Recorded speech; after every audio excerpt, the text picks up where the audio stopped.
ทุกรูปที่ได้มาจัดพิธีการพิธีที่นี่นะครับและขอกราบเรียนเชิญท่านนายกสมคิดโลเกตรงค์นะครับให้ร่วมกันเพราะการที่หน้าผ่าตาต้องจะมีเคยกันนะครับเพื่อจะได้เห็นภาพประวัติศาสตร์รายการต่อไปเป็นรายการถ่ายทอดสดจากสถานีวิทยุเพื่อการศึกษาพระพุทธศาสนาและวัฒนธรรม FM 104.5 เมกะเฮิรตซ์วัดฝายหินจังหวัดเชียงใหม่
รายการต่อไปเป็นรายการถ่ายทอดสดจากสถานีวิทยุเพื่อการศึกษาพระพุทธศาสนาและวัฒนธรรม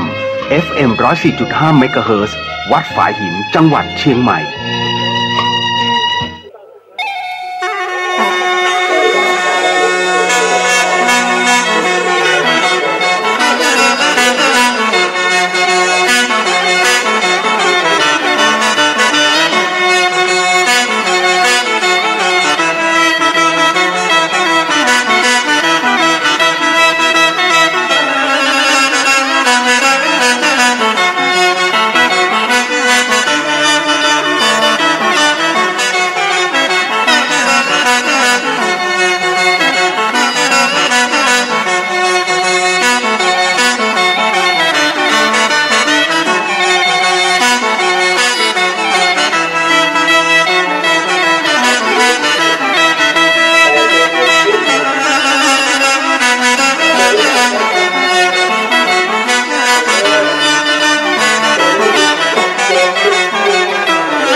รายการต่อไปเป็นรายการถ่ายทอดสดจากสถานีวิทยุเพื่อการศึกษาพระพุทธศาสนาและวัฒนธรรม FM 104.5 เมกะเฮิรตซ์วัดฝายหินจังหวัดเชียงใหม่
ห่งชาติเสนอข่าว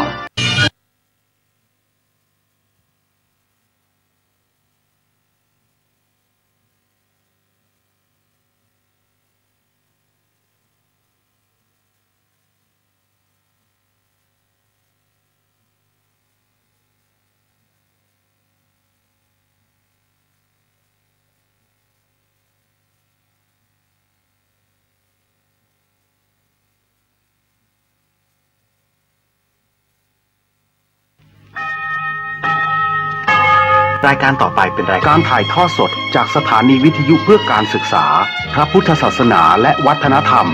FM 104.5 เมกะเฮิรตซ์วัดฝายหินจังหวัดเชียงใหม่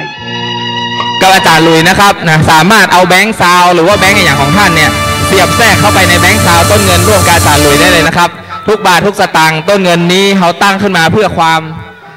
ยิ่งใหญ่อลังการแล้วก็เพื่อความโปร่งใสในการกินการทานคือปัจจัยยอดเพิ่มพูนยิ่งขึ้นไปนะครับเนอะนะครับเพราะฉะนั้นแล้วคณะศิษย์ทุกท่านนะครับใครอยากถ่ายรูปมาถ่ายเลยเนอะอาจารย์ลุยจะอู้ไปตัวแล้วก็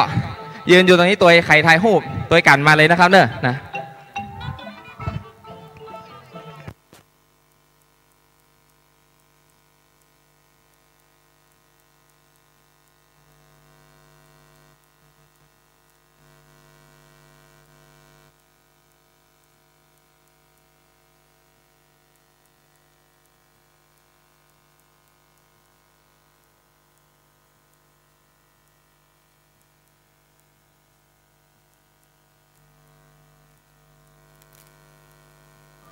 ขอเชิญท่านนายกสมคิดเลิศเกียรติดำรงนะครับ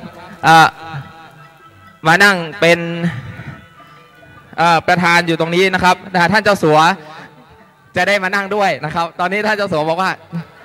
เจ้าของงานเดี๋ยวเราต้องนั่งกับเจ้าของงานนี่นะครับนะท่านนายกเชิญเลยครับผมเชิญนั่งเลยครับ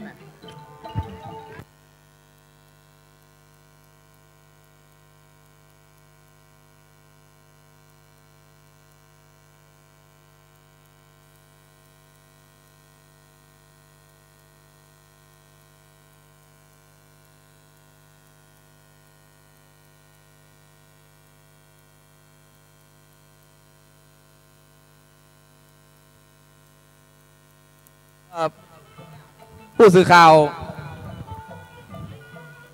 วอยู่ตรงใดครับสุมาเตมหาอาจารย์หลุยส์กัมนะครับ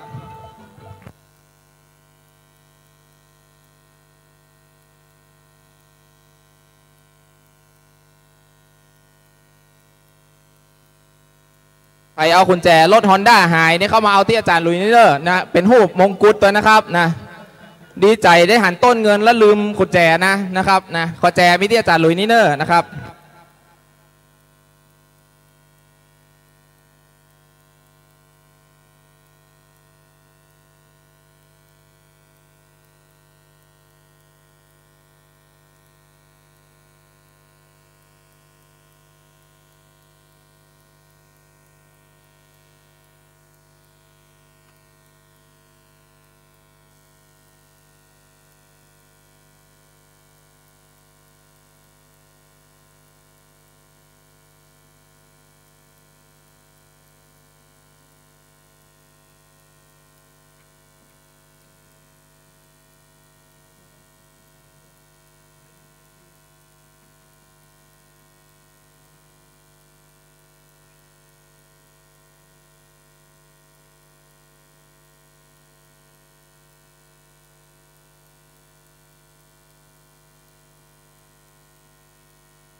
วันนี้นะครับ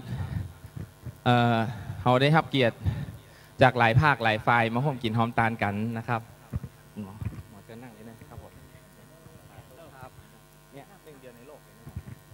วันนี้เขาได้มาอนุโมทนาบุญกันกับปราสาทหนึ่งเดียวในโลกนะครับปราสาทต้นเงินไม้ไผ่สุดลำต้นคำไม้ไผ่สุดยอดตอนนี้คือสวรรค์จันดาวดึงใกล้นิพพานละนะครับแล้วตรงนี้เป็นต้นเงินก็คือต้นกัลปะพฤกษ์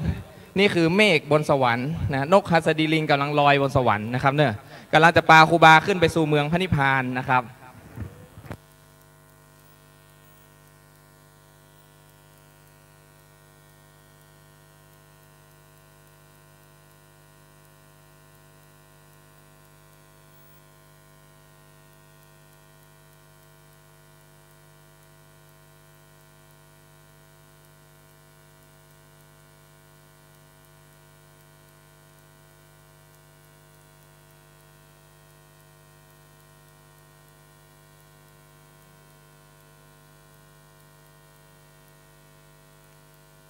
กุญแจรถหายเจอแล้วนะครับเนอะนะน้องเสื้อดำนะครับไปเอากุญแจที่นั่งอาจารย์หลุยส์ให้นะครับ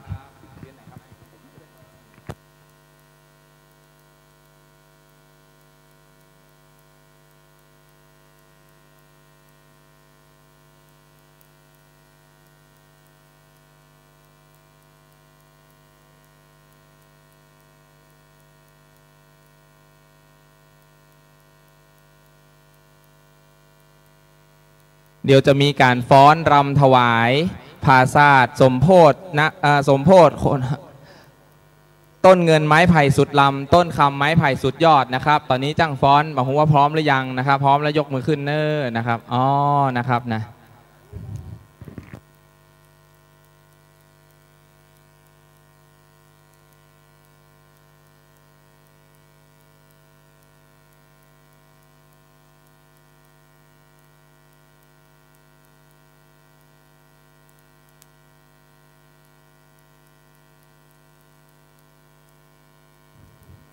กองแห่นะครับ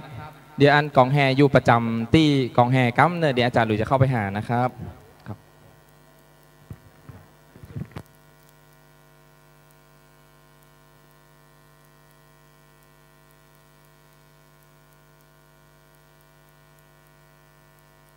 ตอนนี้นะครับอาจารย์หลุยขอขั้นเวลากัม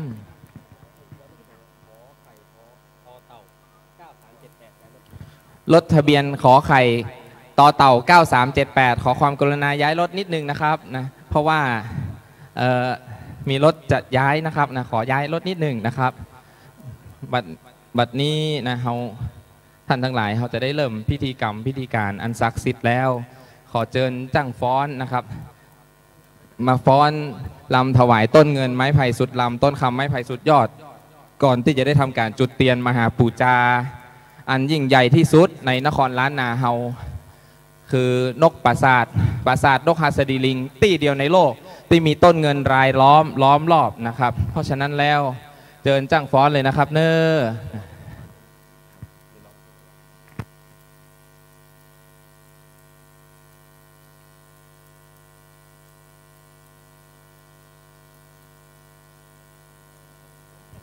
ทุกท่านตบมือครับตบมือนะครับ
Thank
เสียงปรบมือหน่อยนะครับนะอาจารย์หลุยมีรางวัลเล็กๆน้อยๆให้นะครับไว้เป็นขวัญถุงนะแม่เนอร์นะครับเนาะเชิญมาครับขวัญถุงนะครับเดี๋ยวจ่าไปฮื้อดีกว่าขอบคุณแม่นักๆนะครับเนอร์นะที่ได้ข้างในมีพระนะครับฝั่งตะกุดทองคำวันนี้ใครมาเป็นจ้างสปอนปูจาบวงสรวงต้นเงินไม้ไผ่สุดลำปูจาต้นคำไม้ไผ่สุดยอดปูจาปราสาทของครูบาทองสุขจะได้พระและก็ขวัญถุงจากอาจารย์หลุยนะครับเป็นพระฝั่งตะกุดทองคำมันมีไหนแล้วนะแม่เนอร์นะรักษาให้ดีเตอะสืบลูกสืบหลาน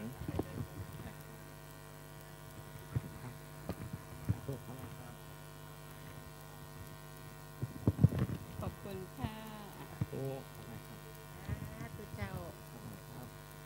สาธุครับแม่ครับอัศจรรย์ซองเกียมมาครบเบะเลยนะครับนะมันน่าเชื่อนะเหมือนเทวดารับรู้กับโน้ตกฎเกณฑ์ไว้นะครับบัดนี้เจ้าหน้าที่ชนวนเตียนเตรียมพร้อมเนอร์นะครับ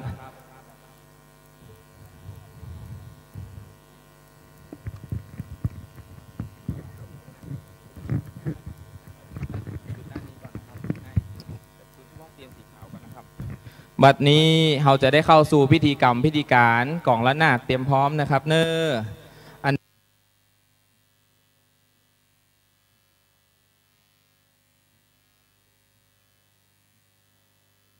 ดับแรกนะขอเกินตัวแทนของพี่น้องศรัทธาสาธุชนทุกท่านทุกคนนะครับจุดเทียนมหามงคลเทียนมหามงคลเล่มแรกขอกราบเรียนเชิญคุณแม่มาลีเมืองอินเป็นแม่ของอาจารย์หลุยนะครับคนจะเจริญได้ก็ต้องกตัญญูมาก่อนเชิญแม่มาลีเมืองอินนะครับจุดเทียนมหามงคลเล่มแรกขอกราบเรียนเชิญครับคุณแม่ครับจากเตียนนี้จะมีการย้ายนะครับเนอะนะจุดเตียนเล่มสีขาวเนี่ยนะครับกราบพระ3 ครั้งจุดเตียนมหามงคลนะครับอันดับที่2นะครับขอกราบเรียนเชิญท่านนายกสมคิดคุณวรรณาเลิศเกียรติดำรงนะครับ2 ท่านนี้เป็นผู้ใหญ่ใจดีผู้อยู่เบื้องหลังของงาน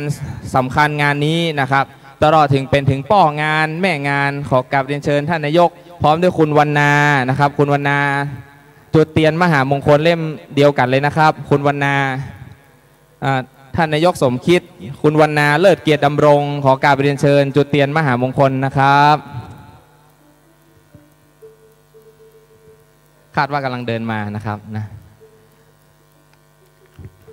คุณวรรณาเลิศเกียรติดำรงครับนะเชิญครับนะ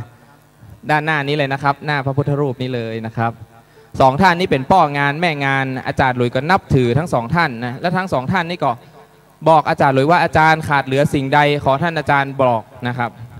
อันดับต่อไปนะครับคุณหมอนะคุณหมอท่านนี้นี่นับถือครูบาทองสุขมากนะครับ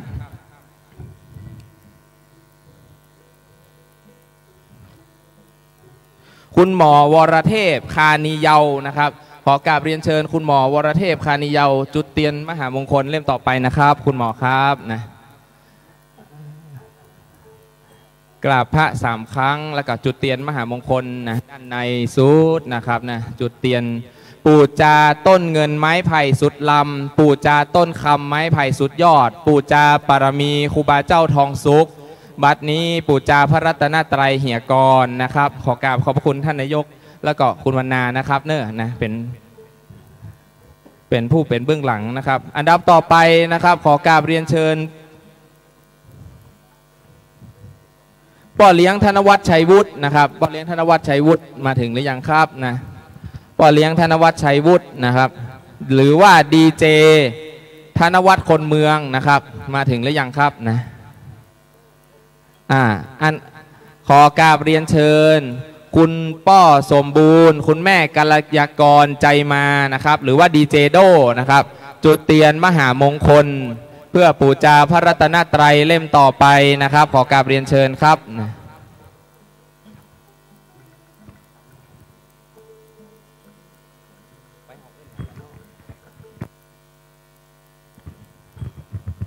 อันดับต่อไปขอกราบเรียนเชิญคุณพันธิราเครื่องพนัสนะครับ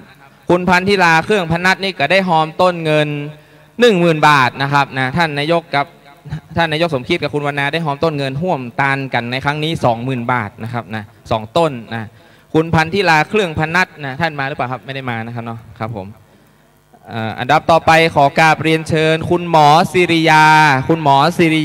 ทิพรักษ์นะครับคุณหมอศิริยาทิพรักษ์นะจุดเทียนมหามงคลเล่มต่อไปนะครับมาเป็นอย่างนะครับนะคาดว่ากำลังเดินทางนะครับอันดับต่อไปขอกราบเรียนเชิญนะคุณโชติรสฉายหมอกนะครับซึ่งคุณพันธิลานรนองนะจะเป็นตัวแทนในการจุดเทียนมหามงคลนะครับนะเชิญนะครับ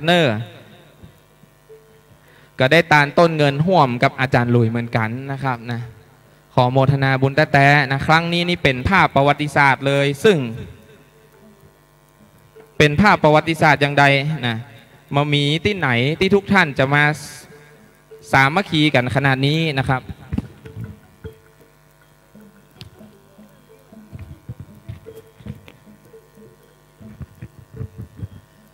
เขาจะบาเร่งรีบเขาจะค่อยๆมาค่อยๆไปนะครับนะกราบพระจุดเทียนถึงได้เริ่ม1 ทุ่มวันนี้นะครับนะเพราะว่ามาอันพิธีจะเลื่อนดึกไปนะครับอันดับต่อไปขอกราบเรียนเชิญท่านอาจารย์สุภราสันอุดรนะครับอดีตรองผู้อำนวยการวิทยาลัยการอาชีวศึกษาเชียงใหม่นะครับท่านอาจารย์สุภราสันอุดรนะครับจุดเทียนมหามงคลเล่มต่อไปนะครับอันดับต่อไปขอกราบเรียนเชิญท่านดร.ชัชวาลตุ้มอินมอนนะครับพ่อเลี้ยงบุญเลิศแม่เลี้ยงไพรินตุ้มอินมอนจากบ้านถวายเมืองเชียงใหม่นะครับพ่อเลี้ยงชัชวาลหรือว่าดร.ชัชวาลตุ้มอินมอนนะครับงานนี้มาต้องเร่งรีบนะครับนะกราบพระ3 ครั้งจุดเทียนมหามงคลเพื่อปูชาพระรัตนตรัยปูชาบุญบารมีที่พวกเราได้มาช่วยสร้างช่วยกันทำนะครับใจก็อยากจะเชิญทุกท่านที่มาร่วมงานในวันนี้ตามเตียนจนครบนะแต่ว่าด้วยเวลานะครับเนาะก็ขออนุญาตเอาตัวแทนนะครับขอปโดเมตตาโทรหาอันคุณธนวัฒน์คนเมืองให้กับนะครับเนาะขออนุญาตครับนะอันดับต่อไปขอกราบเรียนเชิญท่านเจ้าสัวนรงค์กรุฑอินนะครับท่านเจ้าสัวนรงค์กรุฑอินจุดเทียนมหามงคลเล่มต่อไปนะครับท่านเจ้าสัวนรงค์กรุฑอินนะครับวันนี้หมู่เฮาทุกภาคฝ่ายบอกว่าจะเป็นทั้งบูทั้งหวุนนะทั้งเจ้าของธุรกิจการงานตลอดถึงคณะทหารตำรวจนะครับทั้งในและนอกเครื่องแบบนะได้มาอนุโมทนามหาทานครั้งนี้นะครับท่านสังเกตดูปราสาทนกหัสดีลิงที่นี่มีก้อนเมฆตัวมีก้อนเมฆจำลองตัวนะครับท่ามกลางสวงสวรรค์มีต้นกระปะพฤกษ์รายล้อมแล้วก็มีนกหัสดีลิงซึ่งนำครูบาทองสุขนั่นคือขึ้นไปสู่มหาเนรปานบัดนี้ท่านเจ้าสัวสวัสดิ์เจริญสุขเดินทางมาถึงแล้วนะครับเชิญท่านเจ้าสัวครับนะครับท่านนายกได้ทำการให้การต้อนรับท่านเจ้าสัวนะครับนะอันดับต่อไปขอกราบเรียนเชิญนะครับท่านเจ้าสัวประเสริฐแม่เลี้ยงจันทราคงคาเจริญนะครับอยู่กรุงเทพมหานครคาดว่าไม่ได้มานะครับอันดับต่อไปขอกราบเรียนเชิญพ่อเลี้ยงสุรพลแม่เลี้ยงฟองคำสุรินคำนะครับพ่อเลี้ยงตุ๋ยนะครับพ่อเลี้ยงตุ๋ยมาจุดเทียนมหามงคลเล่มต่อไปนะครับอันดับต่อไปนะครับขอกราบเรียนเชิญพ่อเลี้ยงอุทัยแม่เลี้ยงปรียนุชนะครับคุณวันเฉลิมคุณหาไทยนุชพวงศรีตามเทียนมหามงคลปูชาปรมีเล่มต่อไปครับขอกราบเรียนเชิญครับนะ พ่อเลี้ยงอุทัยแม่เลี้ยงปรียนุชนะจากโปลีการไฟฟ้านะครับเจ้าสัวใหญ่แม่เลี้ยงใหญ่นะครับได้ถวายต้นเงินห่วมตาลกับท่านอาจารย์หลุย1 ต้นนะสาธุนะอันดับต่อไปนะครับขอกราบเรียนเชิญพ่อเลี้ยงโกมลศาสตร์อ่อนนะครับเจ้าสัวลงสียงฟ้านะตรงข้ามแม่โคนอกนี่บ่ได้นะครับเนี่ยท่านเจ้าสัวนะขอกราบเรียนเชิญท่านเจ้าสัวโกมลสาธรจุดเตียนมหามงคลเล่มต่อไปนะครับวันนี้สังเกตว่าคึกคักกว่าทุกคืนนะครับตลอดถึงโรงทานมีเยอะเป็นพิเศษนะครับแล้วก็คณะพี่น้องตชดจากตชด333นะครับได้เดินทางมานะครับนำโดยท่านไอ้ปานนะครับนะไอ้ปานนำมาตลอดถึงนำโดยท่านสุรการนะได้นำมานะครับวันนี้นี่ถือว่าเป็นภาพแห่งความประทับใจนะนกฮัสดีลิงก็ดิ้นประหนึ่งว่ามีชีวิตนะครับเป็นภาพที่อัศจรรย์ปิติแต้นะครับนะอันดับต่อไปขอกราบเรียนเชิญพ่อเลี้ยงณลงทนแม่เลี้ยงรจนาแม่เลี้ยงกุสุมาขุนจินดานะครับจากธุรกิจปันสุขคอนโดนะครับนะเป็นลูกศิษย์ของอาจารย์หลุยนะครับนะแล้วก็ครูบาทองสุขไปบ้านอาจารย์หลุยทุกครั้งลูกศิษย์ทุกท่านก็จะได้พบท่านครูบาตลอดนะครับนะท่านเจ้าสัวแม่เลี้ยงกราบพระแล้วก็จุดเตียนมหามงคลเล่มต่อไปเน้อนะครับอันดับต่อไปนะครับขอกราบเรียนเชิญนะครับแม่เลี้ยงวาสินาปุกมณีแม่เลี้ยงวีรินพิมลสุพรรณกุลนะครับจุดเตียนมหามงคลเล่มเดียวตัวกันต่อเล่มต่อไปนะครับ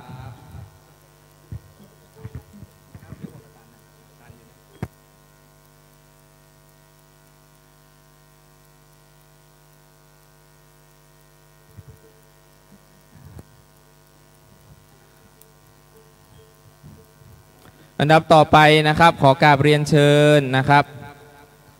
พ่อเลี้ยงฉัตรมงคลชื่นธีรวงศ์นะแม่เลี้ยงอนงนัททาอินตะนะจุดเตียนมหามงคลเล่มต่อไปนะครับ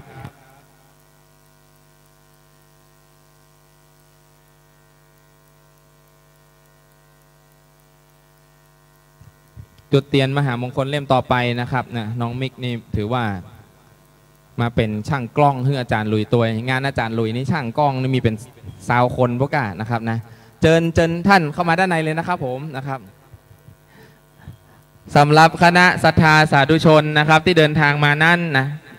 เจ๊น้อยด้านหลังเลยก็ได้นะครับเนี่ยนะครับนะสำหรับท่านมาแล้วด้านหลังยังมีที่นั่งเนอร์นะอ้อมปราสาทก็ได้อ้อมมาด้านหน้าอาจารย์ลุยก็ได้นะครับนะนั่งโดยคณะพี่น้องตชดนะครับนะวันนี้ถือว่ามาอย่างพร้อมเพรียงยิ่งใหญ่เหลือเกินนะครับอิ่มอกอิ่มใจแต้ๆนะครับอันดับต่อไปนะครับขอกราบเรียนเชิญคุณพ่อวิทย์นะพ่อเลี้ยงสุประชัยปิยะสันติวงศ์นะครับจุดเตียนมหามงคลเล่มต่อไปขอกราบเรียนเชิญคุณแม่บุษบาพ่อเลี้ยงสุภฤกษ์ปิยะสันติวงศ์นะครับจุดเตียนมหามงคลเล่มต่อไปนะครับ2 พี่น้องฝาแฝดนี้ก็นับถือศรัทธาในบุญบารมีที่อาจารย์ได้บำเพ็ญนะครับวันนี้ก็ขอยกคุณความดีทั้งหมดให้กับพี่น้องบ้านโบกฮกน้อยแล้วก็คณะเทศบาลตำบลหนองปลาคั่งยกคุณความดีให้กับตระกูลศรีวิชัยนะครับตลอดถึงคณะกำนันผู้ใหญ่บ้านหนองปลาคั่งทุกท่านนะครับเนี่ย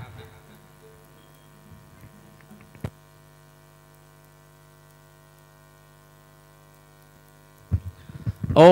น่ะอู้ถึงก็มาเลยนะครับขอบคุณพ่อโดเนอร์นะครับอันดับต่อไปขอกราบเรียนเชิญนะครับพ่อเลี้ยงธนวัฒน์ชัยวุฒินะพ่อเลี้ยงธนวัฒน์ชัยวุฒินะดีเจธนวัฒน์คนเมืองนะครับเนี่ยอันนี้ก็เป็นลูกศิษย์เอกนะคนหนึ่งของอาจารย์ลุยนะครับจุดเตียนมหามงคลเล่มต่อไปเนอร์นะพ่อเลี้ยงครับนะวันนั้นอุดโทรศัพท์อาจารย์อยู่ชลบุรีปุ่นนะครับอยู่พัทยานะครับ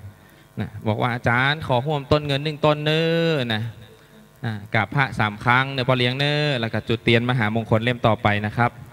คุณหมอศิริยาทิพลักษณ์มาหรือยังครับนะจุดเตียนมหามงคลเล่มต่อไปขอกราบเรียนเชิญนะครับเนอท่านเป็นเจ้าของทิพ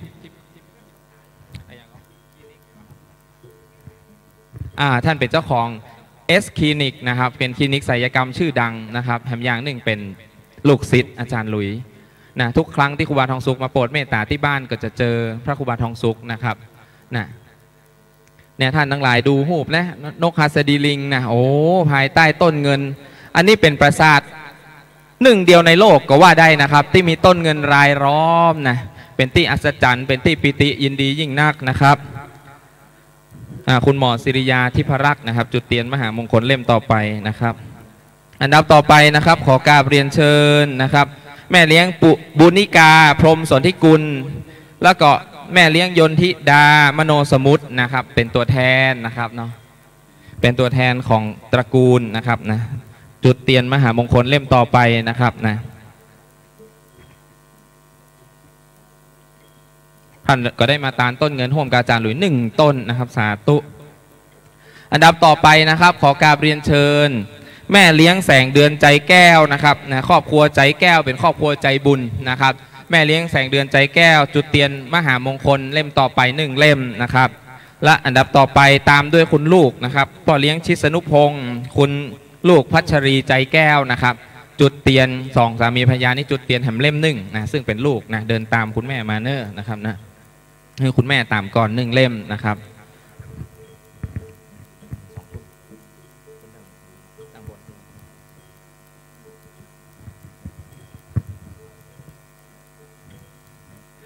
สำหรับท่านที่อาจารย์ลุยได้ประกาศชื่อไปของท่านได้โปรดเมตตาแหมสักครู่นะครับอาจารย์ลุยจะมอบใบปวารณาให้ท่านคนละใบแล้วก็ให้ท่านได้นำเอามาถวายพระเดชพระคุณหลวงพ่อพระครูวิทิตศาสนาธรท่านเป็นโปรดเมตตามาเป็นผู้รับต้นเงินและก็เป็นผู้ฮื้อศีลฮื้อปอนแก่หมู่เฮาท่านทั้งหลายในค่ำคืนวันนี้นะครับท่านเป็นรองเจ้าคณะอำเภอเมืองจังหวัดเชียงใหม่นะครับอันดับต่อไปนะครับขอกราบเรียนเชิญท่านอาจารย์วีรชาติสิริไกรวัฒนาวงศ์นะครับท่านอาจารย์วีรชาติสิริไกรวัฒนาวงศ์เมตตามาจุดเทียนมหามงคลเล่มต่อไปนะครับท่านอาจารย์วีรชาตินี่เป็นอาจารย์สอนภาษาไทยซึ่งมีเทคนิคในการสอนนักเรียนนักศึกษาสร้างคนมากว่า10,000 กว่าแสนคนแล้วนะครับท่านอาจารย์วีรชาติก็ได้สละเวลามาตามเทียนมหามงคลนะครับอันดับต่อไปขอกราบเรียนเชิญคุณจิรการสุพรรณรัตน์นะครับท่านเป็นประธานชมรมคนฮักปราสาทหรือว่าทรงสการ .com นะครับท่านเป็นตัวแทนสมาชิกชมรม8 จังหวัดภาคเหนือนะครับท่านได้ให้เกียรติมาชื่นชมบารมีของครูบาทองสุขชื่นชมบารมีของอาจารย์หลุยนะครับในการตานต้นเงินไม้ไผ่สุดลำต้นคำไม้ไผ่สุดยอดสัมเปาคำหลงตาเทวดาหลงห้องในเทพต้องพระศาสนาผ่าศาสตร์แก้ววิมานคำปรากฏแล้วที่บ้านบวกคกน้อยที่นี่นะครับคุณจิรการสุพรรณรัตน์นะท่านเป็นบุคคลที่ฟื้นฟูตลอดถึงอนุรักษ์และก็เผยแพร่นะครับท่านจึงได้ถูกคัดเลือกนะคือเป็นประธานชมรมคนฮักปราสาทเป็นตัวแทนสมาชิกชมรม8 จังหวัดภาคเหนือวันนี้ท่านได้ปาบริวารญาติมิตรของท่านมาร่วมอนุโมทนาบุญกับอาจารย์หลุยตวยนะครับขอโมทนาเนอแม่เลี้ยงนะอันดับต่อไปนะครับเป็นการจุดเทียนมหามงคลเล่มต่อไปนะครับขอกราบเรียนเชิญคุณวัชรพงศ์จริงเข้าใจนะครับเป็นลูกศิษย์แห่งคนหนึ่งนะแล้วเป็นผู้สื่อข่าวของเราตัวนะคุณวัชรพงศ์จริงเข้าใจนะครับเป็นลูกศิษย์ผู้สื่อข่าวช่อง3 ช่อง 7เจียงใหม่นิวข่าวสดนะวันนี้จะได้นำข่าวไปเผยแพร่นะว่ามีปราสาท1 เดียวในโลกปรากฏขึ้นที่วัดบัวคกน้อยเนอนะมาจุดเทียนมหามงคลเล่มต่อไปนะครับเนอะ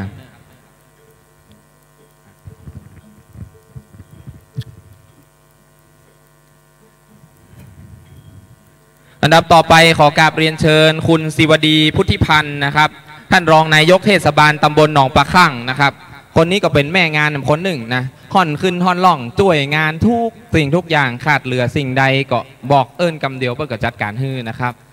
คุณศิวดีพุทธิพันธ์นะครับรองนายกเทศบาลตำบลหนองปลาคั่งนะครับขอกราบเรียนเชิญตามเทียนมหามงคลนะครับเนอ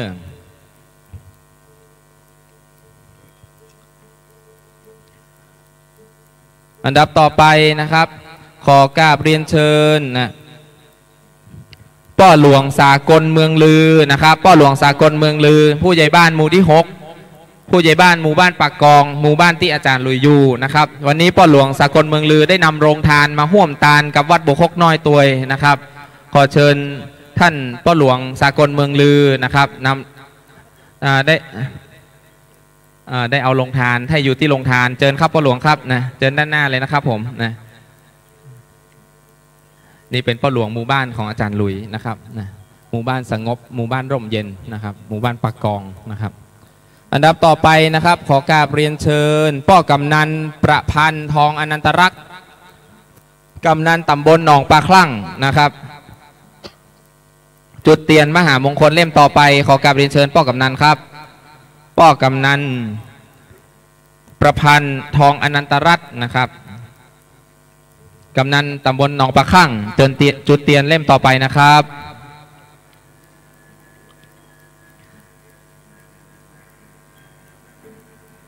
อันดับต่อไปขอกราบเรียนเชิญแม่เลี้ยงพักจิรารุ่งเรืองใจนะครับจากกรุงเทพมหานคร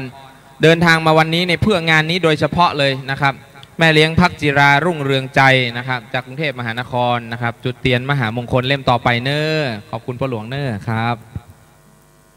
เด็กก็ต้องไปอยู่ที่โฮงทานต่อนะครับเนี่ยถือว่าเป็นบุญบารมีแต้ๆนะของพระครูบาเจ้าทองสุขที่วันนี้เขาได้มาสร้างบารมีโดยกันนะครับอันดับต่อไปนะครับขอกราบเรียนเชิญคุณป้อวันลบนามวงพรมนะครับท่านเป็นรองประธานสภาวัฒนธรรมจังหวัดเชียงใหม่จุดเตียนมหามงคลเล่มต่อไปปูจาพระรัตนตรัยครับขอกราบเรียนเชิญคุณป้อครับและท่านก็เป็นกรรมการวัดพระบรมธาตุเจ้าดอยสุเทพปีที่แล้วอาจารย์หลุยได้นำคนโททองคำซึ่งไว้สำหรับใส่น้ำส่งพระราชทานถวายวัดพระบรมธาตุดอยสุเทพนะครับจำนวนกิโลป่ายนะครับ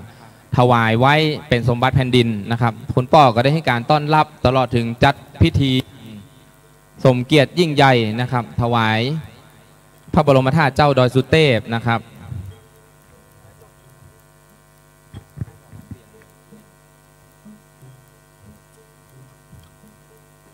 อันดับต่อไปเจ้าหน้าที่เตียนนะครับตลอดถึงเจ้าหน้าที่กล้องถ่ายรูปจะต้องย้ายไปอยู่ฝั่งนู้นแล้วเนอะเตียนฝั่งนี้นี่ยกคือองค์อมรินทร์อินทราธิราชเทวดาตามเตียนฝั่งนี้นะครับอันดับต่อไปนะครับเราจะจุดเตียนแห่งฝั่งหนึ่งนะครับขอกราบเรียนเชิญนะครับแม่เลี้ยงปุณิกาเสียงสนอนะครับก็ได้ถวายต้นเงินกระจาดหลุย1 ต้นนะครับนะขอเชิญแม่เลี้ยงปุณิกาเสียงสนอนะครับจุดเตียนมหามงคลเล่มแรกฝั่งปุ้นนะครับขอลูกศิษย์อาจารย์หลุยที่นั่งตรงนี้ไปพอกำเนิดนะว่าตามเตียนที่หั่นแล้วมันจะลามถึงต้นเงินอาจารย์หลุยก่อนนะครับนะ ถ้าลามก่อนย้ายเห็นหน่อยนะครับเนอะกลัวไหมนะครับแม่เลี้ยงไปฝั่งพุ่นเลยนะครับต้นเงิน2 ต้นที่ท่านเห็นนั้นนะครับเป็นต้นเงินที่พระเดชพระคุณหลวงพ่อจากวัดตาจำปีนะครับครูบาเจ้าดวงดีนะครับท่านก็ได้เป็นลูกศิษย์ที่สืบสายบารมีครูบาเจ้าดวงดีวัดตาจำปีท่านได้เอาต้นเงินมาห่วงกาจารย์หลุย2 ต้นนะครับเนอะบิดหน่อยเตอะครับนะมันเขาก็อย่าประมาทเตอะนะหรือว่าหาโต๊ะมาเสริมถ้าจะอันก็ได้ครับใบเดียวก็มีก้านะครับเนาะถือว่าเขาตานปุจจากุลพระครูบาทองสุขนะครับพระเดชพระคุณหลวงพ่อวัดตาจำปีนี่นะครับก็ได้เป็นบ้านปีเมืองน้องเวลาวัดเปิ้นมีงานอาจารย์หลุยก็เอาโรงทานเอาปัจจัยไปห่วมกินห่วมตานกับท่านนะครับแน่นอนกว่านะครับเอาไว้ที่หูบครูบาทองสุขดีกว่าครับซ้ายขวาเนี่ยอีกก็จะโล่งใจนักขึ้นนะครับนะได้ก่อนนะครับนั่นเราได้ละนะครับอันดับต่อไปนะครับขอกราบเรียนเชิญในนามบริษัท TP Stanless 1998นะครับและกลุ่มลูกศิษย์ครูบานะครับจากกรุงเทพมหานครก็ได้ถวายต้นเงิน1 ต้นนะครับเชิญมาจุดเทียนนะครับบริษัท PT Stanless 1998จำกัดนะครับขอกราบเรียนเชิญครับนะครับจุดเทียนมหามงคลเล่มต่อไปเนอร์นะครับอันดับต่อไปนะครับขอกราบเรียนเชิญพ่อหลวงพรเทพอุปธรรมผู้ใหญ่บ้านหมู่ที่1นะครับขอกราบเรียนเชิญผู้ใหญ่บ้านหมู่ที่1 จุดเตียนมหามงคลเล่มต่อไปนะครับ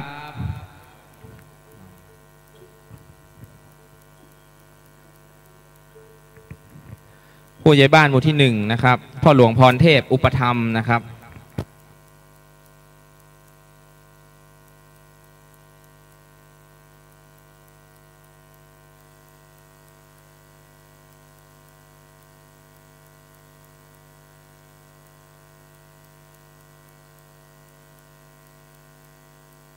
อันดับต่อไปนะครับขอกราบเรียนเชิญคุณสำริดธนัญชัยนะครับจุดเตียนมหามงคลปุจจากุลครูบาทองสุขเล่มที่2ด้านนู้นนะครับเนอะเจิญนะครับเจิญไปจุดเตียนนะครับสำหรับท่านจะถ่ายรูปถ่ายได้เลยเนอะนะเอาเตอะนะเต็มที่นะครับเพราะว่าต้นเงินนี้ค่ำคืนวันนี้เขา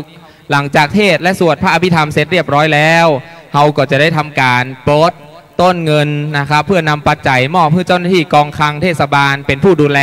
เพื่อเอาจ่ายให้กับทางศาลานะครับป้อศาลาต่อไปนะครับ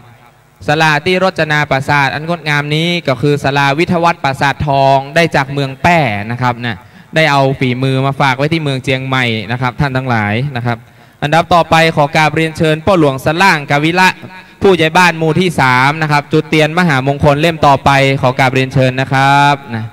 กราบพระครูบาทองสุขให้ก่อน3รอบแล้วก็จุดเตียนนะครับเนอะพ่อหลวงสล่างนะครับ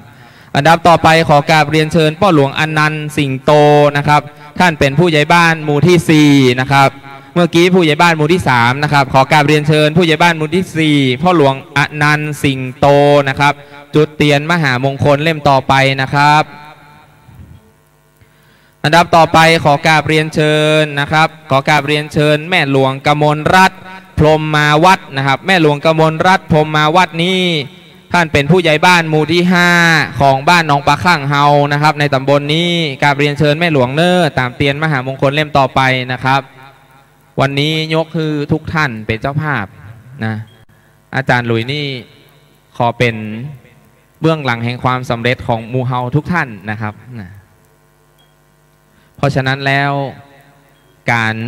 ยกยอกันนั้นถือว่าเป็นการแสดงความเคารพซึ่งกันและกันเพราะฉะนั้นแล้ว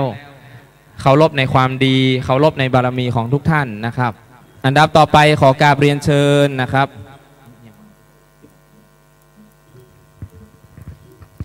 อันดับต่อไปขอกราบเรียนเชิญนะครับพ่อหลวงธนากรโพงามผู้ใหญ่บ้านหมู่ที่6นะครับขอกราบเรียนเชิญพ่อหลวงธนากรโพงามผู้ใหญ่บ้านหมู่ที่6พ่อหลวงอัมพลสมแก้วผู้ใหญ่บ้านหมู่ที่7ขอกราบเรียนเชิญนะครับจุดเตียนปุจจากุลครูบาทองสุขสิริวิชโยนะครับวันนี้นะเราจะกินใหญ่ตาลหลวงจะสร้างปรมีธรรมแหมสกรรมเราจะกล่าวคำถวายห่วมกันจะเป็นมหาตาลเป็นมหาปรมีเปิ้นฮ้องว่ามหาปางหรือว่าปอยล้อนะครับนะ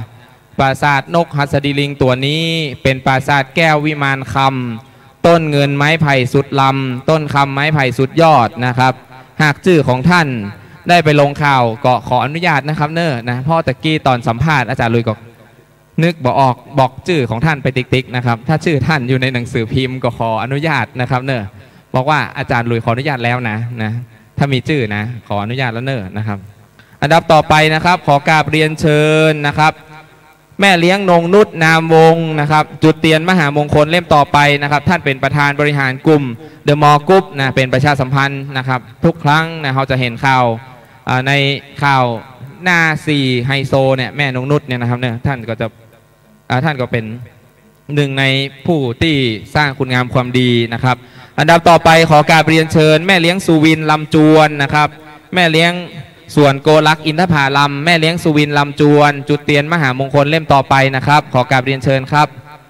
ทุกท่านครับเก้าอี้เนี่ยนะครับยังมีด้านนี้แหมเยอะเลยขาดคนนั่งแหมประมาณ200ที่นั่งนะครับท่านยืนอยู่ด้านโน้นเชิญมานั่งด้านนี้นะครับเนอะนะอ้อมด้านหลังของนกฮัทก็ได้นะครับอ้อมด้านหลังของปราสาทนกฮัทสดีลิงก็ได้นะครับหรือว่ามาด้านหน้าอาจารย์หลุยก็ได้นะครับขอเชิญนะครับเนอะเก้าอี้มีแหมนาคเลยนะครับเนี่ยอันดับต่อไปนะครับนะกองแห่เล่นระนาดไปเรื่อยๆเลยเนอะฟังไก่เตอร์นะครับเนอะขอสุมาเตอร์นะครับอันดับต่อไปขอกราบเรียนเชิญคุณวรอัตจันทรวิทูล นี่ก็ท่านก็เป็นลูกศิษย์ครูบาทองสุขเช่นกันนะครับแล้วก็เป็นลูกศิษย์อาจารย์ลุยตัวยนะครับวันนี้ทุกท่านมาด้วยใจมาปูจาปรมีทำใจเย็นทำใจร่มมาสร้างปรมีวันนี้อากาศก็ไม่ได้หนาวนักด้านบนน่ะเทวดาก็เอาจ้องเอาชัดมากั้งเกิ้งหมอกเหมยที่จะตกใส่หัวของหมู่เฮาทุกท่านนะครับร่มเย็นเป็นสุขดีแท้นะครับอันดับต่อไปขอกราบเรียนเชิญท่านชดินพงศ์ท่านชลินพงศ์จำเดิมเผด็จศึกท่านปลัดเทศบาลตำบลหนองปลาข้างนะครับจุดเทียนมหามงคลเล่มต่อไปขอกราบเรียนเชิญครับท่านครับ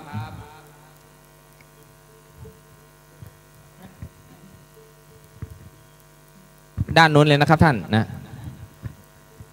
อันดับต่อไปขอกราบเรียนเชิญท่านพิมพาการโนนสว่างนะครับรองปลัดเทศบาลตำบลหนองปลาข้างจุดเทียนมหามงคลเล่มต่อไปเลยนะครับเพื่อปู่จากุลของพระครูบาเจ้าทองสุขสิริวิชโยนะครับ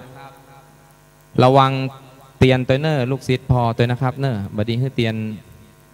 นะครับสาธุครับบดีให้เตียนใกล้ครูบาทองสุขนักล้ำไปนะครับนะอันดับต่อไปขอกราบเรียนเชิญท่านนายห้างวิโนดซัดเดย์นะครับท่านนายห้างใหญ่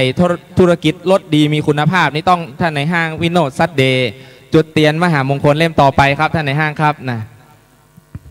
วันนี้นะป้อนเลี้ยงใหญ่ข้าหาบดีใหญ่ของเฮานะครับนะท่านก็เป็นลูกศิษย์ครูบาทองสุขนะแล้วก็ทำอย่างนึงท่านก็เป็นบุคคลที่นับถือครูบาทองสุขมากๆนะวันนี้คือเกียรตินะครับจุดเตียนนะครับเชิญครับนะกับพระครูบาเนอร์นะอันดับต่อไปขอกราบเรียนเชิญท่านอาจารย์สำราญเจนวชิรพงศ์นะครับจุดเทียนมหามงคลเล่มต่อไปนะครับท่านอาจารย์สำราญขอกราบเรียนเชิญครับนะ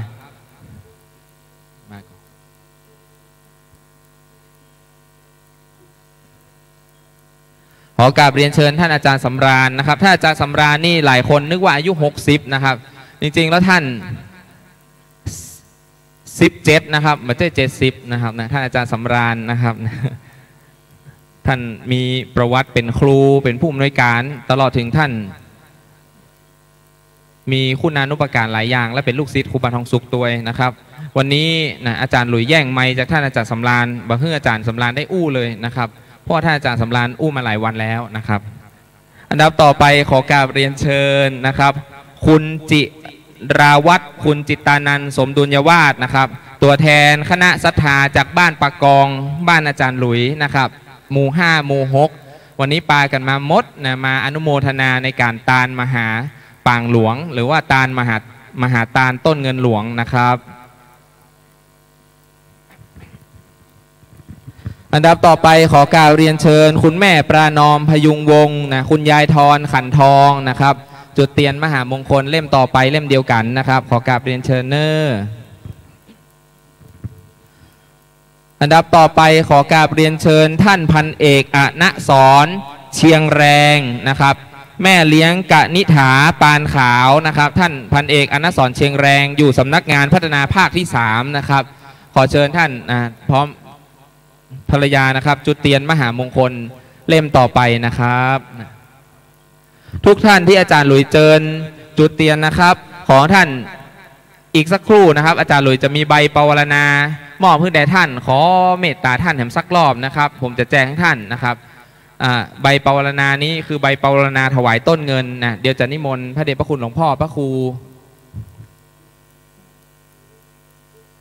วิทิตศาสนาธรนะครับโปรดเมตตาได้รับเป็นตัวแทนในการรับใบปวารณาต้นเงินทั้งหมดที่รายล้อมปราสาทนกหัสดิลิงเหล่านี้นะครับเพื่อปันศีลปันปอนให้หมู่เฮานะครับอันดับต่อไปนะครับขอกราบเรียนเชิญคุณพ่อเลี้ยงคงแม่เลี้ยงแน่งน้อยเรืองสารณรัตน์นะครับอันนี้ท่านก็เป็นลูกศิษย์ติดตามลามตัวครูบาเจ้าทองสุขตลอดถึงคอยอุปถากพระครูบาขอกราบเรียนเชิญนะครับนะจุดเตียนมหามงคลเล่มต่อไปนะครับแม่เลี้ยงแน่งน้อยเรืองสารณรัตน์นะครับอันดับต่อไปขอกราบเรียนเชิญจ่าเอกสรัญญพงษ์จันนวลและก็แม่เลี้ยงสุพิษยาพักวรัตนัยรัศมีนะครับจุดเตียนมหามงคลเล่มต่อไปนะครับท่านก็มาเป็นเจ้าภาพต้นเงิน1ต้นนะครับจุดเตียนมหามงคลเล่มต่อไปขอกราบเรียนเชิญครับนะ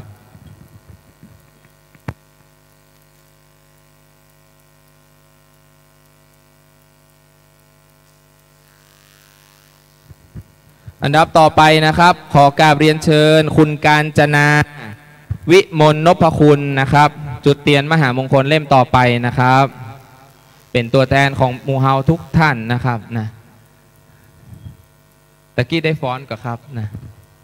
มาได้ฟ้อนเนาะนะจุดเทียนมหามงคลเล่มต่อไปนะครับอันดับต่อไปนะครับขอกราบเรียนเชิญนะท่านประธานกลุ่มหนุ่มสาวนะครับท่านประธานกลุ่มหนุ่มสาวตำบลหนองปลาคั่งนะครับจุดเทียนมหามงคลเทียนมหามงคลเล่มนี้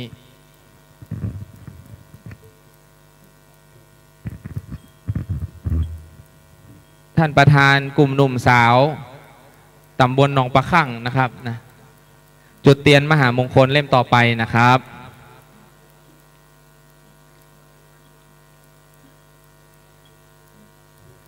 อันดับต่อไปขอกราบเรียนเชิญนะครับป่อเลี้ยงสุรชัยแม่เลี้ยงวิภวานีตันสุชาตินะครับจุดเทียนมหามงคลเล่มต่อไปนะครับขอกราบเรียนเชิญคุณประดิษฐ์กิตติอุดมทรัพย์นะครับจุดเทียนมหามงคลเล่มต่อไปนะครับนะ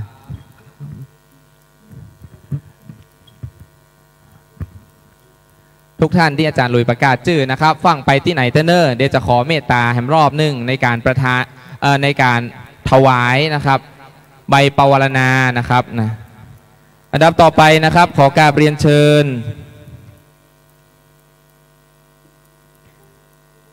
ท่านร้อยตำรวจเอกสุรการมูลมอนนะครับท่านเป็นรองผู้บังคับกองร้อยตชด333นะครับขอกราบเรียนเชิญท่านครับนะวันนี้ท่านได้นำคณะตชด333มาจำนวนทั้งหมด1กองร้อยนะครับขอบคุณท่านนะครับนะขอกราบเรียนเชิญท่านเป็นตัวแทนนะครับซึ่งท่านเป็นผู้บังคับบัญชาในสายงานของไอปานนะครับบัดนี้นะครับขอกราบเรียนเชิญบัดนี้อาจารย์ลุยจะเชิญพี่น้องร่วมสายโลหิตกับท่านพระครูสุวรรณปริยัติโกวิทนะครับพระครูสุวรรณปริยัติโกวิทหรือว่าครูบาเจ้าทองสุขนั้นมีป้อชื่อว่าป้อแดงแม่ชื่อว่าแม่ศรีนวลศรีวิชัยนะครับท่านครูบาเป็นเลนแท้ๆของครูบาทองสุขครูบาทองสุขขออภัยครับครูบาทองสุขเป็นเลนแท้ๆของพระครูบาศรีวิชัยเพราะตระกูลศรีวิชัยนะครับอันดับหนึ่งนะครับนางเกษณีกันทาเป็นพี่สาวนะเสียชีวิตไปแล้วนะครับอันดับที่สองนะครับนายบุญเลิศศรีวิชัยเป็นพี่ชายนะเสียชีวิตไปแล้วนะครับ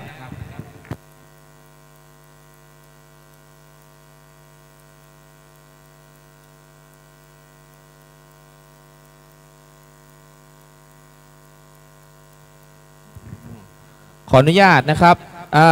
รถ Fortuner 4 กห 801 กทมนะครับอาจารย์ลุยขออนุญาตนะย้ายรถนิดนึงครับนะพอดีรถเปิดจะถอยออกขออนุญาตนะครับ4 กห 801 Fortuner กทมนะครับ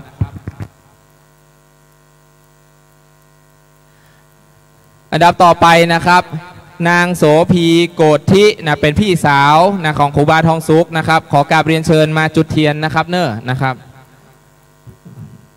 อันดับต่อไปขอกราบเรียนเชิญนายเสาแก้วศรีวิชัยนะครับซึ่งเป็นพี่ชายทำธุรกิจส่วนตัวนะครับจุดเทียนมหามงคลเล่มต่อไปครับ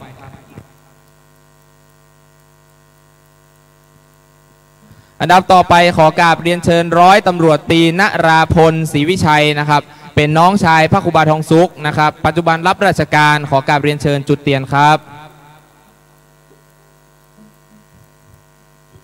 อันดับต่อไปขอกราบเรียนเชิญนะครับคุณ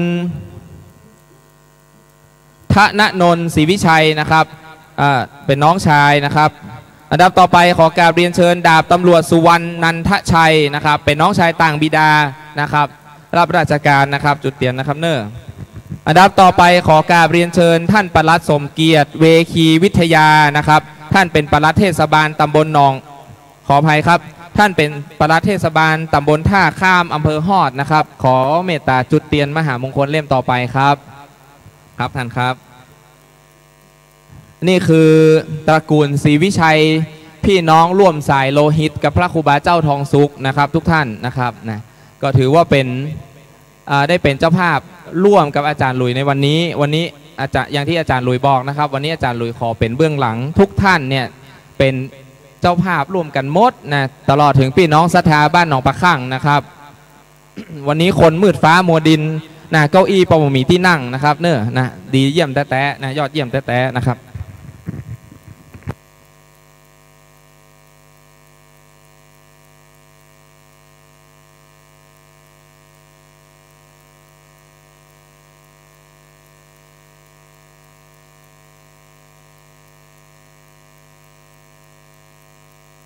อันดับต่อไปนะครับขอกราบเรียนเชิญคุณแม่บุญมาวงตุลแม่ชนไหนมหาวันสุแม่นงลักษ์ตันอุ่นเดชนะครับจุดเตียนมหามงคลเล่มต่อไปครับนะท่านเป็นแม่บ้านตลอดถึงทำโรงทานตลอดนะฮับใจพระเดชพระคุณหลวงพ่อพระเทพปริยัติเจ้าคณะจังหวัดเชียงใหม่นะครับนะคุณแม่มาตามเตียนนะครับเนอะอ๋อครับผมนะเชิญครับอันดับต่อไปนะครับขอกราบเรียนเชิญป้าเทียนนะลุงออดนะครับพ่อเลี้ยงประสิทธิ์แม่เลี้ยงสิริกัญญาขันแก้วนะครับท่านเป็นบรรณาธิการตลอดถึงดูแลนิตยสารหนังสือพระเครื่องชื่อดังนิตยสารเมืองพระนะครับทั้งสองท่านเป็นลูกศิษย์ครูบาทองสุขนะครับจุดเตียนมหามงคลเล่มต่อไปนะครับวันนี้ตั้งใจมาเพื่องานอาจารย์แล้วเนาะขอบคุณครับนะงานอาจารย์ทองสุขนะครับอันดับต่อไปนะครับขอกราบเรียนเชิญพี่หนานอาทิตย์นะครับท่านเป็นพี่หนานอาทิตย์นันทชัยพี่หนานอาทิตย์นันทชัยพี่หนานอาทิตย์ธนันชัยนะครับพี่หนานอาทิตย์ธนันชัยมาหรือยังครับนะอันดับต่อไปขอกราบเรียนเชิญนะครับ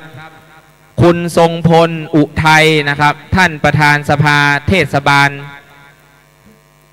หนองปลาข้างนะครับคุณทรงพลอุทัยนะครับนะคุณทรงพลอุทัยนี้เป็นเบื้องหลังในการประชาสัมพันธ์ในงานนี้ตัวนะครับทั้งหมดเลยนะครับท่านบอกว่าอาจารย์ลุยคาดเรืออย่างบอกเนอร์นะครับเฮากับหมูจะคาดเรืออย่างเนาะเฮาก็บอกว่าได้เลยครับนะครับนะครับอันดับต่อไปขอกราบเรียนเชิญคุณประสิทธิ์นามวงนะครับพ่อเลี้ยงประสิทธิ์นามวงจุดเตียนมหามงคลเล่มต่อไปนะครับ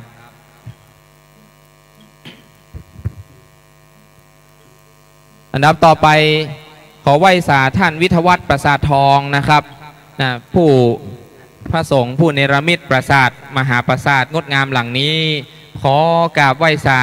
อาราธนานิมนต์จุดเตียนมหามงคลเล่มนี้ครับขออาราธนาท่านวิทยวัฒน์ประสาททองนะครับจุดเตียนนะครับสาธุครับ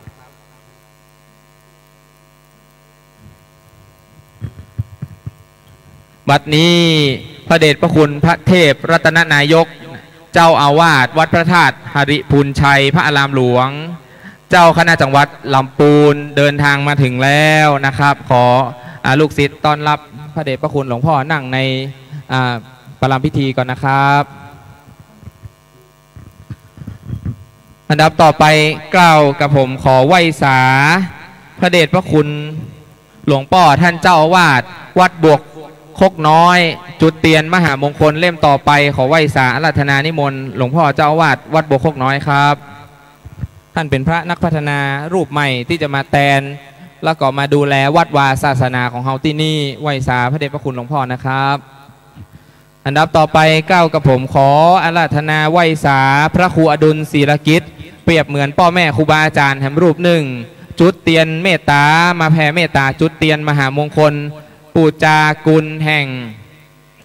การตานมหาตานต้นเงินที่ครูบาก็ได้เมตตาตานกับอาจารย์หลุยขอเมตตาครูบาตามเตียนครับนะครับ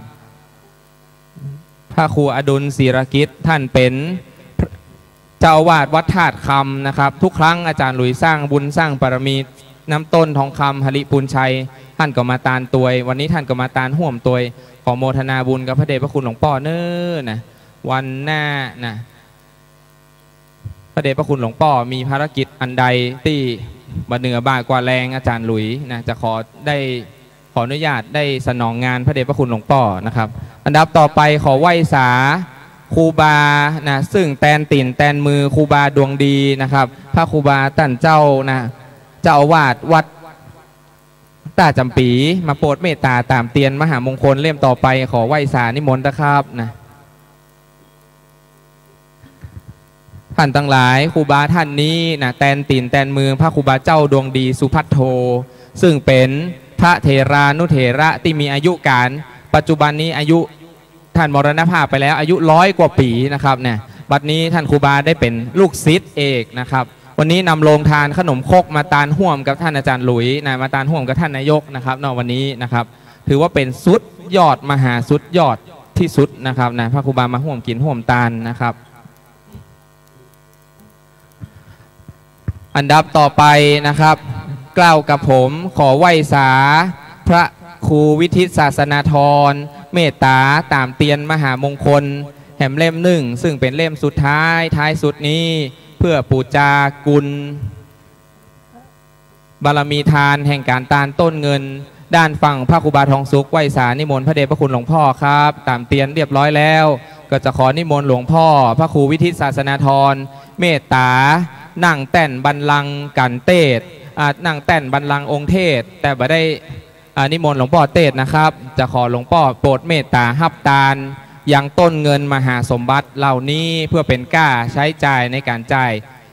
ภาษานกหัสดีลิงพระครูบาเจ้าทองสุขครับอาราธนานิมนต์ครับหลวงพ่อกำลังจุดเตียนเนอท่านทั้งหลายสาธุสาธุสาธุ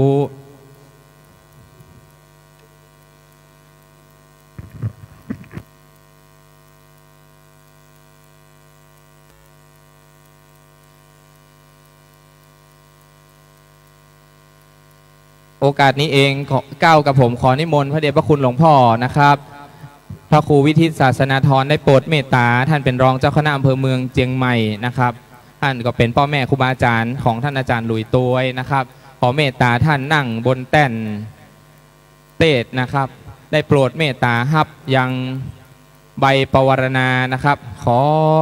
เจ้าสัวโกมลเตรียมพานนะเจ้าสัวโกมลครับเตรียมพานใบนี้นะ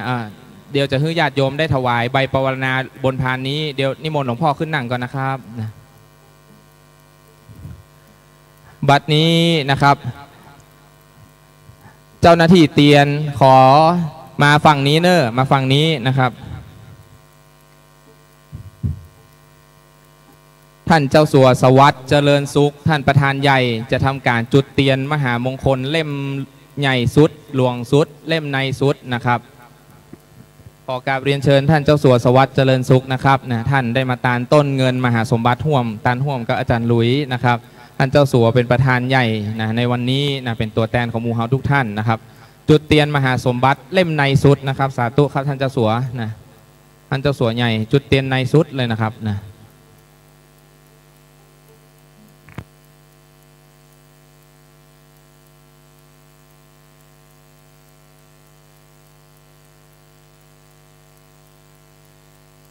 เทียนเล่มในสุดนะครับเนอะมีก่อนนะครับ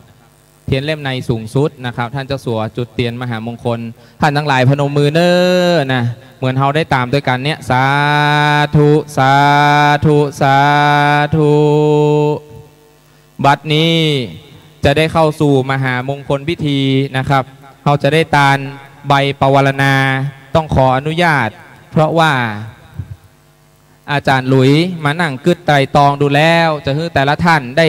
อัญเชิญต้นเงินนั้นมาประเคนทีละต้นก็จะเป็นการเสียเวลาและจะเป็นการยุ่งยากในการเคลื่อนย้ายท่านเจ้าสัวขอเชิญท่านเจ้าสัวครับถวายใบปวารณาครับผมนะแล้วก็ขอเมตตาแห่งครั้งหนึ่งสำหรับบุคคลท่านที่อาจารย์หลุยได้กล่าวเรียนเชิญรายชื่อท่านไปเมื่อกี้นะครับได้โปรดเมตตาลุกมารับใบปวารณาจากอาจารย์หลุยแล้วประเคนที่พระเดชพระคุณหลวงพ่อนะครับ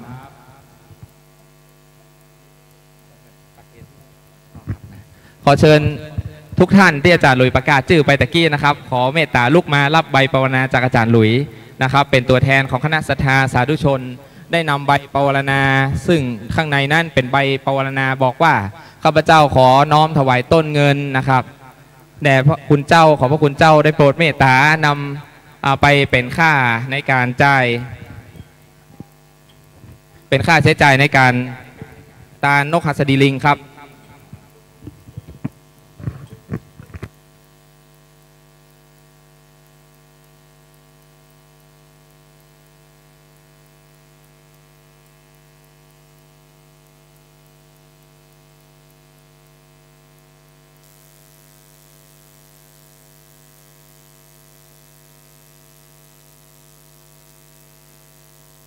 ทุกท่านเลยนะครับที่อาจารย์หลุยประกาศชื่อไปตะกี้ขออนุญาตนะครับลุกมาเกณฑ์ทำกรรมหนึ่ง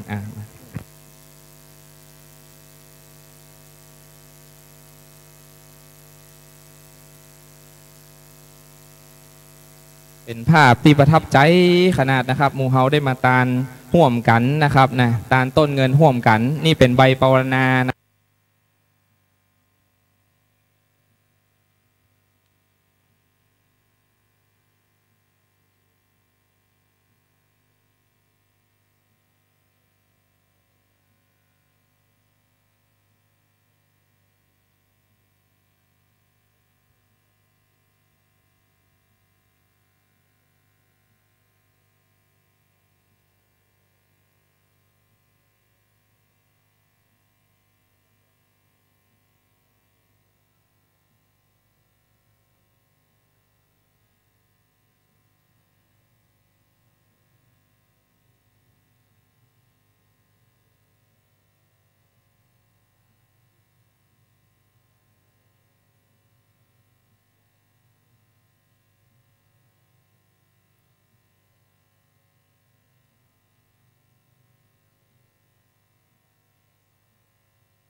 บัดนี้นะแต่ละท่าน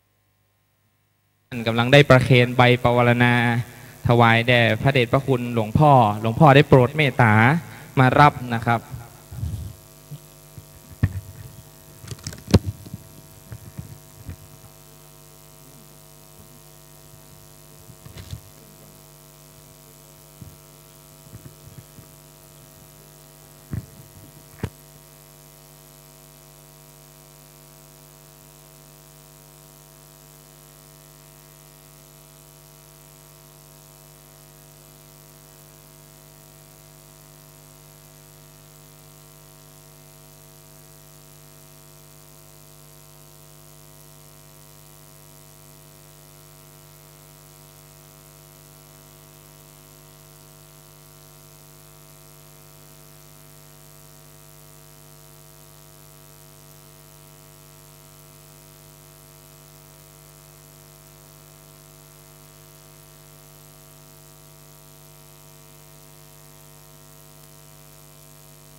วันนี้ตัวแทนของหมู่เฮาท่านทั้งหลายกำลังทำการประเคนใบปวารณานะครับ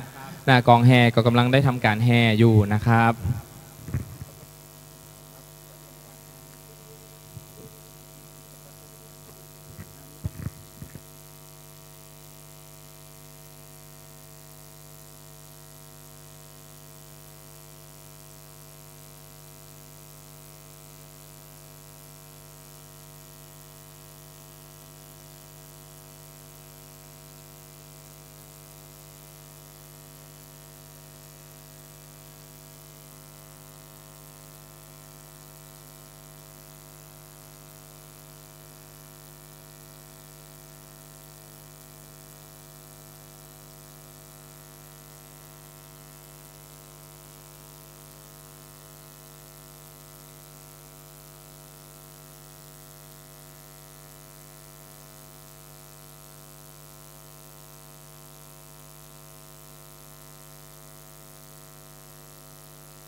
ไอ้บอยสุมานะครับนะ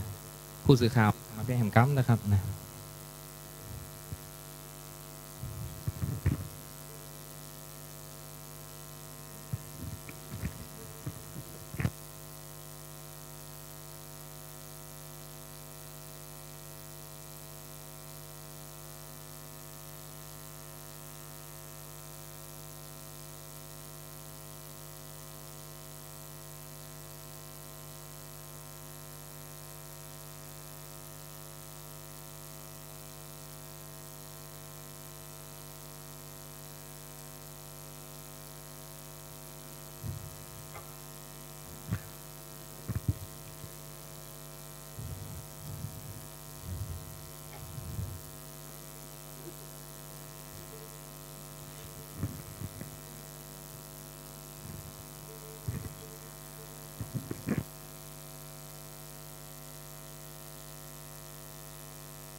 บัดนี้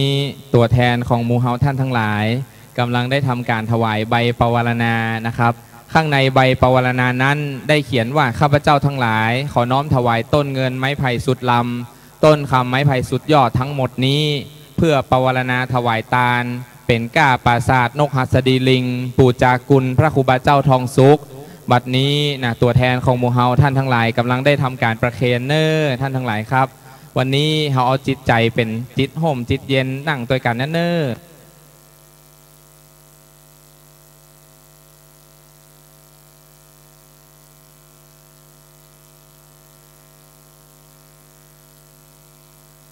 นาบุญกับลุงนานด้วยเนอร์ลุงนานเอาปัจจัยมาห่วมกับอาจารย์ลุยอาจารย์ขออนุญาตลุงนานนะเป็นตัวแทนอาจารย์ลุยเอาเสียบแต่ละต้นให้กำเสียบแทรกซ้อนกันเข้าไปเลยนะครับเนอร์ต้นละใบเลยเนอร์ครับผมเชิญครับลุงนานขอบคุณครับเจ้าหน้าที่ไม้ด้านนู้นมีหรือยังครับผมขอเตรียมไม้ที่พระเดชพระคุณหลวงพ่อพระครูวิทิตศาสนาธรตัวนะครับบัดนี้นะใบปวารณาได้ถวายเรียบร้อยแล้วเก้ากับผมก็จะขออนุญาตถวายสังฆทานปู่จากุลพระครูวิทิตศาสนาธรอันดับแรกขอกราบเรียนเชิญท่านเจ้าสัวสวัสดิ์และท่านเจ้าสัวสมคิดเลิศเกียรติดำรงถวายสังฆทาน2 ชุดนี้ขอกราบเรียนเชิญครับด้านนี้นะครับ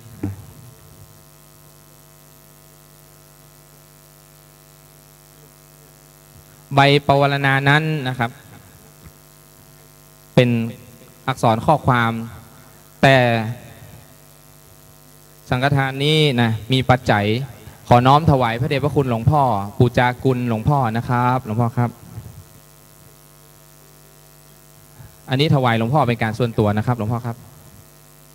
เจ้าสัวถวายด้านบนเลยครับสาธุเจ้าสัวทั้งสองกำลังถวายสาธุอันนี้ถวายหลวงพ่อบัดนี้เราท่านทั้งหลายจะได้ทำการกล่าวคำถวายต้นเงินและมหาภาษาทเพื่อเป็นการปูจากุลปูจาพระพุทธพระธรรมพระสงฆ์ปูจากุลพ่อกุลแม่กุลครูบาอาจารย์นะครับขอท่านทั้งหลายตั้งจิตให้ดีพนมมือแล้วเตรียมกล่าวตามอาจารย์หลุยอันดับแรกเขาจะกล่าวนะโมพร้อมกัน3 จบนะครับเนอนะโมตัสสะภะคะวะโตอะระหะโตสัมมาสัมพุทธัสสะนะโมตัสสะภะคะวะโตอะระหะโตสัมมาสัมพุทธัสสะนะโมสัมมาสัมพุทธัสสะอิมานิมะยังพันเตปัจจัยนานิมหาปราสาทขจหงส์สัปปริวารานิภิกขุสังคัสสะโอโนชยามะสาธุโนพันเตภิกขุสังโฆอิมานิปัจจัยนานิมหาปราสาทขจห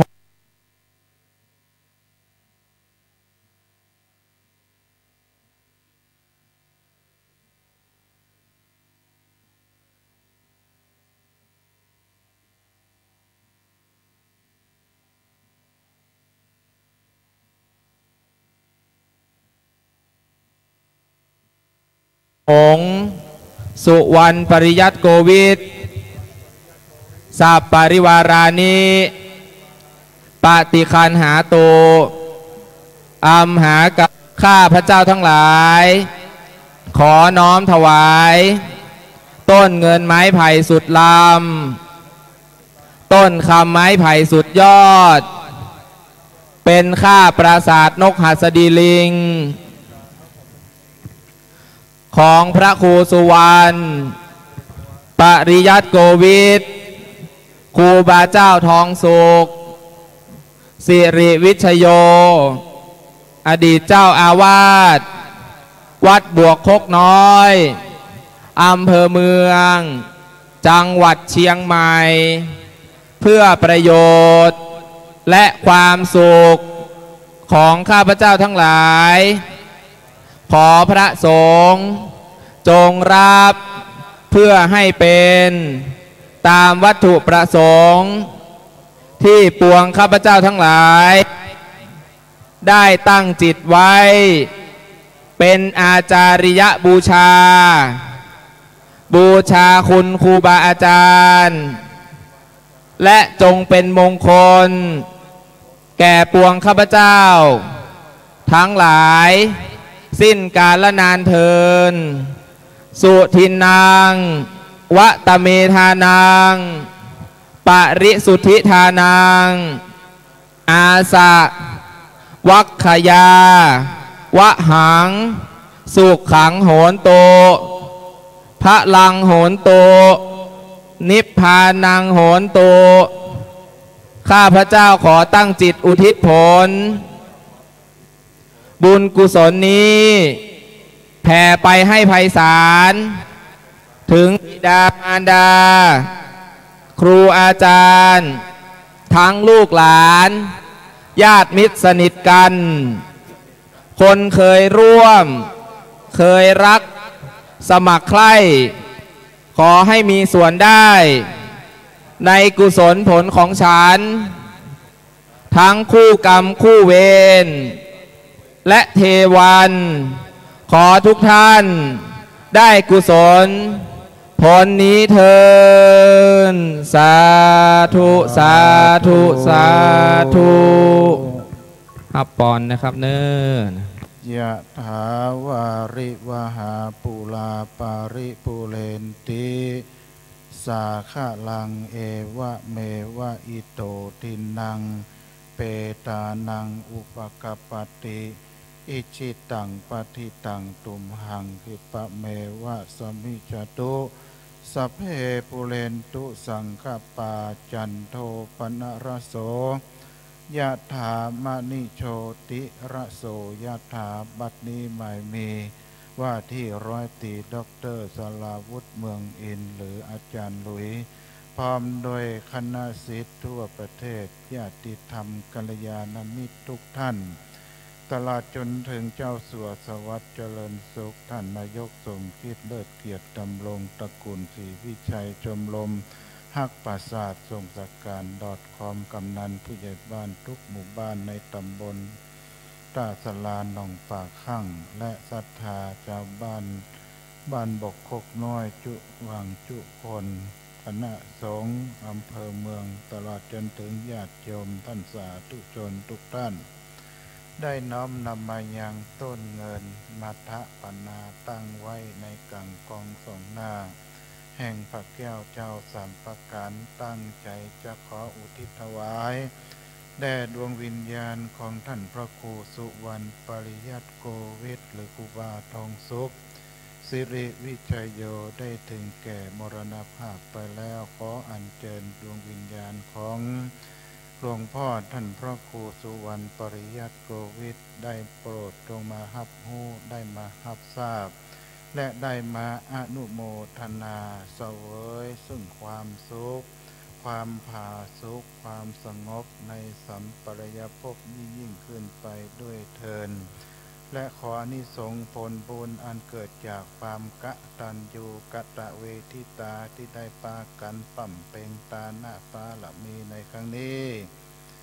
จงเป็นปฏิพรย้อนมาปกปักรักษายังว่าที่ร้อยตรีด็อกเตอร์สลาวุฒิเมืองอินหรืออาจารย์หลุย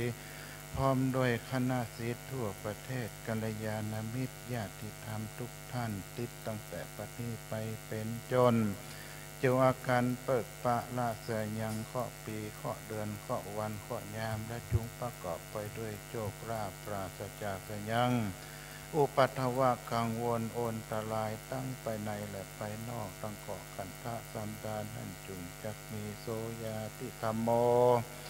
จะอาญานิทัสสิโตเปตานะปูจาจักตาอุลาลาภะลันจะภิกขุนามนุปตินังตุมเฮหิปุญญังปะสุตังอนัปปกันติสัพพิติโยวิวัจจันตุสัพพะโลโกวินาศตุมาเตภวะตวันตะลายโยสุขีติกายุโกภวะอภิวาทานาสิริสนิจังวุธาปจายโน จัตตารโอธรรมาวัฏันติอายุวุธิสุขังปะลังตุสาธุสาธุขอกราบในเมตตาบารมีพระครูวิทิตศาสนาธรรองเจ้าคณะอำเภอเมืองจังหวัดเชียงใหม่ได้โปรดเมตตาฮับต้นเงินฮับเครื่องสังฆทานขอกราบขอบพระคุณในเมตตาบารมีแห่งหลวงพ่อครับและในโอกาสเดียวกันนี้เองเราจะได้เข้าสู่พิธีกรรมพิธีการเพราะว่าเวลานี้ก็ถึงเวลาอันจะได้ฟังพระธรรมเทศนามหาตาลมหาเทศว่าคืนวันนี้เป็นการตานใหญ่ตานหลวงเขาก็จะได้เทศมหากันใหญ่กันหลวงเก้ากับผมขอไหว้สาขอบพระคุณในพระเดชพระคุณหลวงพ่อพระครูวิทิตศาสนาธรเป็นอย่างสูงนะครับ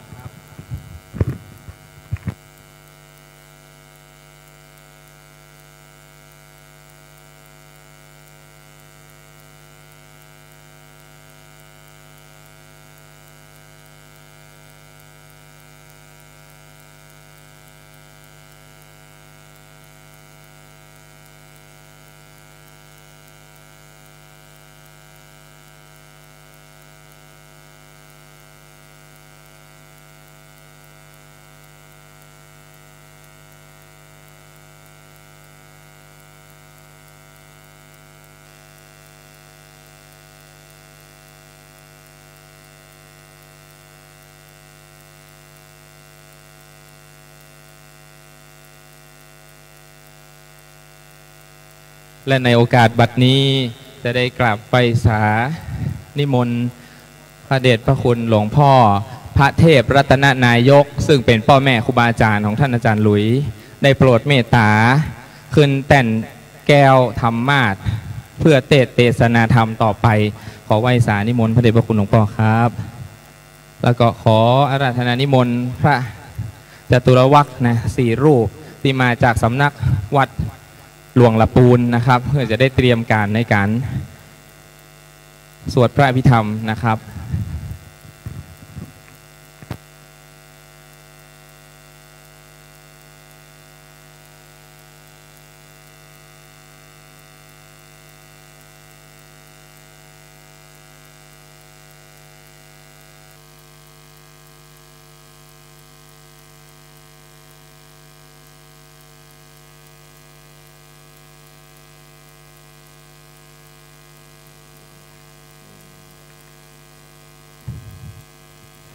วันนี้จะได้เข้าสู่มหามงคลพิธีฟังเทศนาธรรมการทำบุญซึ่งปล่อยล้อหรือว่างานศพตุเจ้าก็ถือว่าเป็นการบำเพ็ญบุญชนิดหนึ่งท่านทั้งหลายวันนี้เขาได้มาฟังเทศฟังธรรมในค่ำคืนรองสุดท้ายนะครับตะกี้พระเดชพระคุณหลวงพ่อบอกว่าพ่อยังก็คืนสุดท้ายอาจารย์คนนี่มืดฟ้ามัวดินแต่ว่านะก็อันด้วยเมตตาปารมีของพี่น้องศรัทธาเจ้าบ้านหมู่เฮาที่มาสมัครสมานสามัคคีกันอาจารย์หลุยต้องยกมือ10 นิ้วขอบพระคุณทุกท่านทุกภาคฝ่ายที่ได้มาช่วยกันในวันนี้นะครับบัดนี้อันดับแรกจะทำการจุดเทียนบูชาพระรัตนตรัยนะครับจะได้ทำการแนะนำให้ท่านเจ้าสวดนะว่าจุดอย่างใดนะครับขอเจ้าหน้าที่เชิงเทียนเตรียมพร้อมนะครับขอกราบเรียนเชิญท่านเจ้าสัวสวัสดิ์เจริญสุขนะครับกรรมการใหญ่บริษัทสุขสวัสดิ์การไม้ลูกศิษย์ครูบาทองสุขลูกศิษย์อาจารย์หลุยเป็นตัวแทนมูเฮาบูชาที่หน้ากระบะมุกบูชาพระรัตนตรัยท่านเจ้าสัวจุดเรียงไปเลยนะครับเนอะเทียนทูบเทียนนะครับท่านเจ้าสัวครับทุกท่านพนมมือนะครับนะเข้าสู่พิธีการแล้วเนอะนะวันนี้หลังจากสวดพระอภิธรรมเสร็จแล้วมีของดีแจกนะครับเนอะอยู่ในสลุงเงินกันนี้นะเนี่ยท่านทั้งหลายนี่เตรียมแจกให้ท่านแล้วนะครับทำพิธีเสร็จก่อนนะครับอันดับต่อไปนะครับขอกราบเรียนเชิญนะท่านเจ้าสัวโกมลนะสาธรประเคนขันศีลขันนี้นะเพื่อปูจาบารมีปูจาศีลธรรมพระเจ้านะครับถวายพระเดชพระคุณหลวงพ่อพระเทพรัตนนายกนะครับอันดับที่2ขอกราบเรียนเชิญนะแม่เลี้ยงสุวินนะสุ สุวินประเคนขันศีลขันที่2นะครับมีขันศีล2ขันนะครับแม่เลี้ยงสุวินนะจากบ้านสวนโกลักอินทผลัมเดินทางมาจากชัยปราการเลยนะครับมาเพื่องานนี้โดยเฉพาะนะมาใจธรรมดานะครับมาตาลกินใหญ่ตาลหลวงนะครับตะกี้ได้ประกาศชื่อแม่เลี้ยงแล้วกับคุณแม่นงนุชนามวงแต่ว่าท่านนงนุชติดภารกิจนะครับคุณแม่เลี้ยงสุวินปลีกเวลามาได้นะครับประเคนขันศีลนะครับเนอบัดนี้ท่านทั้งหลายแปลงใจฮื้อร่มแปลงใจฮื้อเย็นเฮาจะได้ทำการไหว้พระนบธรรมแล้วจะได้อาราธนาศีลอาราธนาธรรมในการต่อไปขอเชิญท่านทั้งหลายพนมมือนะครับเนออะระหังสัมมาสัมพุทโธภควาพุทธังภควันตังอภิวาเทมิสวาคาโตภควตาธัมมังนามัสสามิสุปฏิปันโนภควโตสาวกสังโฆสังฆังนะมามินะโมตัสสะภะคะวะโตอะระหะโตสัมมาสัมพุทธัสสะนะโมตัสสะภะคะวะอะระหะโตสัมมาสัมพุทธัสสะนะโมอะระหะโตสัมมาสัมพุทธัสสะพุทธังสารนังกัจฉามิธัมมังกัจฉามิสังฆังสารนังกัจฉามิตุติยัมปิพุทธังสารนังกัจฉามิตุติยัมปิสารนังกัจฉามิตุติยัมปิสังฆังสารนังกัจฉามิตติยัมปิพุทธังสารนังตติยัมปิธัมมังสารนังกัจฉามิตติยัมปิสังฆังกัจฉามิอิติปิโสภควาอะระหังสัมมาสัมพุทโธวิชชาจารณะสัมปันโนสุขโตอนุตตะโลปุริสธัมมาสารันติสัทธาเทวมนุสสานังพุทโธภควติสวะคาโตภควตาติโกอะกาลิโกเอหิปัสสิโกโอปันนะยิโกปัจจัตตังเวทิตัพโพวินโยหิติสุปฏิปันโนกะสังโฆโจปฏิปันโนภควโตสาวกะสังโฆญาญะปฏิปันโนภควโตสาวกะสังโฆสามีภควโตสาวกะสังโฆยะทิฏฐังจัตตาริปุริสายุคานิอัฏฐาปุริสาบุคคลาเอสะภควโตสาวกะสังโฆอาหุปาหุไนโยตักขินไนโยอัญชลีตะลังปุญญักเขตังโลกัสสาติมะยังพันเตติสารเนนะสหปัญจศีลานิยาจามาโตติยัมปิมะยังพันเตติสารเนนะสหปัญจนิยาจามาตาติยัมปิติสารเนนะสหปัญจศีลานิยาจามา นะโมตัสสะภะคะวะโตอะระหะโตสัมมาสัมพุทธัสสะนะโมตัสสะภะคะวะโตอะระหะโตสัมมาสัมพุทธัสสะนะโมตัสสะภะคะวะโตอะระหะโต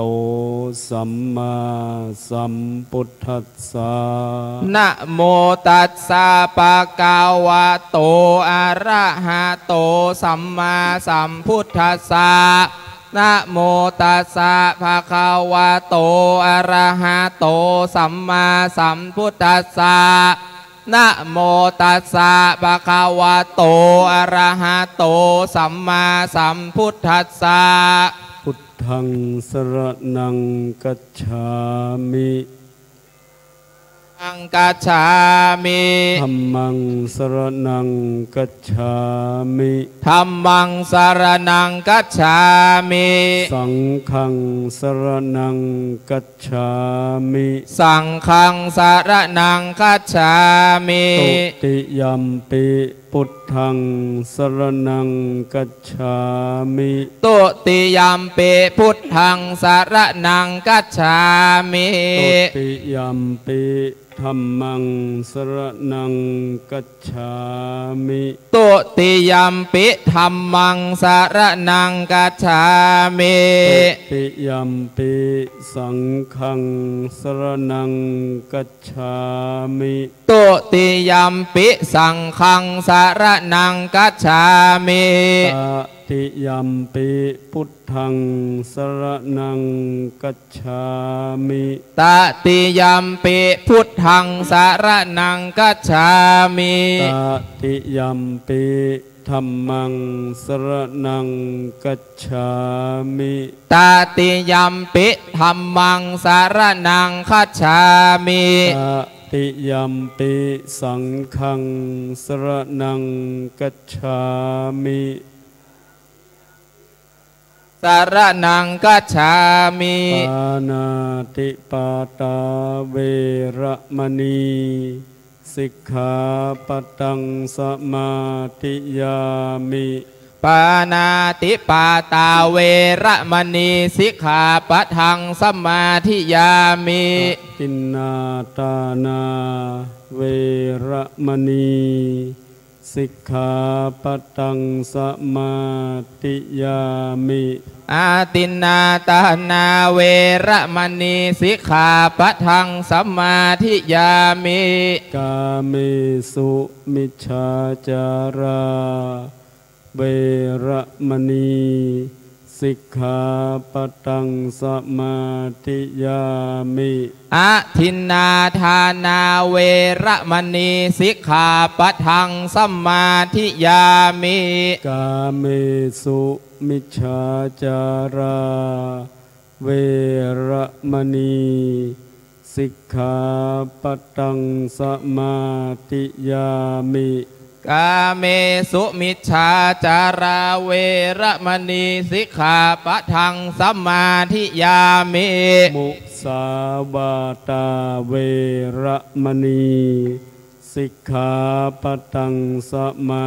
ธิยามิมุสาวาตาเวระมณีสิกขาปัตตังสมาธิยามิสุราเมรยะมัจจปมาทัฏฐานาเวระมณีสิกขาปัตตังสมาธิยามิสุราเมรยะมัชฌัปมาทัฏฐานาเวระมณีสิกขาปัตตังสมาธิยามิมานิปัญจสิกขาปัตตานิสีเลนะสุขติงยันติสีเลนะโภคสัมปตาสีเลนะนิพุติงยันติตัสมาสีลังวิโสทะเยสาธุสาธุสาธุโอกาสบัดนี้จะได้ทำการจุดเทียนส่องธรรมท่านอาจารย์ลุยขอกราบเรียนเชิญท่านสุภนิมิตร วรกิตติหรือว่าท่านนายกสุพนิมิตท่านเป็นนายกเทศมนตรีตำบลสันกำแพงเมตตามาจุดเทียนส่องธรรมขอกราบเรียนเชิญครับจุดเทียนส่องธรรมแล้วก็ประเคนเทียนส่องธรรมนะครับเน้อนะครับและก็อันดับต่อไปขอกราบเรียนเชิญท่านธนวัฒน์ชัยวุฒิหรือว่าดีเจธนวัฒน์คนเมืองพร้อมกับ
นแต่ว่าบุตรตนเอกอังเสพสร้างสาเวยผล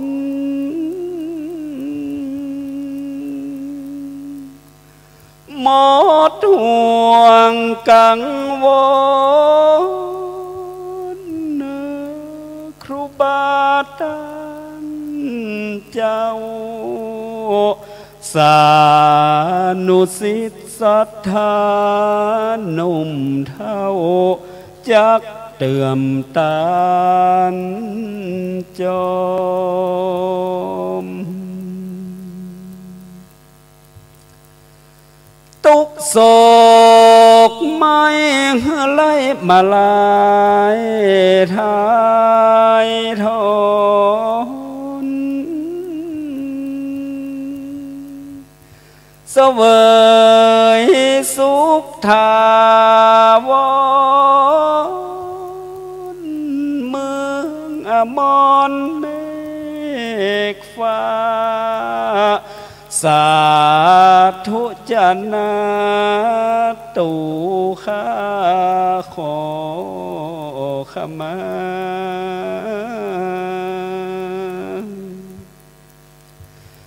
แม่นได้ประมาตะด้วยกายและวาจา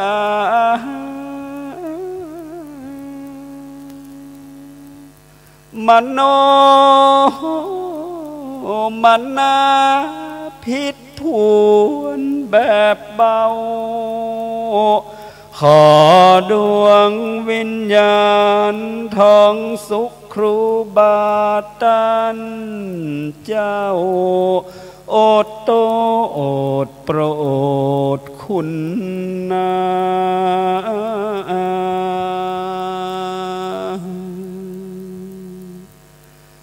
ขอนิมนต์เคลื่อนข้าย้ายขึ้นสู่ภาศาสตร์งามตา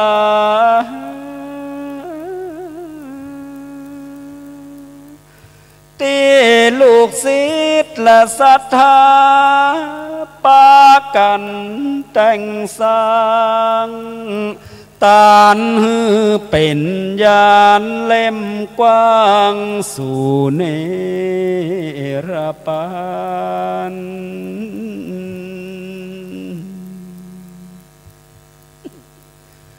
แม่นปารมีไปกันกล้าได้วายหน้ามาเกิดในโลกสงสาร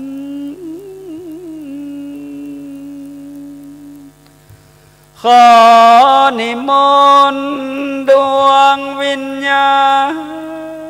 ณมาเกิดบวกครุกน้อยสันฐานแห่งห้องมาเป็นเจ้าปีนายน้องทรงเสพปารมีธรรมขอท่านครูบาเจ้าได้โปรดโจทย์จ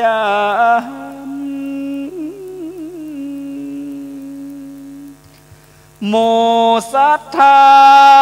จักปฏิบัติตามกรรมครูบาตันเจ้าสานุสิทธิ์นี้เราจักอยู่กรรมศาสนา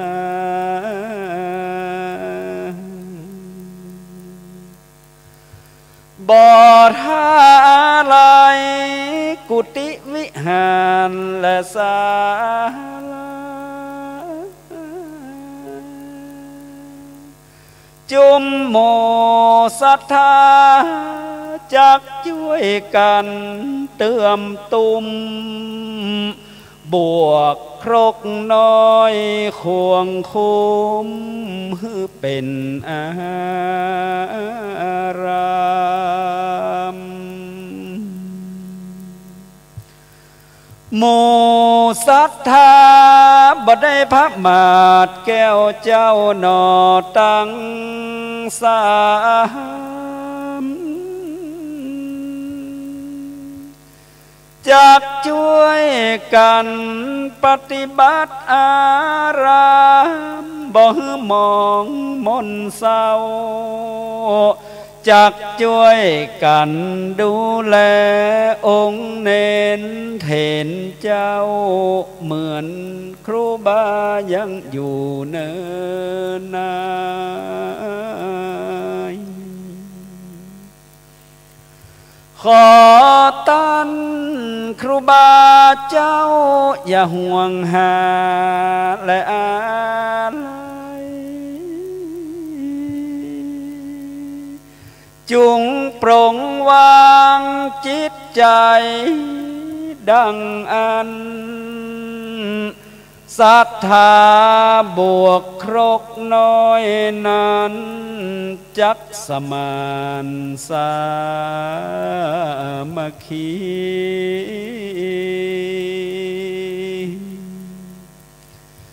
ขอท่านครูบา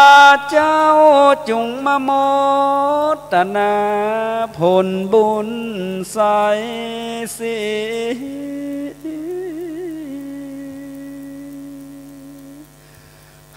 อยู่สุขสบายดีปนเว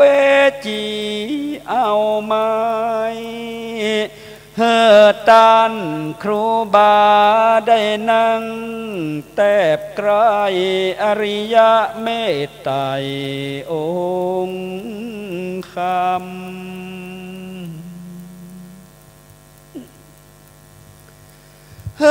ได้เสวยสุขยิ่ง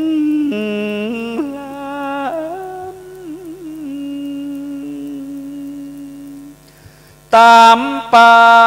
รมีธรรมติตันครูบาได้สร้างได้เปล่าวางจากกรรมภาย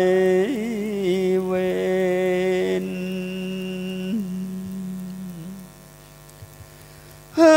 ได้อยู่สุขหนอสาเทียนตามบุญที่ได้ปั้มเป็นปีมาหลาย10 ปีดังอัน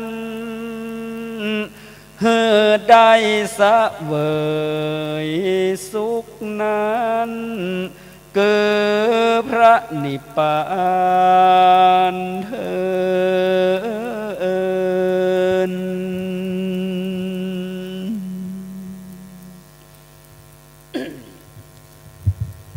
นะโมตัสสะ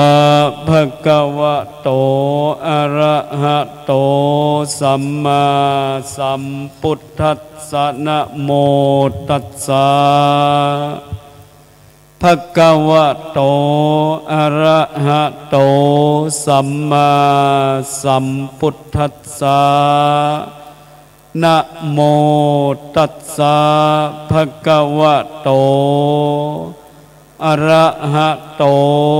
สัมมาสัมพุทธัสสะอัตตานังธรรมยันติปันดิตา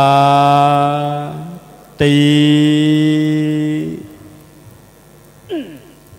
ณโอกาสบัดนี้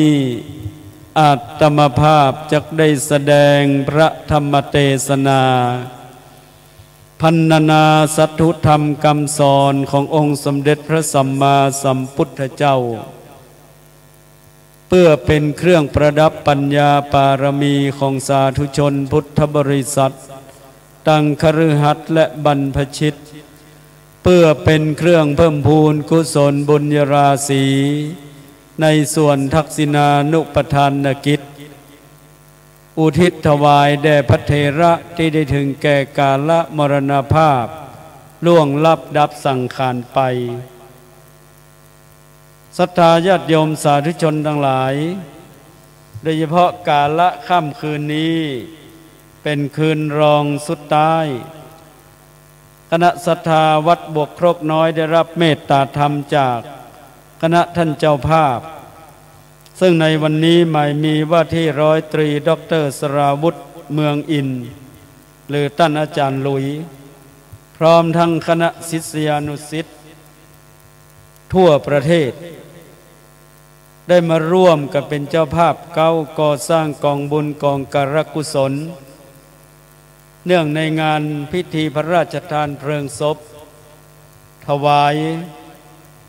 หลวงพ่อท่านพระครูสุวรรณปริยัติโกวิทหรือครูบามหาทองสุขที่ได้ถึงแก่กาลมรณภาพล่วงลับดับสังขารไปอาตมาเดินทางล่วงหน้ามาก่อนนึกว่าจะประตันเวลามาปะพิธีปั้นถวายต้นเงินเพื่อที่จักสมทบเป็นค่าใช้จ่ายในการอาราธนาสรีระสังขารของครูบาเจ้ามหาทองสุขขึ้นประดิษฐานบนหลังปราสาทนกหัสดีลิง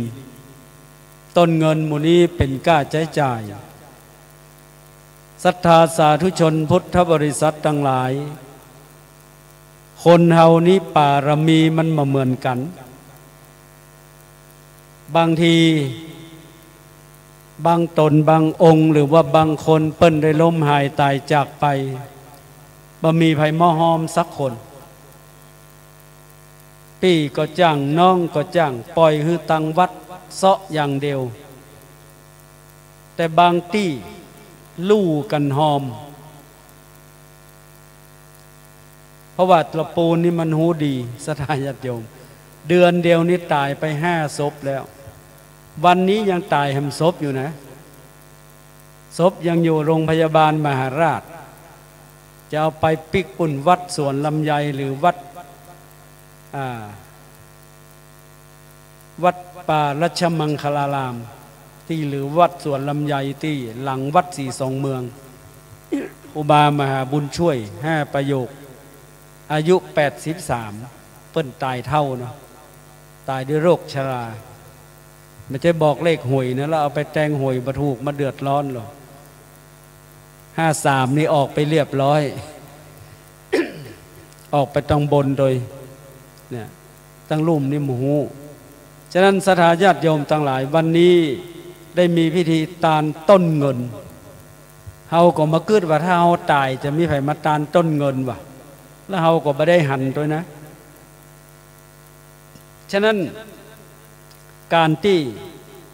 ท่านผู้ใดไผผู้หนึ่งจะมาทำความดีต่อหน้าสรีระร่างสังขารของครูบาอาจารย์นี่มันก็เป็นไปได้ยากอาจารย์หลุยเปิ้นมีลูกศิษย์ลูกหานักก็จักจวนกันมาเป็นเจ้าภาพเก่าแบ่งเบาภาระงานของคณะสงฆ์วัดบวกครกน้อยคณะสงฆ์ตำบลตาสลาหนองปะคั่งและก็คณะศรัทธาวัดบวกครกน้อยตยก็ถือว่าเป็นบุญของท่านทั้งหลายแต่เป็นมหากุศลของอาจารย์หลุยเนอะพร้อมทั้งคณะลูกศิษย์ลูกหาเป็นมหากุศลอันยิ่งใหญ่ฉะนั้นคนเฮานี้จะมีเงินเป็น10,000 ล้านแสนล้านนี่บางทีทำบ่ได้เพราะใจมันบ่ตกใจมันบ่ถึงอย่างช่วงนี้ที่มันดังที่สุดก็คือลู่เงิน30 ล้านกันใครจะได้บ่ฮู้ตำรวจกับครูนี่ลู่กันดีนะทุกเจ้าบ่เอาบ่ไปลู่กับเปิ้นทุกเจ้า101เอาไปกินละคนละใบละใบ18 ล้านแต่ทุกเจ้า101ไปเอาเข้าวัดหมดเลย และแถมอย่างหนึ่งนั้นศรัทธาญาติโยม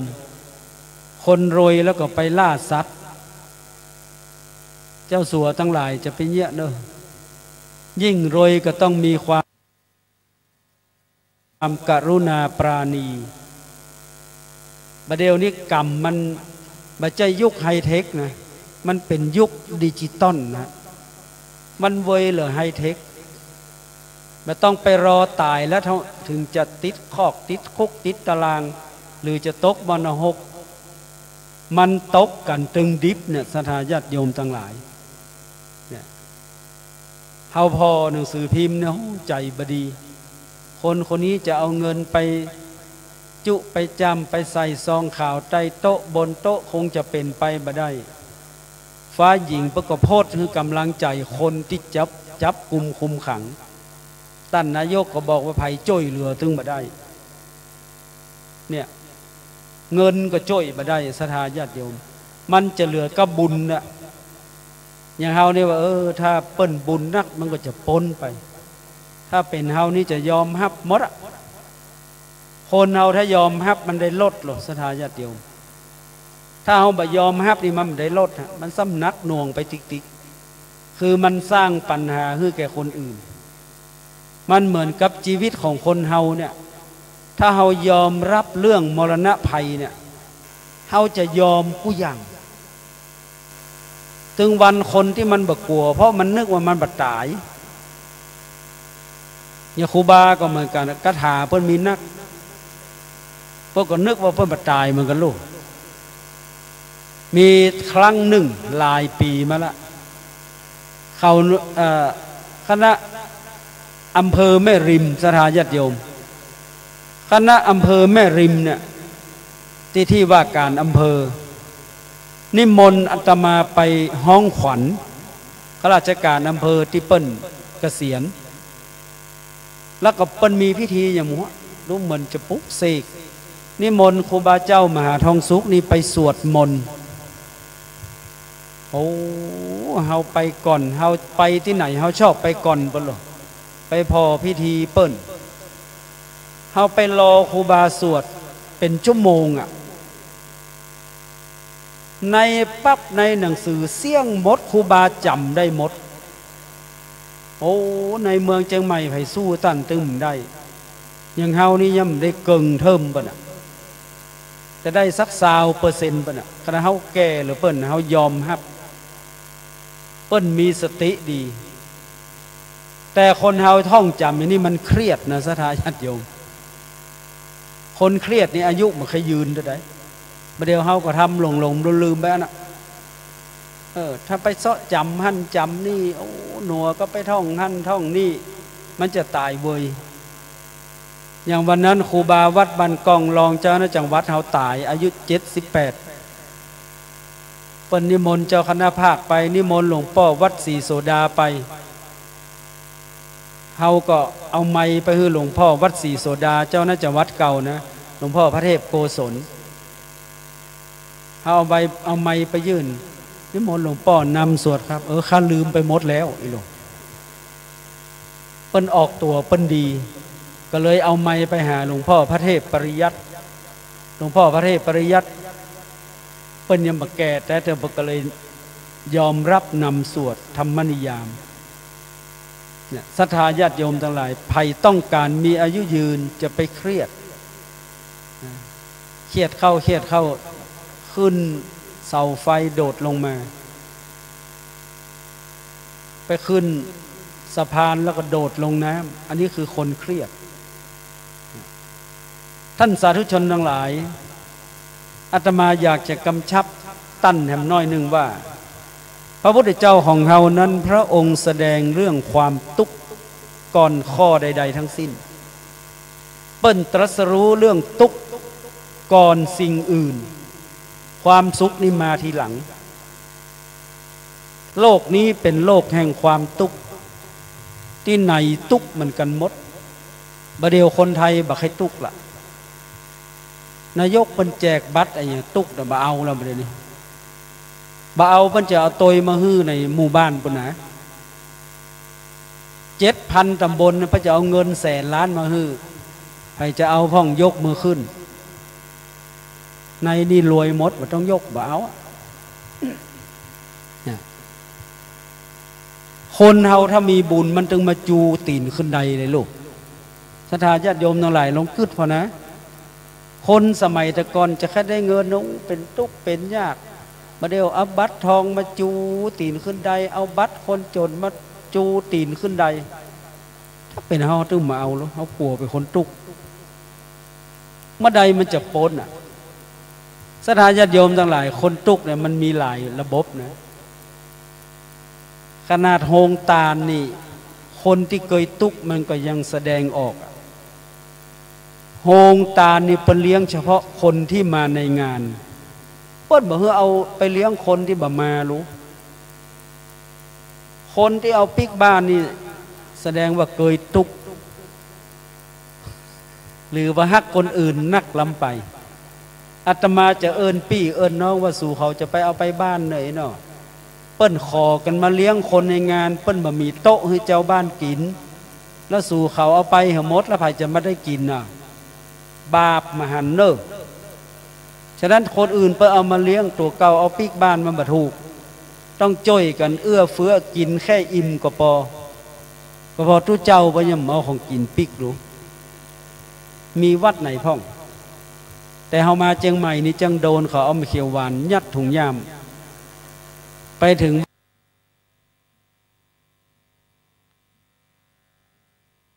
วัดเนี่ยมันนักแต่นักว่าโหทุเจ้าเชียงใหม่นี่แกล้งเฮารู้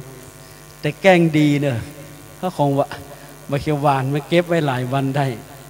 เนี่ยแสดงว่าบุญเฮามันนักศรัทธาญาติโยมก็ได้เฮาไม่ได้เขาอย่าเอาฮื้อเนี่ย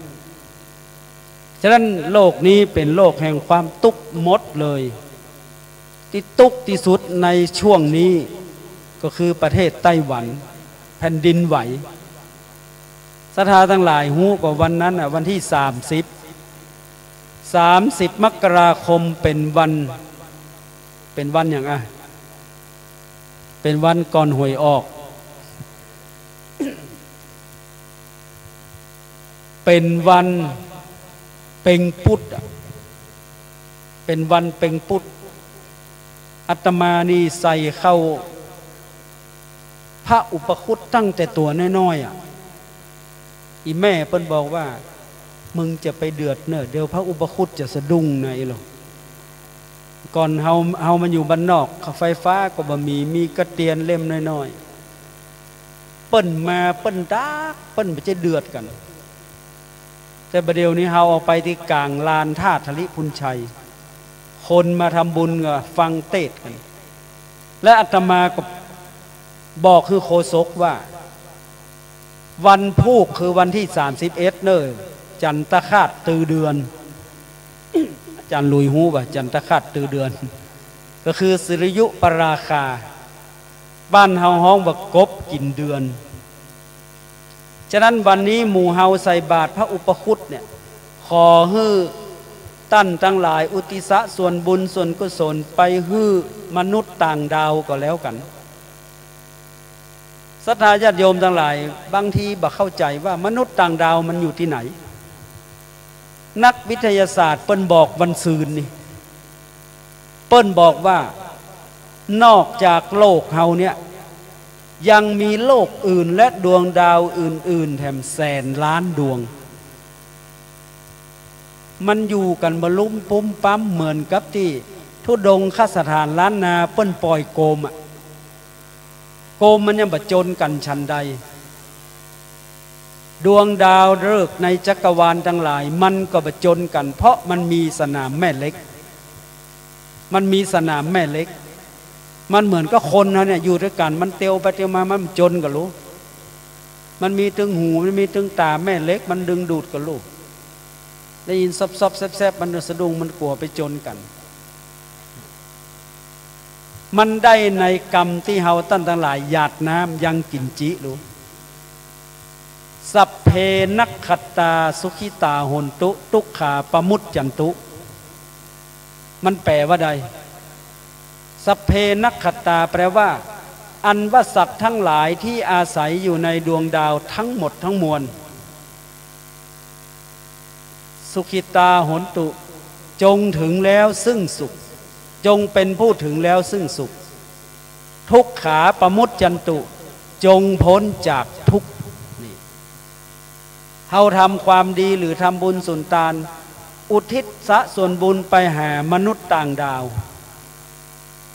ภัยตั้ง4ประการจึงบ่เกิดกับบ้านเฮาเมืองเฮา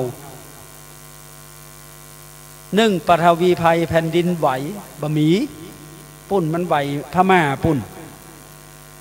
ห่างจากแม่สายไปประมาณ100 กว่ากิโลแล้วมันก็ไปไหวไต้หวันตั้งหลายพอรูปเด้อพอรูปหนังสือพิมพ์พอรูปทางอินเทอร์เน็ตเนี่ยโรงแรมเป็น20-30 ยันเงียงลั่งงั่งขนาดจะตายแต่คือเฮาหมูแต่ฮู้ว่าอย่างน้อยครั้งแรกเปิ้นปะ7 คนเนี่ยอุทกภัยก็มันนักบ่มีวาตภัยลมใหญ่ลมหลวงก็บ่มีอัคคีภัยไฟไหม้ใหญ่หลวงก็ตุ้มเคยมี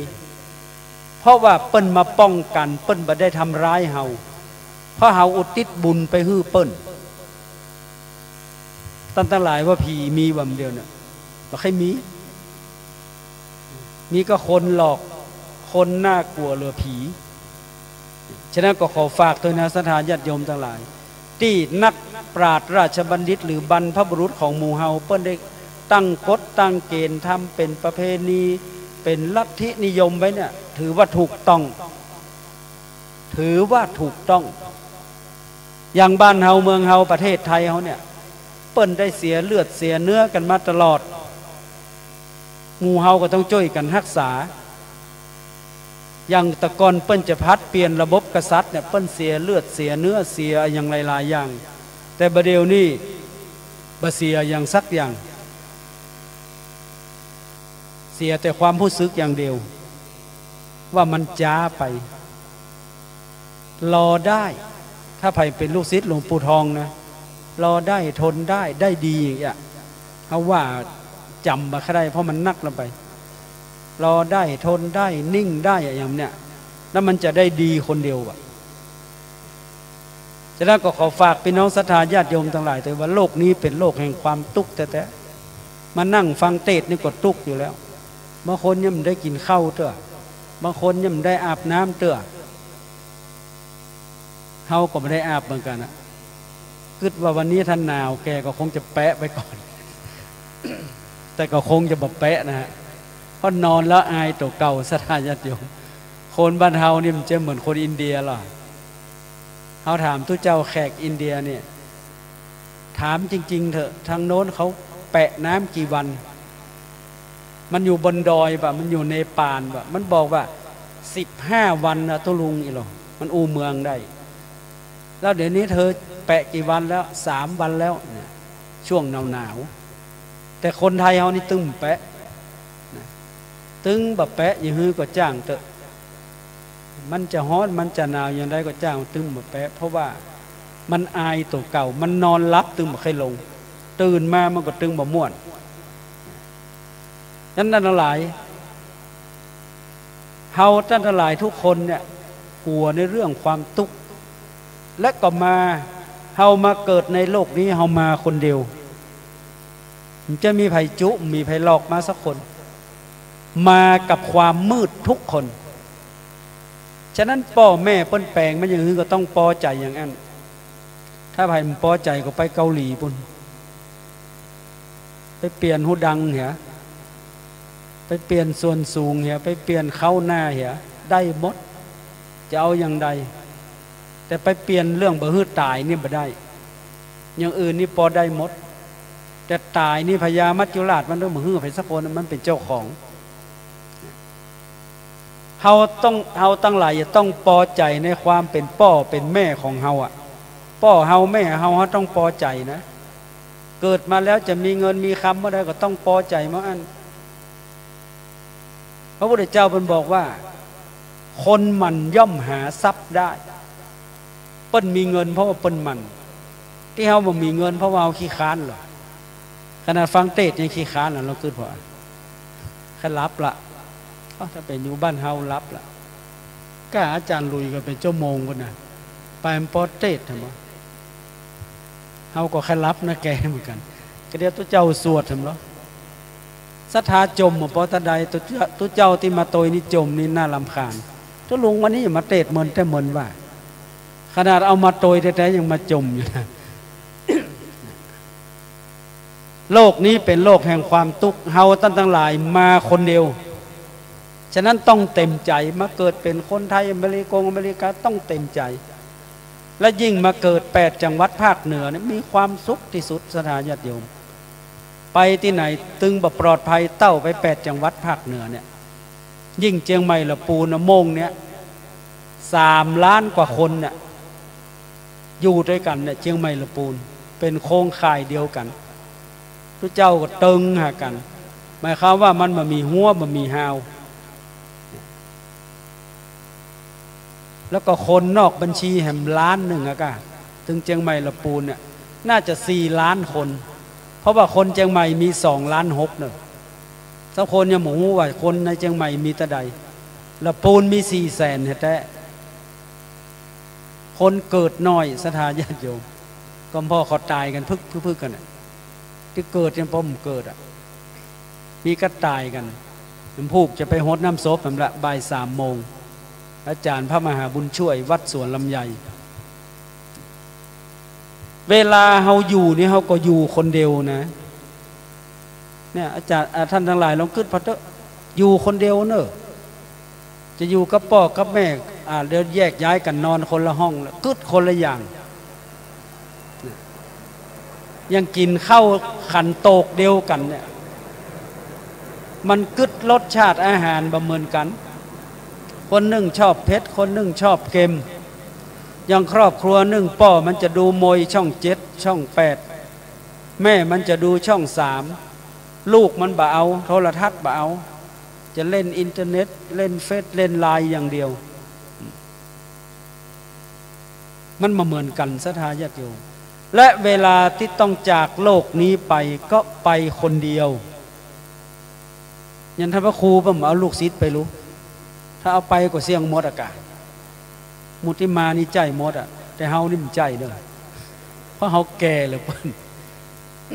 แต่เฮาก็บ่รอดเหมือนกันไอ้คอแคกๆนี่ก่อนจะเตะนี่ก็โหสมมาเด้อขากน้ำลายคายน้ำหมากจมูกมันใจบ่ดีที่เอาพอตุ้มมันนี่ก็กลัวหนาวถ้ากูหนาวเนี่ยกูตายแน่เพราะเฮาเท่าเรา62แล้วลูกอายุ62จะเต็มเดือน10นี่แหละเดือนกรกฎาเนี่ยขออย่างเดียวห้ามมาไปแต่งหวยนะศรัทธาวันนี้ถ้าฟังตัวเลขเอาไปแต่งหวยหมด53ออกไปแล้วเหลือก็33เนี่ยส่วนมากมันกึดกันอย่างนั้นฉะนั้นเราจากไปก็ต้องไปคนเดียวนั่นมันเป็นปัญหาที่ต้องกึดนะว่าเฮามาคนเดียวนี่มาร่วมทุกข์ร่วมสุขด้วยกันและศรัทธาทั้งหลายลองกึดพอเถอะคนเชียงใหม่เนี่ย2 ล้าน 6แล้วเฮามาอยู่ที่นี่ตะหือ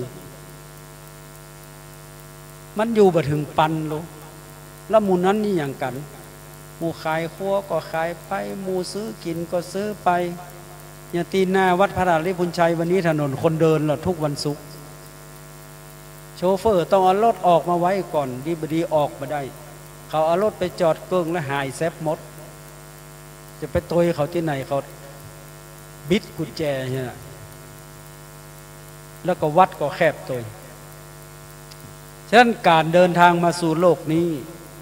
เปิ้นฮ้องว่ามันเป็นสถานที่กลางเป็นสถานที่ปั้มเป่งปารมีอย่างอาจารย์ลุยเปิ้นมาปั้มเป่งปารมีนะสถานญาติโยมอาตมาหันเปิ้นแล้วเฮาอย่าได้ตานกับเปิ้นบ่จะได้ตานกับเปิ้นก่อนฉะนั้นวิธีการตานมันก็มีหลายอย่างหลายแบบฉะนั้นไผทำดีก็ขอให้ศรัทธาญาติโยมอนุโมทนาตนถ้าเฮาเปิงใจเฮาก็ฮับประสาทให้หมดกะ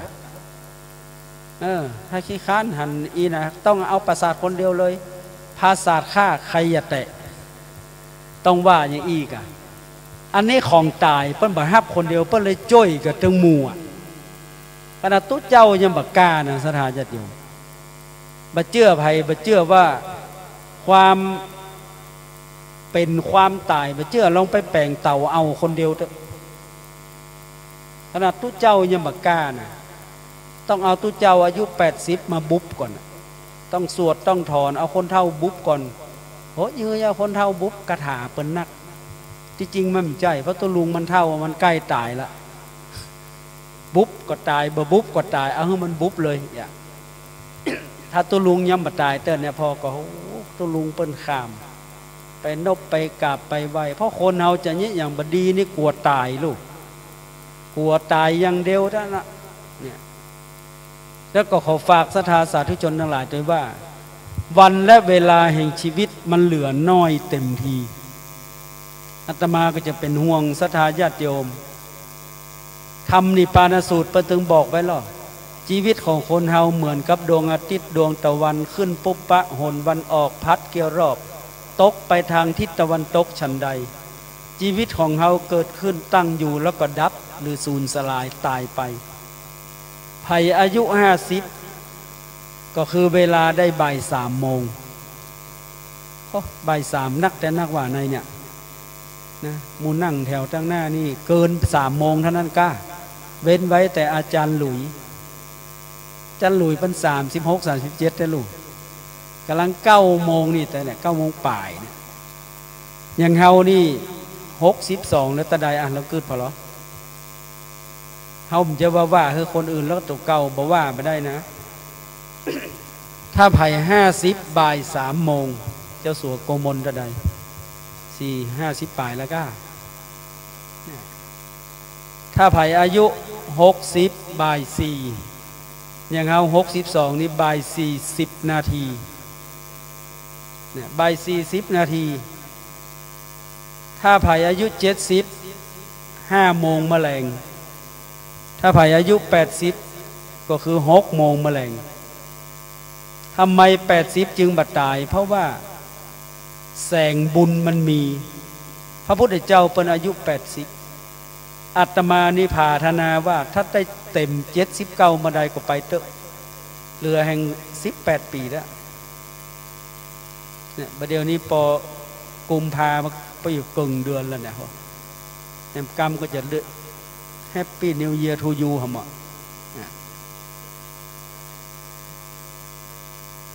วันเวลานี้มันเวยขนาดศรัทธาญาติโยมทั้งหลายพระเจ้าอยู่หัวรัชกาลที่10ปีที่2แล้วนะปีที่2แล้วอ่ะแล้วเป็นห่วงคนไทยขนาดเนอะกลัวคนไทยทุกข์กลัวคนไทยยากกลัวคนไทยพิษกันจะไปทะเลาะเบาแวงกันเพื่อมีความสามัคคีเป็นอันหนึ่งอันเดียวกันถ้าจากแผ่นดินไทยเนี่ยเขาไปอยู่ที่ไหนมาได้ละคนพม่ามาอยู่ที่เฮาเป็นอย่างสบายแต่ถ้าเฮาไปอยู่พม่าเขามาให้อยู่นะโรฮิงญาเขายังไล่เนี่ยแล้วหมู่เฮานี่มันจะไล่มุสลิมจะไล่คิดหรือใครเข้ามาอยู่ก็มาอยู่เถอะมาอยู่ด้วยกันมานอนด้วยกันมากินด้วยกันมาก้ามาขายด้วยกันแต่ห้ามมาวางระเบิดกันไม่ได้เฮาเอาบุญตุบเหรอศรัทธาญาติโยมเอาความดีเข้าสู้อาตมาขอเท้าความน้อยหนึ่งให้ศรัทธาญาติโยมได้เข้าใจตั้นอะไรประวัติศาสตร์อาตมานี่ชอบอ่านประวัติศาสตร์สมัยแต่ก่อนเนี่ยราชการพุ่นอ่ะที่1 ถึง 5ตั้นทั้งหลายประเทศไหนมาบุกเมืองไทยประเทศญี่ปุ่นประเทศอังกฤษประเทศฝรั่งเศสเฮาตั้นทั้งหลายเสียแซนบีซีป้อก็เพราะอังกฤษมันยึดไปหมดที่จริงคนไตใหญ่ไตเยอะที่เป็นคนบ้านเฮาหมดลูกเฮาต้องบอกเขาว่าโมเลวกันไม่อยู่ด้วยกันนี่แล้วก็มันเยอะการพ่องหมู่เฮาก็ขี้ค้านไปติ๊กๆคือเปิ้นเยอะติ๊กๆลำไยก็บ่ขึ้นลำไยก็บ่จ้างเยอะนาก็บ่จ้างอย่างเดียวเข้าเซ็นทรัลเนี่ยเข้าเซ็นทรัลแมคโครโลตัสเนี่ยสปะสปืน เฮาเสียดินแดนฝั่งขวากะตั้งเวียดนามตั้งเขมรตั้งลาวบนเพราะฝรั่งเศสและตั้งหลายหูก่อนแต่ก่อนเคยบุกประเทศอื่นไปตะวันออกกลางไปเบียดเบียนเปิ้นและประเดี๋ยวนี้มุสลิมเนี่ยเข้าไปในยุโรปที่อังกฤษบยอมอยู่กับยูโรเพราะว่ายูโรตั้งหลายเนี่ยมุสลิมหรืออิสลามปั้นหนีเข้าไปเดินเท้าเข้าไปยุโรปเป็น2-3 ล้านคนแล้วเขาจะเอาแจกประเทศละแสนท่านหลายลงขึ้นพอแล้ว10 ครอบครัว5 ครอบครัวถ้ามันอยู่ด้วยกันมันเดือดร้อนล่ะถ้าเอาไปเป็นแสนคนเนี่ยวันนั้นอาตมาอ่านคอรัมน์เขาบอกว่าประเดี๋ยวนี้ยุโรปเนี่ยมีฉกชิงวิ่งราวข่มขืนปล้นฆ่ากันเพราะว่าผู้อพยพมันนักผู้อพยพนี่มันมีกินลูกมันก็ต้องฉกชิงวิ่งราวปล้นฆ่าเพื่อเอามายาต้องยาใส่นี่อานิสงส์แห่งการบุกรุกประเทศอื่นประเดี๋ยวนี้ประเทศตัวเก่าก็ต้องโดนบุกรุกบ้านเฮานี่มันไปบุกที่ไหนรู้มีกระเปิ้นมาบุกหมู่เฮาฉะนั้นหมู่เฮาจึงอยู่ร่มเย็นเป็นสุขเด้อศรัทธาญาติโยมฉะนั้นต้องมีความเอื้ออาทรต่อกันและกันและหลายคนอาจจะอยู่ในนี้อาจจะอายุใกล้70-80อย่างเจ้าสัวปกาไม้เนาะเจ้าสัวสวัสดิ์เฮือเกือบ80แล้วก็ว่า8 ปลายละโอ้7แล้วก็70-80แล้วก็ตายไม่ใช่นะเขาถามเขาว่าท่านเจ้าคุณถ้า80ยังไม่ตายนี่จะเยอะฮือก็ข้าก็จะเอา100บุกไก่นี่แล้วเขาถามว่าถ้า100บัดตายก็100 ซาวถ้า100 ซาวนี่เขาอยู่แห่งเกือบ60 ปีเนอะเพราะพระพุทธเจ้าเป็นกำหนดไว้แล้วว่าคนที่อยู่ในโลกเนี่ย120 ปีเป็นที่ตั้งถ้าไผ่อดอยู่นะ100 ซาวอยู่ได้ฝ่ายตุเจ้านี่ที่ตายไปในอดีตก็คือพระมหากัสสปะพระอานนท์ฝ่ายไม่ยิงกับนางวิสาขามหาอุบาสิกาถ้าโลกยุคปัจจุบันนี้ท่านทั้งหลายเคยได้ยินข่าวหลวงปู่สุภาก่อนวัดศรีละสุภารามภูเก็ตเป็นอายุ119ก่อนนะและครูบาโดยเฉพาะครูบาดงดียัง104ครูบาเมืองพะเยาวัดสลีโคมคำหลวงปู่บาลีคุณูปมาจารย์นั่ง100ละเดินจะย่างละหลวงปู่ครูบาสมเด็จพระมหามุนีวงศ์วัดสัมพันธวงศารามกรุงเทพก็นั่ง101ละสติมันเป็น100มีทำอยู่นะศรัทธาญาติโยมไม่ใช่ว่ามันมีอย่างครูบาดงดีวัดบันฟ่อน ก็นั่ง100แล้วนะหางดงเนี่ยฉะนั้นศรัทธา60-70บ่ต้องกลัวเนี่ยสร้างบุญสร้างกุศลทำจิตใจให้สุขสบายเพราะ100 ซาวกุคนพระทุเจ้าก็ถึงปั่นปอน100 ซาวหรออย่างเฮาเนี่ยขอ80นี่พอละถ้า80ไม่ไปก็ไปเถอะเพราะเขาถึงปลดหมดละเจ้าคณะจังหวัดก็บ่คือเป็นแต่เจ้าอาวาสนี่เป็นจนตายนะเพราะตายปุ๊บเป็นอดีตเลยเพื่อจะตั้งรักษาการเลยเข้าของสัมปติก็ละหมดฉะนั้นเวลาเรายังมีชีวิตอยู่จะเนี้ยอย่างก็รีบทำจะเนี้ยอย่างก็ขจะเนี้ยจะไปรอนอนบนเตียงอันนั้นก็ย่ำได้เนี้ยอันนี้ก็ย่ำได้เนี้ยอันนั้นก็ย่ำได้ทำอันนี้ก็ย่ำได้ทำต้องเนี้ยต้องทำในขณะที่เราตีนดีมือดีจิตใจดีพยาปัญญาดีแล้วก็พอมีเงินมีทองที่จะทำบุญสุนทานหรือจะทำประโยชน์ให้แก่สังคมฉะนั้นศรัทธาสาธุชนทั้งหลายพระพุทธเจ้าของเฮาเนี่ยเพิ่นบอกว่าอัตตานังธรรมยันติปันดิตาคนฉลาดย่อมฝึกตนอย่างเฮาทำบุญทำกุศลเฮาจะว่าทำจนเสี่ยงหรอกก้อยๆทำไปตามฐานานุรูปตามหลักเศรษฐกิจว่ามันจะดีก็บ่ดีประเทศไทยเฮานี่เศรษฐกิจดีก็บ่ดีแต่มันก็แปลงติ๊กๆเนี่ยเฮาพอนะมาเอาเงินเนี่ยมาก็บ่ฮู้ แล้วคนเฮาก็แอวห้างติ๊กๆมันก็เอาเงินมาหมูเนี่ยมันก็น่าแปลกเหมือนกันศรัทธาญาติโยมฉะนั้นประเดี๋ยวนี้เพิ่นกำลังดูลู่ดูทางว่าเขาจะแยกอย่างใดคือประเทศไทยเฮานั้นได้มีความสุขสงบร่มเย็นนักกว่านี้ขออดเอาแหมน้อยเดียวก็ได้อดเอาแหมน้อยเดียวเฮาทั้งหลายก็จะได้ดูเมืองแห่งความสิวิไลยิ่งบุญเฮานักแต่ใดเฮาซ้ำได้อยู่ดีแต่อันศรัทธาญาติโยมจะไปทำเพื่อตัวเก่าจมลงนะอย่างตู้เจ้าทั้งหลายพระเจ้าอยู่หัวข้าราชการเปิ้นขอคนเฮานี่จะไปดื่มเหล้าดื่มเบียร์กันจะไปสูบบุหรี่นักเปิ้นคืนภาษีเพื่อบ่ให้คนซื้อมีเงินให้อย่างซื้อไตหมดเขาถึงบ่กลัวแต่ตู้เจ้าทั้งหลายนี่กลัวตายเขาถึงไปสูบบุหรี่ก็รู้ลองพอหรอวันนี้เฮาก็ประกาศยั้งกาแฟแล้วอีทหูแห่มาถ้าอย่าตายกับกาแฟนี่ก็หมูขอยั้งเห็นกันเนอะบอกคือคนขับรถล่ะคนขับรถตัวลุงยั้งกาแฟแล้วเนี่ยห้ามมาถวายในเนาะบัดทีอินวันบัดกาแฟสดบัดกาแฟดำอย่างสักอย่างแล้วบ่เอาแล้วเนี่ยพอรีเพอนี่ยั้งมาเรียบร้อยบุหรี่ก็ยั้งมาเรียบร้อยเหลือก็กาแฟประเดี๋ยวนี้เหลือก็เข้ากับน้ำมันเนาะสาระแห่งชีวิตเนี่ยมีก็เข้ากับแล้วก่อนน้ำคำว่าเข้าก็คือเข้าเนี่ยข้าวเหนียวข้าวเจ้ากับก็คือแกงต่างๆน้ำก็คือน้ำจิ๋งน้ำจริงๆไม่ใช่น้ำเหล้าน้ำเบียร์ไม่ใช่น้ำขาวอุกระแช่เป็นน้ำจริงคือน้ำจริงคนเฮาเนี่ยศรัทธาญาติโยมอาตมาแต่ก่อนนี่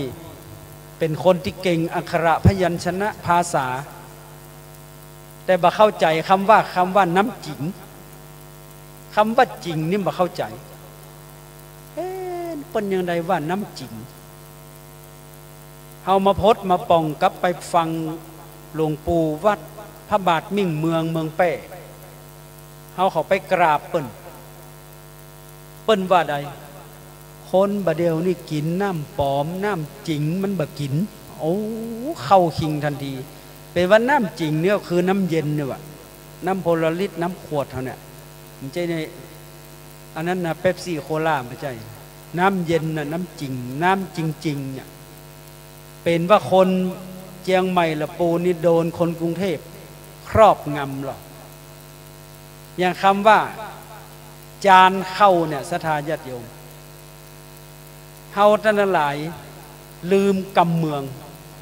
ถ้าตัวเมืองก็จะเขียนตัวจะสระอาห่างนะอ่านว่าจานเหมือนกับปูจานนี่กะเฮาย่ำห้องปูจานเฮาห้องปูจานนี่มันเป็นรอเรือฉะนั้นจานเข้านี่คนภาค6คือเจียงไฮ้แป้น่านพะเยาลำปางเปิ้นว่าถูก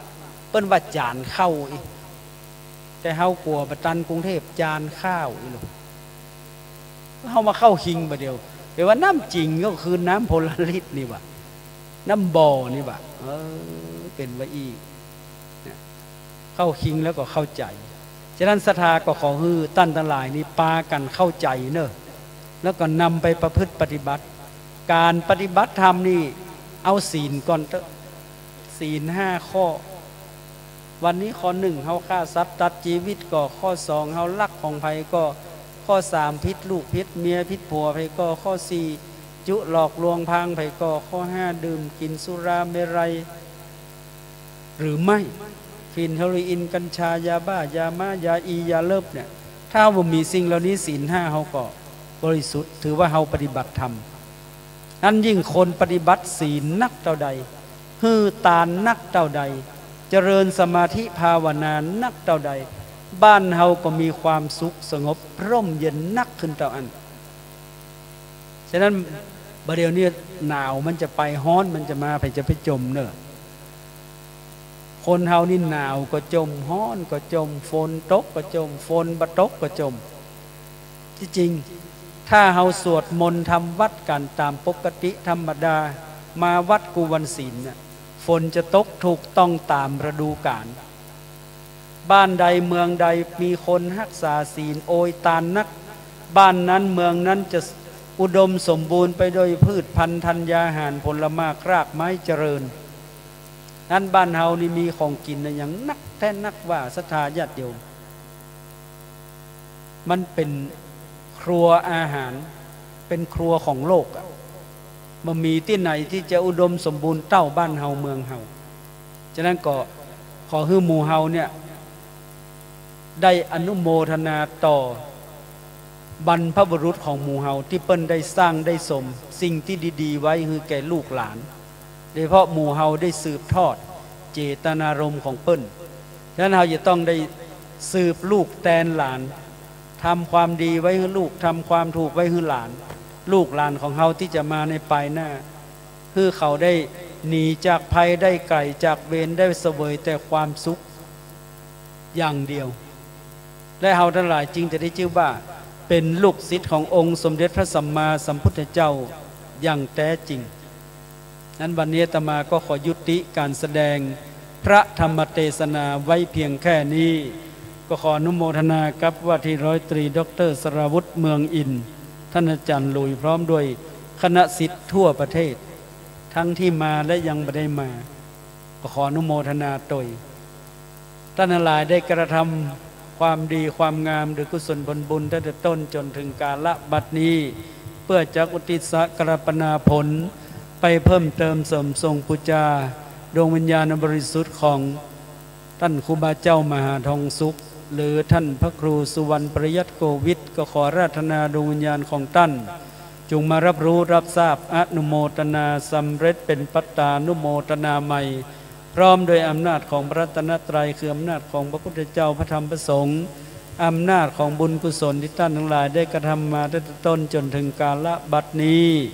จุงมารวมลงก็เป็นดบะเป็นเตจะเป็นพระวะปัจจัยดลบันดาลประทานพรคือศรัทธาญาติโยมสาธุชนทั้งหลายจงอยู่เย็นเป็นสุขเจริญในธรรมขององค์สมเด็จพระสัมมาสัมพุทธเจ้าเจริญด้วยอายุวันนะสุขะพละปฏิภาณธนสารสมบัติธรรมสารสมบัติได้ทั่วกันทุกท่านแสดงพระธรรมเทศนามาพอสมควรแก่เวลาเอวังก็มีด้วยประการฉนี้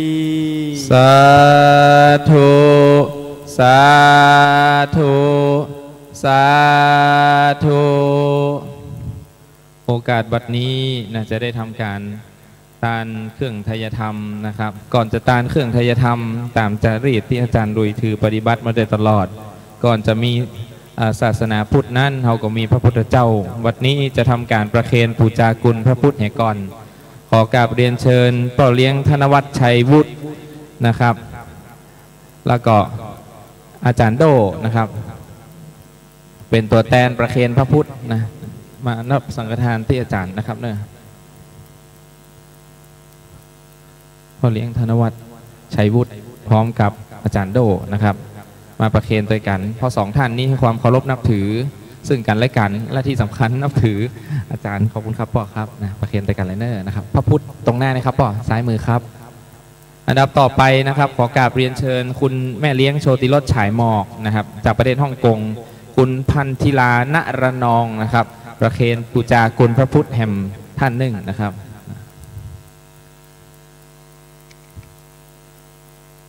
ลูกศิษย์มีทั่วประเทศนะครับเนาะทั่วต่างประเทศก็มีนะครับแม่ประเคนเลยนะครับนะที่พระพุทธครับผมประเคนพระพุทธเลยทุกท่านพนมมือนะครับเน้อนะสาธุประเคนพระพุทธเรียบร้อยแล้วครับขอบคุณท่านทั้งสองนะครับอันดับต่อไปจะได้ถวายไทยธรรมหรือว่ากันเตศในค่ำคืนวันนี้นะก็คือต้นเงินไม้ไผ่สุดลำต้นคำไม้ไผ่สุดยอดต้นที่อยู่ตรงข้างพระเดชพระคุณหลวงพ่อนะครับหลวงพ่อนี่เป็นพ่อแม่ครูบาอาจารย์ที่อาจารย์ลุยให้ความเคารพนับถืออย่างสูงเลยนะครับมีอย่างก็เข้าไปปรึกษาท่านและที่สำคัญนะช่วงต้นเดือนเมษาจะได้ทำการสมโภชคนโททองคำ5 วัน 5 คืนก่อนจะถวายเป็นคนโทน้ำสงฆ์พระราชทานกู้ปรมีพระธาตุเจ้าหริพูนชัยนะครับต้นเดือนเมษาก่อนที่จะได้มีการพิธีส่งน้ำส่งพระราชทานตอนปลายเดือนเมษานะครับก็คือ8 เพ็งเนาะหลวงพ่อนะครับ8 เพ็งว่า6 เพ็งนะครับ8เนาะ8 เพ็งครับผมนะครับเพราะฉะนั้นแล้วต้นเดือนเมษาเราไปตานกันเนอไปตาน คนโททองคำนะครับจะแห่ขบวนยิ่งใหญ่เลยนะครับเป็นเครื่องปูจาครั้งหนึ่งที่ได้เกิดมาเป็นมนุษย์ในตาของอันบริสุทธิ์เป็นทองคำนะครับบัดนี้จะได้ทำการประเคนเวียนถวายต้นเงินไม้ไผ่สุดลำต้นคำไม้ไผ่สุดยอดต้นนี้เพื่อเป็นเครื่องปูจากุลแห่งการเทศนาธรรมค่ำคืนวันนี้อาจารย์ลุยขอกราบเรียนเชิญท่านเจ้าสัวสวัสดิ์เจริญสุขท่านเจ้าสัวนรงค์ทนขุนจินดาท่านสมคิดเลิศเกียรติดำรงนะครับแล้วก็ท่านณรงค์กุฎอินนะครับนะเป็นผู้ประเคนยังต้นเงินมหาสมบัติที่อยู่ข้างของพระเดชพระคุณหลวงพ่อนะครับนะขอกราบเรียนเชิญครับท่านเจ้าสัวสมคิดนะเลิศเกียรติดำรงนะครับประเคนเลยนะครับแล้วก็แอร์ครับมีแบรนด์แหมชุดหนึ่งนะครับมีแบรนด์นะครับมีแบรนด์เอาตั้งไว้ด้านหน้าพระเดชพระคุณหลวงพ่อกำเนิดนะครับนะท่านครบพอดีเดี๋ยวอย่าเพิ่งประเคนนะครับแป๊บหนึ่งนะครับค้างแบรนด์แหมอันหนึ่งนะครับเพื่อภาพสวยงามขอเมตตาหันหน้ามาทางด้านนี้ได้ไหมครับประเคนพร้อมกันเลยนะครับทุกท่านพนมมือนะครับเหมือนเขาได้ตันกันเตะตัวกันเนอร์สาธุนะบำรุงหลวงพ่อครับหลวงพ่อบอกว่าย่างกาแฟละนะหลวงพ่อดื่มซุปไก่สกัดนะครับหลวงพ่อครับอันดับต่อไปเราจะได้หยาดน้ำหมายตาลยังเครื่องไทยธรรมเครื่องตาลที่เราได้ตาลกันในการบัดนี้นะครับ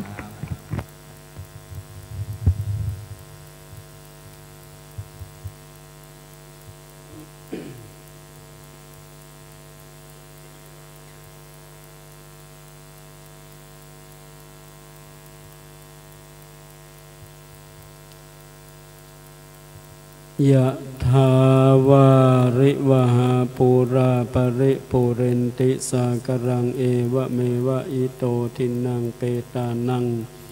อุปกปติอิชิตังปฏิตังตุมหังคิปเมวะสมิจตุสเปปุเรนตุสังกปาจันโทปนรโสยะถามณิโจติระโสยะถาอายัญจโคทักขินาทินนาสังคัมหิสุปฏิทิตาทีคารตังหิตายัสถานโสอุปกปติโสยาติธัมโมจะอายังนิทัสสิโตเปตานะปูจาจกตาอุลาลาพลัญจะภิกขูนมนุปทินังตุเมหิปุญญังปัสสุตังอนัปปกันติสปีติโยวิวัชชันตุสัพพโรโกวินัสตุมาเตภวัตวันตรายโยสุขีติคายุโกภวะอภิวาทนาสีลิสานิจังพุทธาปจายโนจัตตารโอธรรมาวัฏันติอายุวันโนสุขังปะลังสาธุสาธุสาธุขอกราบไหว้สาในเมตตาบารมีธรรมแห่งพระเดชพระคุณหลวงพ่อครับเรายังจะบัดถอนต้นเงินแต่นะครับนะต้นเงินไว้นี้ก่อนนะครับแหมสักกัมนะอันเราจะได้ถอนต้นเงินแล้วก็เอามาใส่ที่ย่ามพระเดชพระคุณหลวงพ่อนะครับเมตตานิมนต์หลวงพ่อเข้ามาอยู่ในประลัมพิธีก่อนนะครับทั้งนอกเหมยหมอกเริ่มตกลงมาแล้วนะครับอันดับต่อไปนะครับขอกราบเรียนเชิญท่านเจ้าสัวกัสณะสุรินทร์คำนะครับจุดเตียนปูจาพระพิธรรมนะท่านเจ้าสัวกัสณะสุรินทร์คำครับผม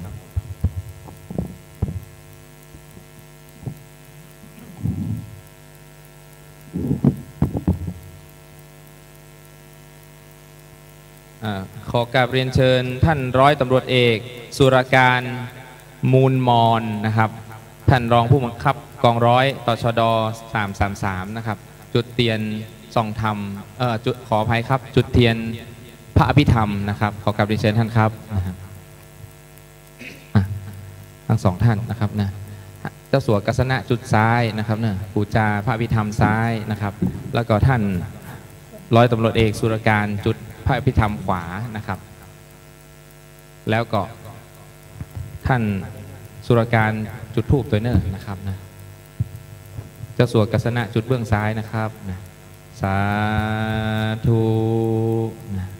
อันดับต่อไปนะครับท่านร้อยตำรวจเอกสุรการท่านรองผู้บังคับกองร้อยจะจุดเบื้องขวาพร้อมกับจุดธูปตัวนะครับ3 ดอกนะครับวันนี้นะดีใจแต้ๆเลยนะครับนะท่านเจ้าสัวกัสณะสุรินทร์คำนี่ก็เดินทางมาจากต่างประเทศนะครับลงเครื่องปุ๊บก็เดินทางมาเลยเพื่อตั้งใจมาห่มตาลสร้างบารมีนะครับขอบคุณท่านทั้งสองนะครับนะเชิญกลับไปนั่งที่เดิมก่อนนะครับ นะโมตัสสะภะคะวะโตอะระหะโตสัมมาสัมพุทธัสสะนะโมภะคะวะโตอะระหะโตสัมมาสัมพุทธัสสะนะโมตัสสะภะคะวะโตหะโตสัมมาสัมพุทธัสสะกุศลธรรมะอกุศลธรรมะอภยกตาธรรมะเมธรรมะกุศลายาสามิงสามาเยกามาวจารังกุศลังจิตตังโอปันนังโสมานาสาสาหาคาตังญาณสัมปโยตังรูปารามะนังวาสาทาขันธารามะนังวาราสารามะนังวาโพธาภารามะนังวาธรรมานังวายังวาปานาราภาตาสามิงสามาเยภัสโสโหติอาเวเคโปโหติวาปานาตาสามิงสามาเยอัญเยปิอาทิปาติจาสาโมปันนาอารูปิโนธรรมาเมธรรมากุศลาปัญจขันธารูปขันโธขันโธสัญญาขันโธสังขาราขันโธวิญญาณขันโธตาทาโมโรปะขันโธยังกินจิรูปังอติตานาคาตาปัจจุปันนังอาชาตังวาภาหิทาวาลิกังวาสุโคมังวาหินังวาปานิตังวายังโทเลวาสันติเกวากาชังอาภิสัญโยหิตวาอาภิสังคิปิตวาอายังติโรปขันโทสังฆาโหอาสังฆาโหสังฆาหิเตนะอาสังฆาหิตังอาสังเตนะสังฆาหิตังสังฆาหิเตนะสังฆาหิตังอาสังฆาหิเตนะสังฆาหิตังสัมปายโยโควิปายโยโคสัมปายโยเตนะปายโยตังวิปายโยเตนะสัมปายโยตังคาหิตังชาปัญญาติโยขันธปัญญาติอายตานาปัญญาติธาตุปัญญาติปัญญาติอินทรียปัญญาติปุคคลาปัญญาติกิตาวาตาปุคคลานังลาปัญญาติสัมมายาวิมุตโตอาสัมมายาวิมุตโตโกปะธัมโมอาโกปะธัมโมปาริหานาธัมโมริหานาธัมโมเจตานาภาโพอนุราคานาภาโพปุโธชาโนโคตาราโพพายโยปาราโตอาภายโยภาภาคัมมโนอาภาภาคัมมโนนิยโตอานิยโตปฏิปันนาโกภะเลทิโตอะระหะระหะตายาปฏิปันโนปุคคโลอุปลัมภติสัจฉิกาธาปารามาเทนาติอามันตายโยปารามาโทตโตโสปุคคโลอุปลัมภติสัจฉิกาธารามาเทนาตินะเหวังวัตตาเพอาชานาหินิคาหังหันจิปุคคโลภาติสัจฉิกาธาปารามาเทนาเตนาวัตตาเรวัตตาเพโยสัจฉิกาโทมาโทตาโตโสปุคคโลอุปลัมภติ จิกาธาปารามาเทนาติมิจฉาเยเกจิกุสลาธัมมาสัพเพเตกุสลาปานากุสลาโมลาสัพเพเตธัมมากุสลาเยเกจิกุสลาธัมมาสัพเพเตกุสลานาเอกาโมลาเยวาปันนาโกสาลาโมเลนาเอกาโมลาสัพเพเตธัมมาโกสาลาเหตุปัจจยโยอารามานาปัจจยโยอาทิปติปัจจยโยอานันตาราปัจจยโยสัมมานันปัจจยโยสหชาตาปัจจยโยอัญญมัญญปัจจยโยนิสัยปัจจยโยอุปาณิ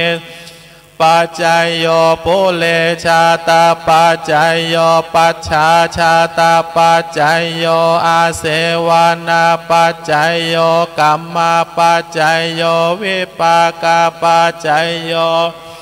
ราปัจจยโยอินทรียปัจจยโยชานะปัจจยโยมัคคาปัจจยโยสัมปโยตาปัจจยโยวิปโยตา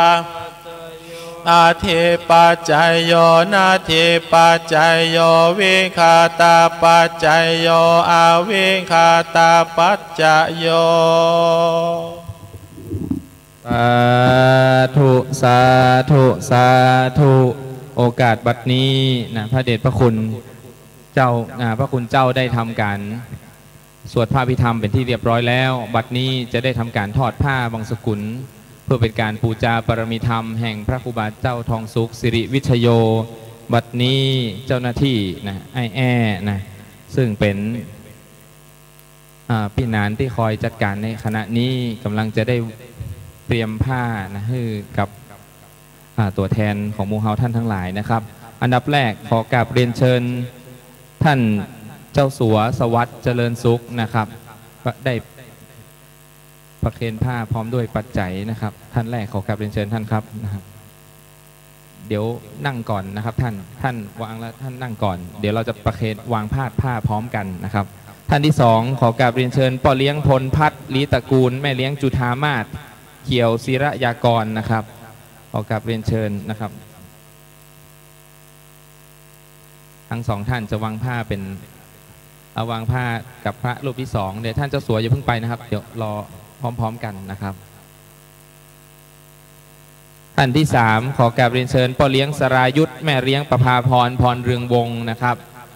ขอกราบเรียนเชิญพ่อเลี้ยงสรายุทธแม่เลี้ยงประภาพรพรเรืองวงนะครับได้วางผ้าพร้อมถวายปัจจัยในรอบที่หนึ่งนะครับ1 2 3 4 5มีประเคน5รอบนะครับเชิญครับนะฟังวางด้วยนะครับเนี่ยเดี๋ยวรอพร้อมกันนะวางพร้อมกันจะได้ถ่ายรูปนะครับอันดับที่4ขอกราบเรียนเชิญท่านอาจารย์วีรชาติสิริไกรวัฒนาวงศ์นะครับท่านอาจารย์วีรชาติเป็นตัวแทนของน้องนัทน้องมังนะฮะแล้วเชิญท่านอาจารย์วีรชาติจริงๆจะต้องเชิญ3ท่านนะครับอาจารย์วีรชาตินะครับท่านอาจารย์วีรชาติสิริไกรวัฒนาวงศ์นะครับ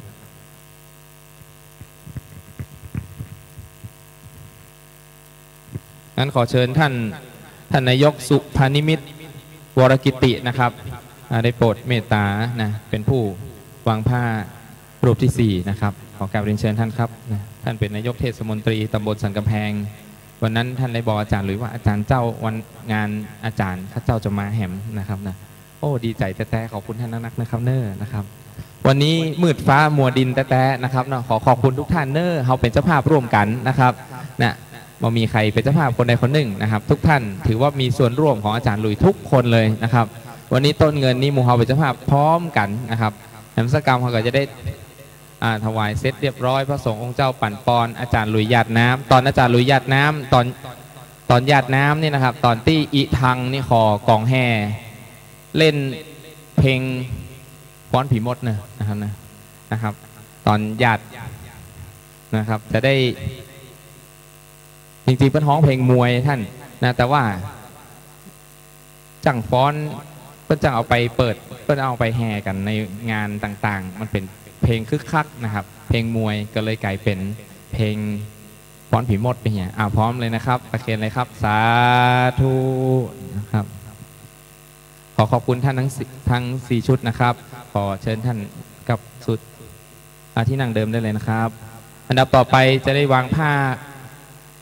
ไตรบางสกุลเป็นชุดที่2ไตรใหญ่เป็นชุดที่2นะครับเจ้าหน้าที่เตรียมพร้อมเลยนะครับเนอะอันดับต่อไปนี่ขอกราบเรียนเชิญแม่เลี้ยงกนกวรรณชัยภูลนะครับแม่เลี้ยงกนกวรรณชัยภูลนะครับอันดับต่อไปขอกราบเรียนเชิญพ่อเลี้ยงกัสนะสุรินทร์คำนะครับพ่อเลี้ยงกัสนะสุรินทร์คำนะครับวางผ้าเป็นชุดที่2นะครับ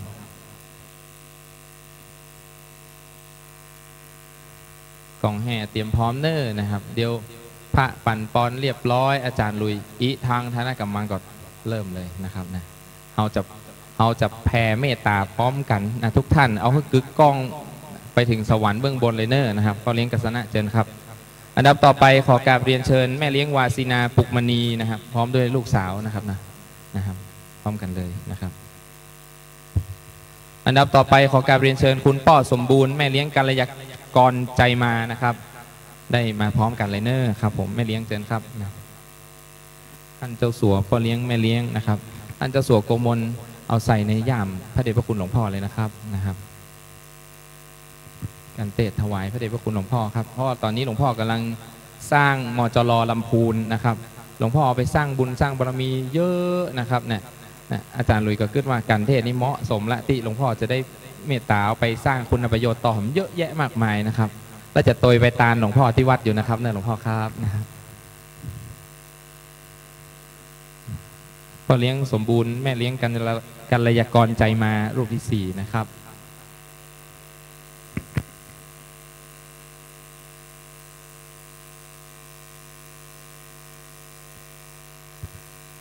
แม่เลี้ยงสุวินมีภารกิจนะครับนะจะต้องเดินทางก็ยังเสียสละเวลามาเพื่อร่วมงานกับท่านอาจารย์ลุยขอบคุณเนอร์แม่เลี้ยงสุวินจากสวนโกลักอินทผลัมชัยประการนะครับปิกแล้วนะครับเมตตาพิจารณาภาครับไวสาครับอนิจจาวัฏสังขาราอุปาทวายธรรมิโนอุปาชิตวานิโรชันติเตสังโวปัสสโมสุโขอนิจจาวัฏสังขาราอุปาทวายธรรมิโนอุปาชิตวานิโรชันติเตสังโวปัสสโมสุโขอนิจจาวัฏสังขาราอุปาทวายธรรมิโนอุปาชิตวานิโรชันติเตสังโวปัสสโมสุโขสาธุสาธุสาธุอันดับต่อไปนะครับเจ้าหน้าที่เตรียมสังฆทานที่เป็นสังฆทานกะละมังเงินนะครับวางเทียบไว้หน้าพระเดชพระคุณหลวงพ่อเลยนะครับทั้ง4รูปและขอเจ้าหน้าที่เมตตานำซองใส่ในย่ามของพระสงฆ์จตุรวรรคทั้ง4รูปด้วยนะครับเพราะว่ารอบนี้มีซองถึง5รอบด้วยกันนะครับอันดับต่อไปนะครับจะถวายชุดกะละมังเงินนะครับเจ้าหน้าที่วางเทียบไว้หน้าพระผู้สวดจตุรวรรคนะครับทั้ง4รูปตัวนะครับอันดับแรกขอกราบเรียนเชิญแม่มารีนะมาลาเมืองอินนะครับนั่งหน้าพระรูปที่1เลยนะครับอันดับที่2ขอตัวแทนตระกูลศรีวิชัยนะครับซึ่งเป็นต้นตระกูลพระครูบาเจ้าทองสุขสิริวิชโยนะครับมานั่งอันดับที่2สัก2ท่านตัวแทนตระกูลศรีวิชัยนะครับลูกหลานญาติพี่น้องครูบาทองสุขเนี่ยนะครับ2ท่านนะครับมาเป็นตัวแทนนั่งอยู่ที่อันดับ2ท่วน2พระสงฆ์นะครับเนอะอันดับที่3ขอกราบเรียนเชิญแม่เลี้ยงพักจีรารุ่งเรืองใจนะครับพร้อมครอบครัวนะครับ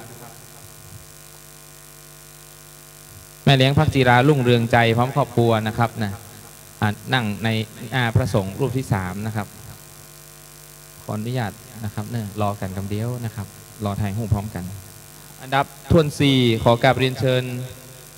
แม่เลี้ยงแสงเดือนใจแก้วนะครับครอบครัวใจแก้วแม่เลี้ยงแสงเดือนใจแก้ว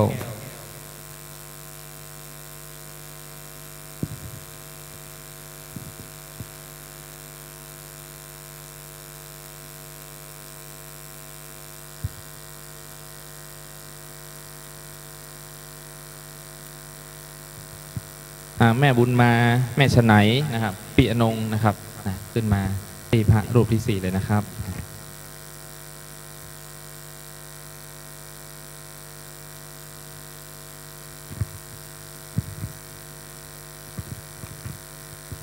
เชิญเข้ามาครับพี่น้องครับรอพร้อมกันนะครับเนอนะ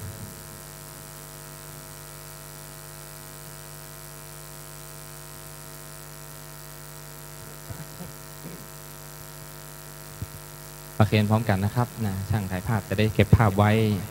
สาธุสาธุสาธุครับเดี๋ยวสักกรรมเจ้าหน้าที่ก้อยอันนี้ทั้งไม้หนีบทั้งกระมังนี่ยกขึ้นเลยนะครับเนี่ยเอาใส่ในรถได้เลยนะครับไม่ต้องถอดออกแล้วครับอันดับต่อไปสังฆทานชุดที่4นะครับ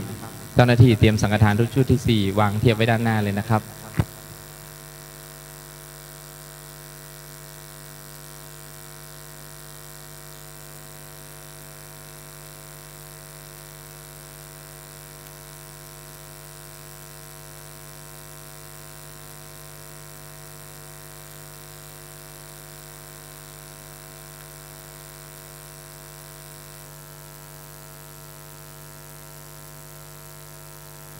บัดนี้เจ้าหน้าที่ได้เตรียมพร้อมแล้วนะครับบัดนี้ขอกราบเรียนเชิญพ่อเลี้ยงพงศกรแม่เลี้ยงจีรวรรณสิริวรกุลนะครับประเคนสังฆทานชุดที่1นะครับไปรับที่เจ้าหน้าที่เลยนะครับขอกราบเรียนเชิญท่านครับอันดับที่2ขอกราบเรียนเชิญพ่อเลี้ยงอิทธิกรแม่เลี้ยงกฎชพันธ์ปัญโยนะครับที่พระรูปที่2เลยนะครับอันดับที่3ขอกราบเรียนเชิญคุณแม่เลี้ยงข้าชาพรริมอรุณแม่เลี้ยงลำพันธ์ประสิทธิธรรมนะครับมาที่อันดับที่3เลยนะครับอันดับที่4โรงเรียนกวดวิชาแก้วปัญญาเชียงใหม่นะครับเชิญท่านอาจารย์สมศักดิ์อาจารย์สมศักดิ์นะครับมาจากเมืองจีนมาเลยอาจารย์ประเคนเลยครับนะครับผมขอบคุณนักๆเลยอาจารย์มาส่งเสริมบารมีกันท่านที่4อาจารย์ครับผมเชิญครับ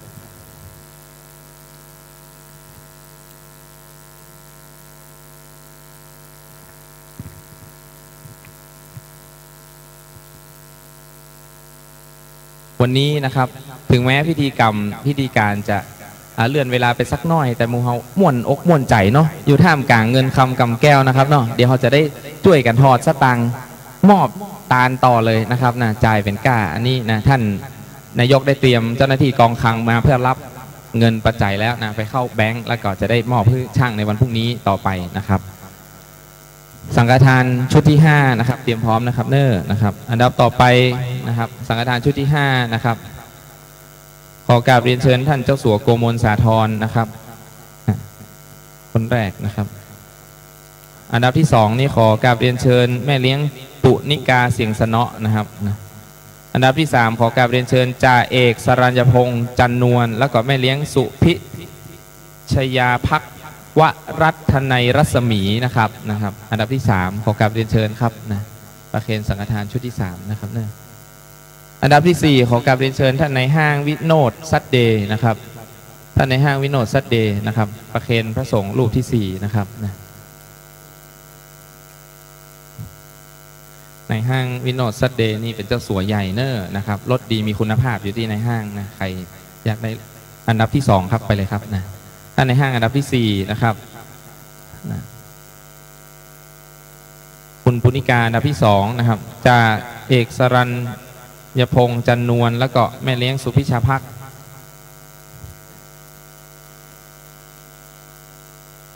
อันดับ3มาครับในห้างประเคนอันดับ3เลยก็ได้และอันดับ4นี่ครับผมสาธุนะครับ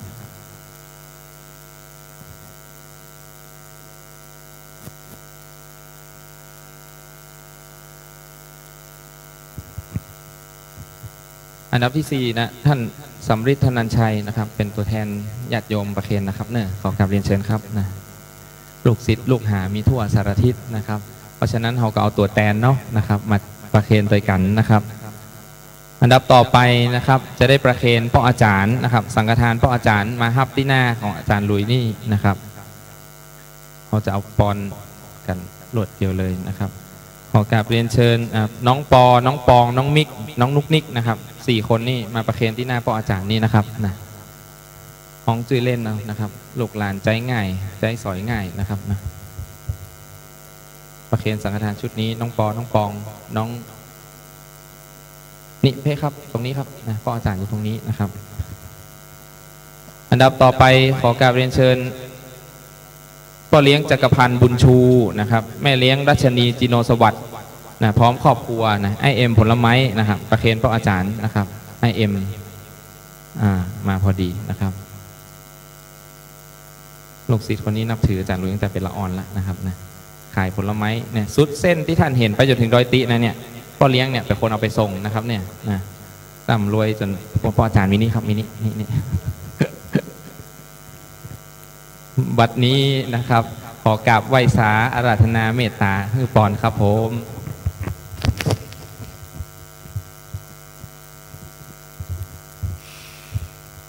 ยะถา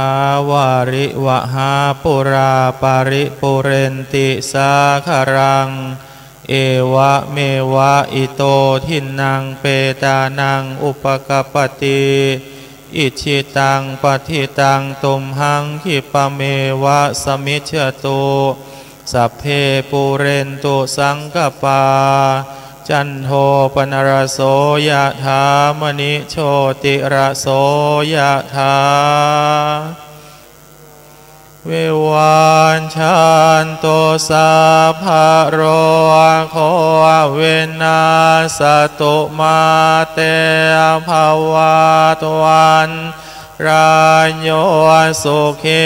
เทคายุโกภวะอภิวาสิเรสเนจังโวธาปจายโนจตารโรวัฏันติอายุวันโนสุขังภาลังอายัญจะโค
ทรงกินตาหนโตทุกขปามน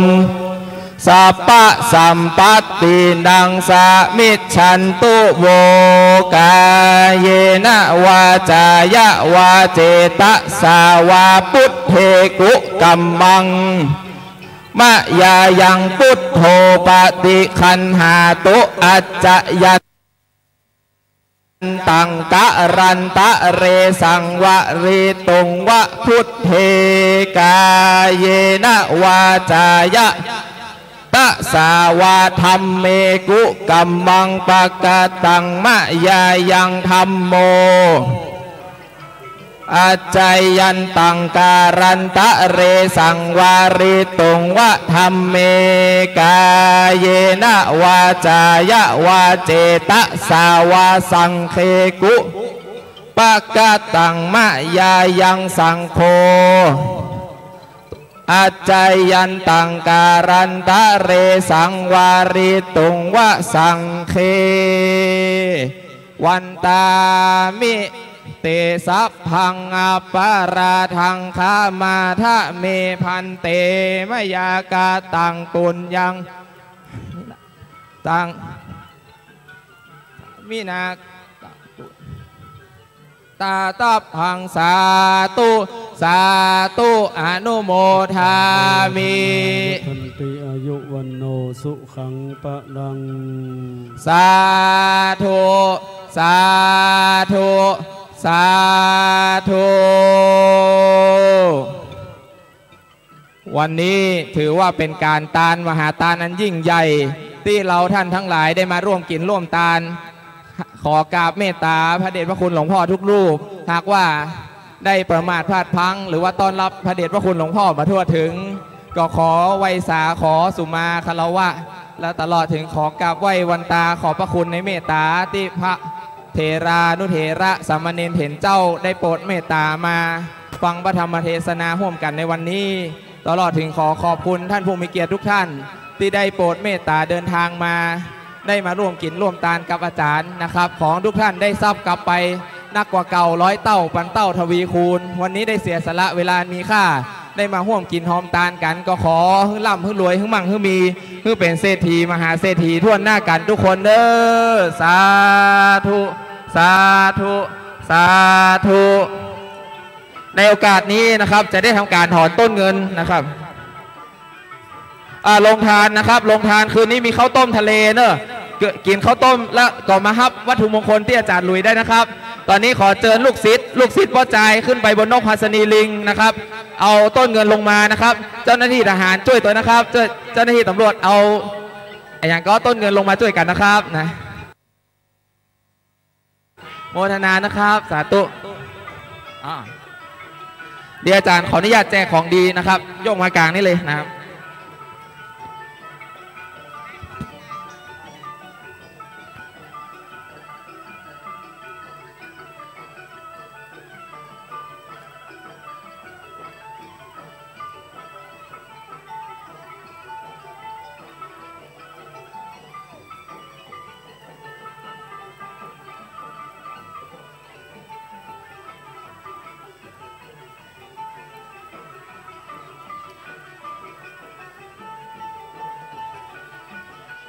ฮัลโหลขอเจ้าหน้าที่อย่างก็ผู้ใหญ่บ้านก็กำนันมาที่อาจารย์ลุยกันนะครับเดี๋ยวผู้ใหญ่บ้านช่วยแจกนะครับผู้ใหญ่บ้านยกมือขึ้นแล้วครับกำนันยกมือขึ้นนะครับผู้ใหญ่บ้านมาเพียงนะครับโอ้สุมานะครับนะเดี๋ยวยกไปพูดดีกว่าครับตรงนี้จะได้ถอนต้นเงินนะครับนะยกออกมาขอสุมานะครับเดี๋ยวได้กับทุกคนเลยเนอะมาเพียนะครับมาหน้าเพียนะครับเอาผ่านไปตัวนะพระรุ่นนี้นะครับใครได้ไปโรคภัยไข้เจ็บ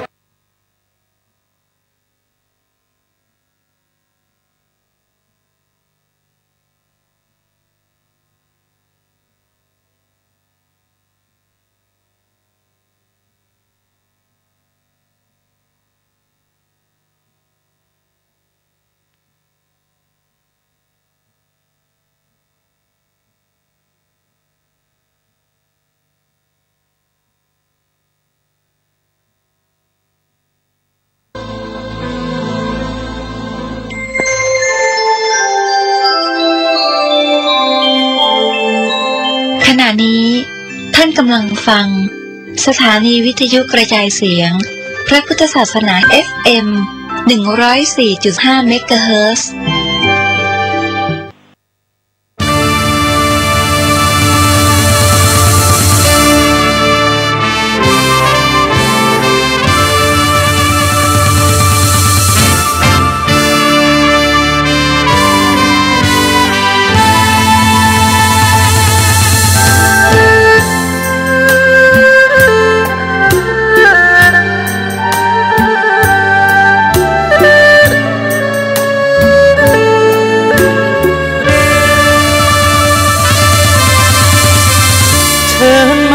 ปฏิบัติเข้าวัดก่อนสายมาเถิดชาวพุทธหญิงชายฝึกกายคุ้มใจให้มันมาลองเรียนรู้มุ่งสู่นิพพานร่วมกันธรรมะจะพาสุขสันต์คืนวันปล่อยวางภายในเจดีย์ตั้งเด่นยอดเห็นเทียมฟ้าเปรียบเช่นสติปัญญาไฟหาธรรมะดับไฟละโลกโกรธลงปลดปลงยามคุณร้อนใจกราบพระพุทธครั้งใดอธิษฐานไปสายกลางทางตรงภิกษุสงฆ์ดีท่านชี้หนทางสว่างทำใจให้ว่างเห็นทางหายโลกโกรธลงท่านคอยช่วยเสริมให้เพิ่มคุณธรรมมั่นคงเพื่อให้สมประสงค์ดำรงในพุทธคุณเสียงเพลงหวานแววบอกแนวทางมาหลักธรรมพระพุทธศาสนาภาวนาเป็นบุญสูงสุดอยากจะเชิญชวนส่วนเกินไปใช้สร้างบุญพระธรรมจะนำใจคุณร่วมบุญที่วัดแห่งนี้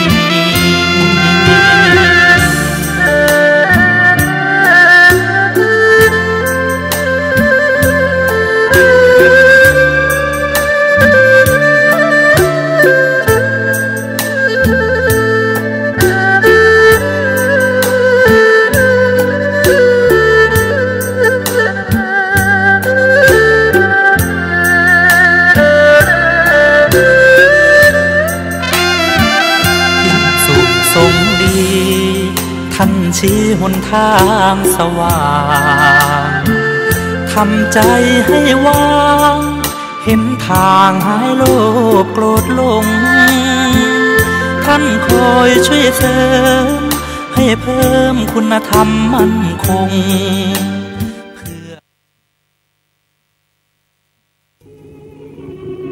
ไม่เก่งหมดวิทย์ขาไหวได้รับ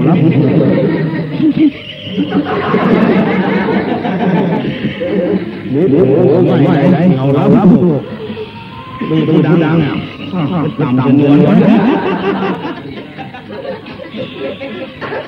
เป็นว่ามันจะลูกมันสักครั้ง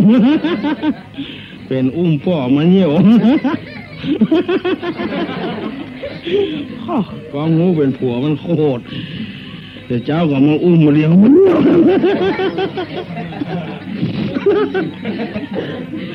โยกขึ้นตัวน้อยอุ้มโจงใส่จอบต้องต่ำเลยไปตาออกมา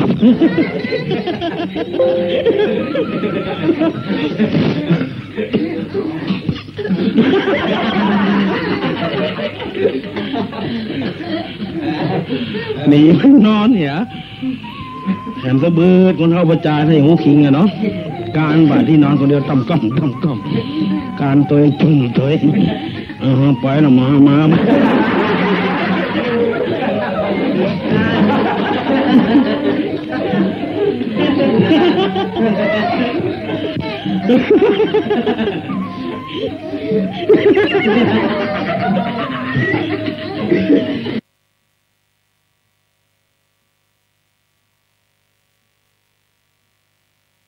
คนเขาเป็นไปนี้นี่ทำละนักอยู่นะบู้ทำบ่ขนาดเย็นก่อนอันนี้ก็ละอ่อนรักหมดเต้าไปเอาด้วยกันถึงวันขึ้นหล่องแถมบ้านป้าก็ไปรักหมดเต้าเจ๊กคนแก่นได้หมดเต้าแบกออกส่วนมาหมอด้วยก้อนขี้โลบหันหมวกคนซุกเมื่อสวนพ่นหมอเมือเนาะหมวกหุ้มมันนะไปลักหมวกซุปโดยโกนกู้มันออกมาเมื่อคืนน่ะเนาะหมอไปก่อนป้นสวนมาเหลียวพอการโกนซุปหมวกโดยโกนนึกว่าเจ๊กเจ้าของสวนสวะว่าเต้าล้น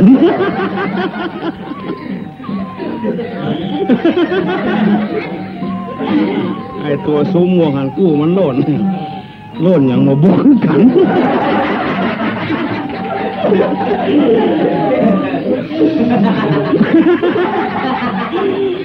เปิ้งมาได้มานี่เรียวพ่อก็มีอย่างสะบะเต้าแอนโดยโกนกู้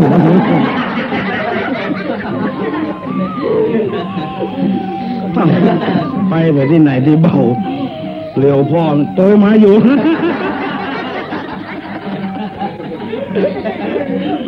ไล่ตะโกนมาอยู่ล่นน้ำขนาดเต้ายังลุกล่นอยู่นะ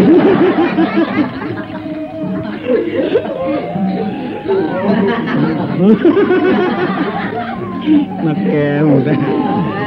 ก้างตายไว้ก้างตายเงา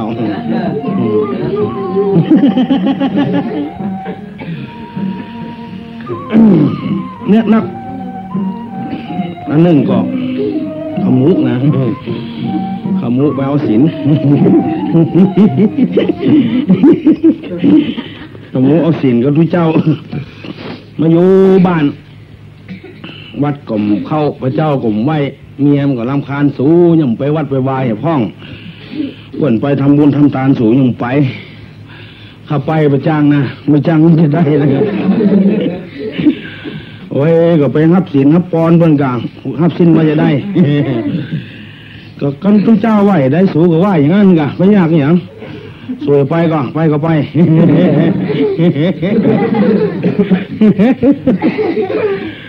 ด่ากันก็ตอกมาเมียมก็ด่ากันก็ตอกโสดไปวัดแต่ล่ามหมีที่จังที่เปิ่งแต่มันไปกู้ใจได้จะได้มุกโสดเข้าไปวัดพุ่นหัวโนปลกปลักโสดเข้าไปหาตุลุงถามไม่ออกเป็นอย่างหัวโนปลกปลักแตนจี้กันแตนเงาแล้วกันตุลุง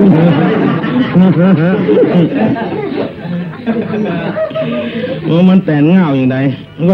ก็น้อยตุลุงนั่นเนาะกินเหล้าเข้าบ้านมาเมื่อค่ำไล่เตะลูกเตะเมียเป็นที่อายเงือเปิ่นนี่ไล่จะโลดมาอย่างนี้อ่ะไม่ออกก็ว่าขอตุลุงเนี่ยห้องป้าน้อยมาสอนเนี่ยพ่องมันเหมือนบ้านเหมือนเมืองนะไล่เตะลูกเตะเมียตุลุงเปิ่งก็ว่าข้าสอนมาได้คนขี้เหล้านี่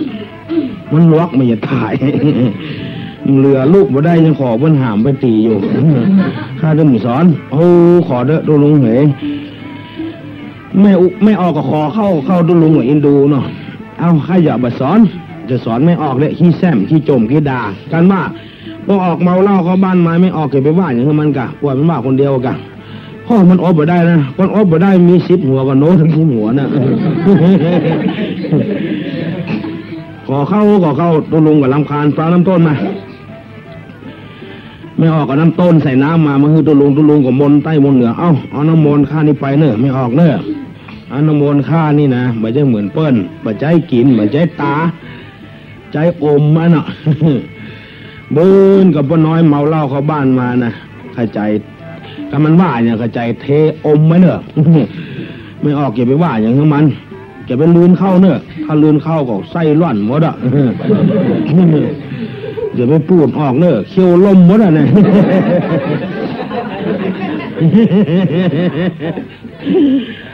ไม่ออก ถ้าว่าอมน้ำมนต์นะกึดใจเนอะกึดด่ามันเนอะมันถึงเป็นหมามันไม่จะเป็นนะสักวันนะมันเป็นหมูไม่จะเป็นนะไม่ออกกันยิ้มแหละได้น้ำมนต์ไปสัก5 โมงพอน้อยเมาเหล้าเข้าบ้านมาละด่าพวกพระด่าเป็นเป็ดเป็นไก่เข้ามาแล้วนี่ฝั่งเทน้ำมนต์อมอ่ะไอ้นี่เอามาไว้ห้องเมียออกตีนะโอ้อย่างดับตึ้งตายละไม่ไหนอย่าง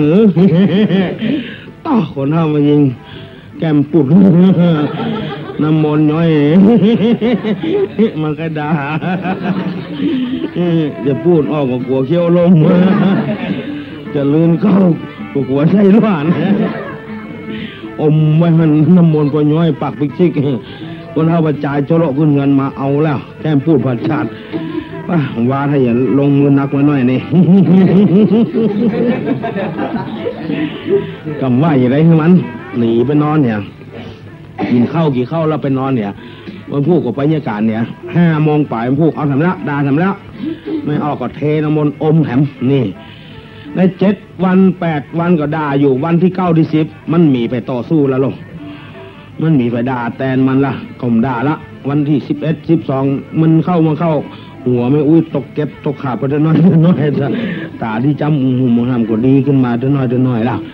ลักษณะนี้ปวดห้องว่าตบมือข้างเดียวบดังคือมันด่ามาเขาก็งับปากไว้เหรอบัดถ้าว่าอย่างมันผัวเมียอยู่กันร่วมหมูห่อกับหมูจ้องอันนี้จะให้มันม่วนผมม่วนไหนแต่ว่าเป็นคติเตือนอกเตือนใจห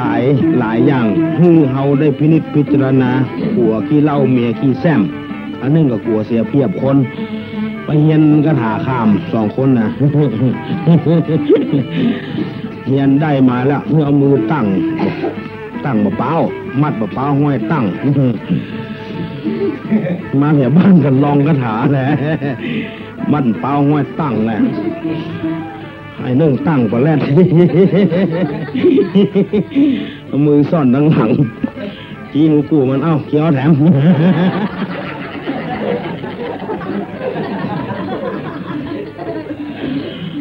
กูมันงอมมันตั้งนะแต่ปลาแรดอย่างเดียวกันแต่มือมันเถอะกันเนาะน้องมือยืนเนี่ยมือยืนหว่างหากันยืน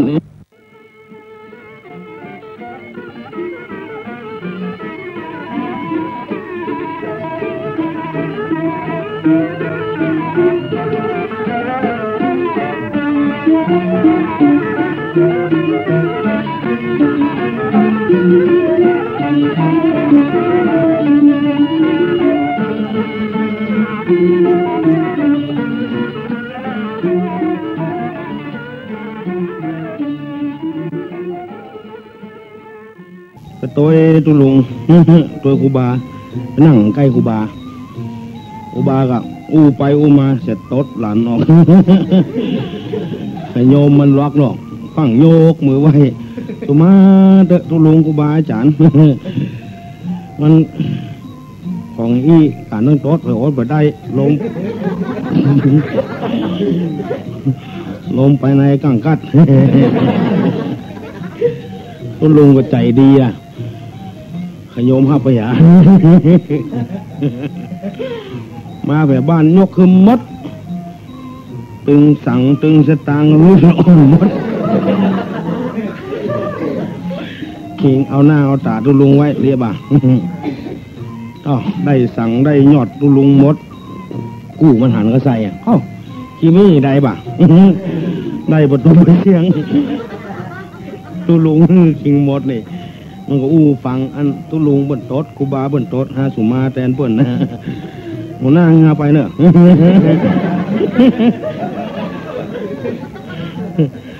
ยังครับไปให้ไป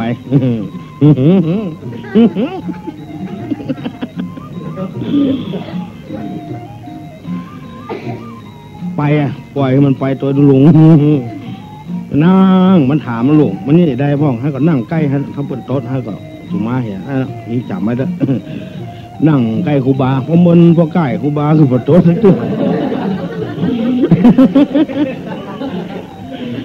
วันนี้ยังจะได้ครูบามาโต๊ะมือจี้ข้างครูบา มาเหลียวนี่ยังตัวแรก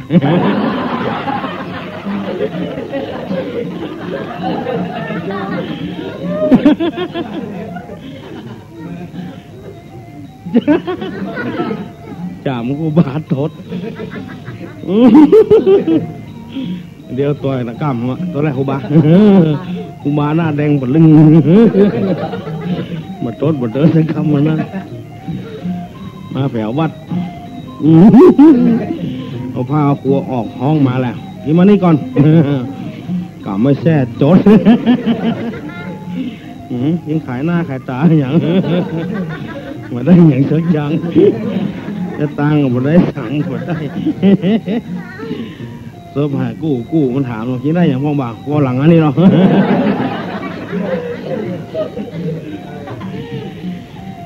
เลยมาได้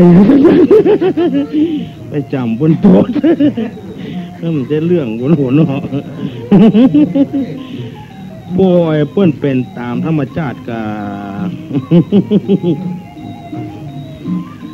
อันนี้ต่อไปนี่เป็นเรื่องบุญนี่คำว่าบุญนี่แปลว่าคุณธรรมที่เนี้ยคือจิตใจสะอาดวันใดถ้าใจผ่องใสใจดีวันนั้นเป็นบุญนี่คนใดใจดีคนนั้นก็บุญวันหนึ่งอันบุญนี่คนส่วนมากเข้าใจว่าจะอยู่วัดอยู่กับพระเจ้าความจริงนั่นอยู่กับไผ่กับมันแล้วก็มีคนเฒ่าคนหนึ่งมันอาชีพของมันก็ข้ามเฮือด่านะลืมนี่อย่างข้ามเฮือขึ้นล่องส่งคนฝากนี้ไปส่งฝากปุ้นไปส่งฝากนี้เอาสตางค์มันไปวัดไปบาร์เถื่อแต่เตื้องมีดูเจ้าสองตนตุดงทางใต้บุญมาข้ามเฮือดูเจ้าตัวนึงก็เมื่อยสั่นหยงยอง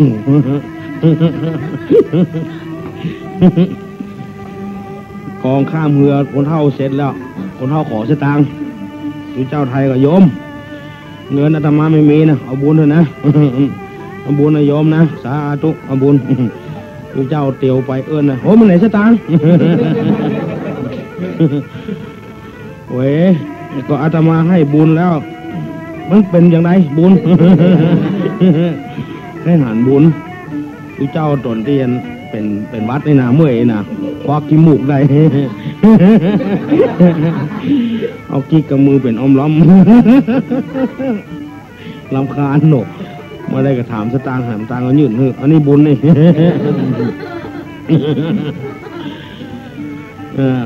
โยมเก็บไว้นะรักษาดีๆอย่าให้หายนะมันหายากบุญมีนิดเดียวนะ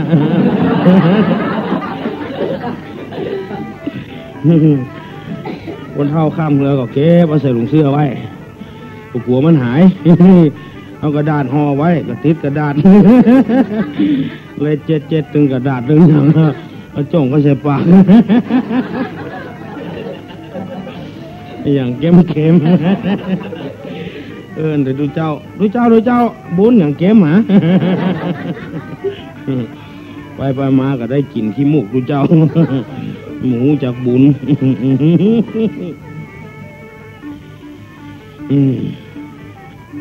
อันนึงกับคนเฒ่าประจายที่กัง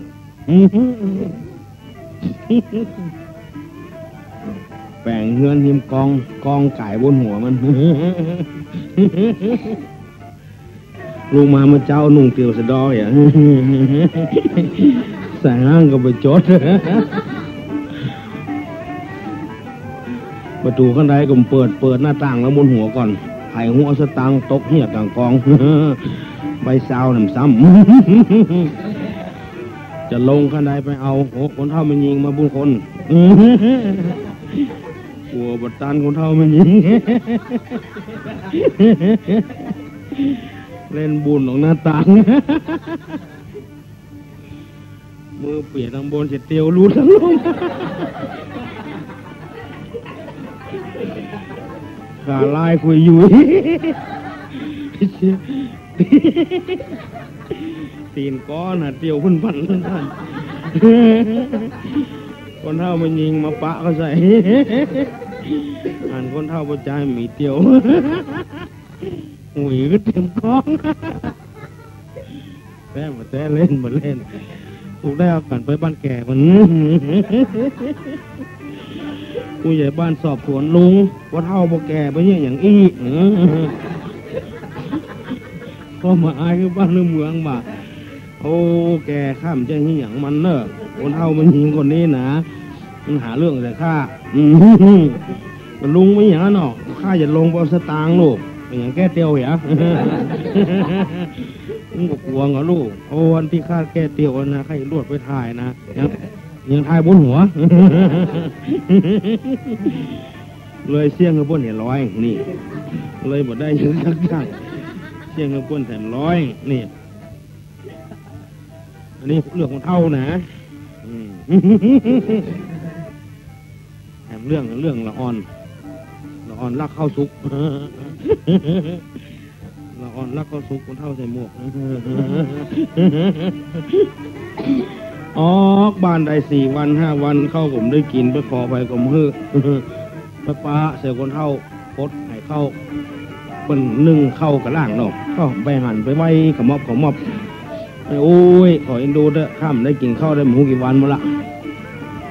ไม่โอ้ยบักซุปไปอยู่ที่ไหนอ่ะหนีเอาบ้านออกจองมาไม่โอ้ยก็สั่งก็สอนเป็นยังไม่โอ้ยจะฮึ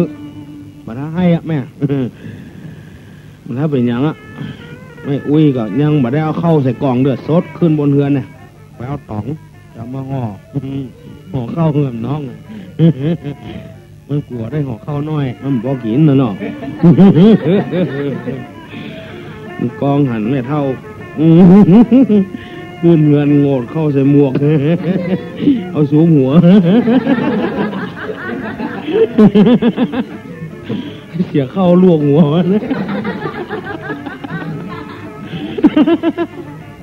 น้ำตาออกมง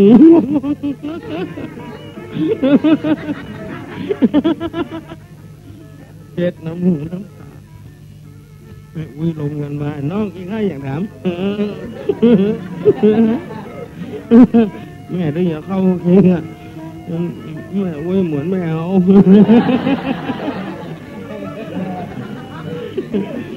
ความจริงเข้าลวกหัวมันเลยแต่แล้วให้อะแม่อย่างนั้นนักมันก็เหมือนแม่กินได้เก่าแม่อุ้ยห่อเข้าแถมหน้าที่ได้เข้าน้อยได้เข้าแถม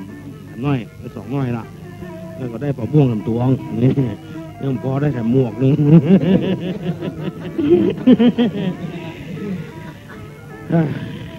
ละอ่อนเนี่ยมาล็อกไปล็อกเอาทำดีกว่า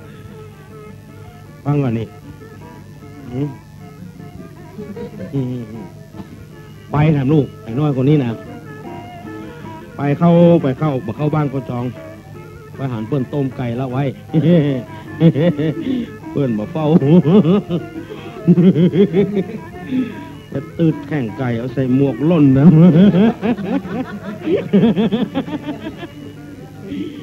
เจ้าของไก่มาหันมันมีไก่ในมุกแข็งออกไปผมมาเป็นหมาน้อยนั้นหล่นเอามืออุ้มหมวกไล่ติดน้ำไก่ย้อยเสียนะมันไล่เข้าไปโจรหัวไอ้มาอย่างนี้อู้อย่างก็อู้อย่างมือหือออกนี่มา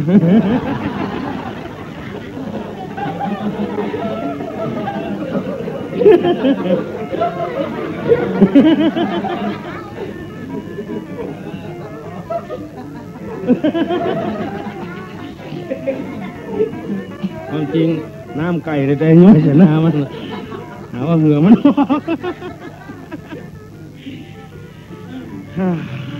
ยิดเลย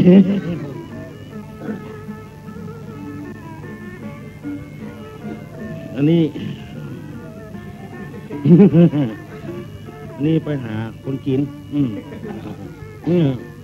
ที่อาโกไปที่ไหนของห้องโกเนี่ยมันชื่อมันม่วนชื่อโกมันม่วนอดมาได้ขึ้นไปอำเภอไปขอเปลี่ยนชื่อ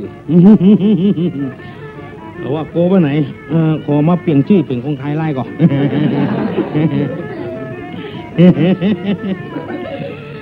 ได้สิทำไมไม่ได้ ลี่ยนว่าไงเปลี่ยนชื่อเปลี่ยนหนังทานะ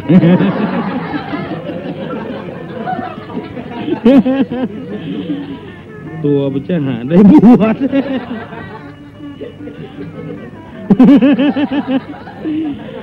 จะคือเปิดห้องหนังทา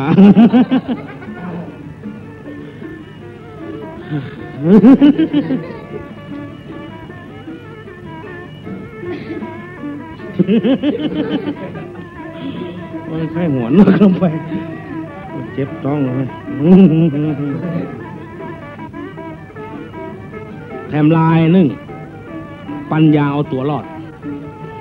มีครอบครัวหนึ่งอยู่กับกันเมื่อน่ะแล้วก็คนกระจายนั้นไปโคบกับเจ้าเขาอีกก็พ่องแมวพ่องมูเซอร์พ่องนี่แล้วก็ปลามานอนบ้านคนเข้ามายิงกับลำพานมาผมจะมาดีเหรอ มาเสียงไก่เสียงนกอย่างนี้ได้หมูนี้ไก่นี่หาวิธีจนได้วันหนึ่งหมูแมวลูกดอยมา มาถามหาคนเท่าประจาย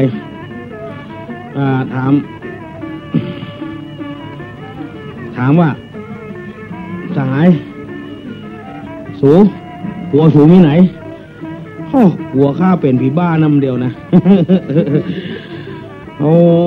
มาเหมือนป้นเหมือนต้านเลยปะไฟบู๊หมดอ่ะ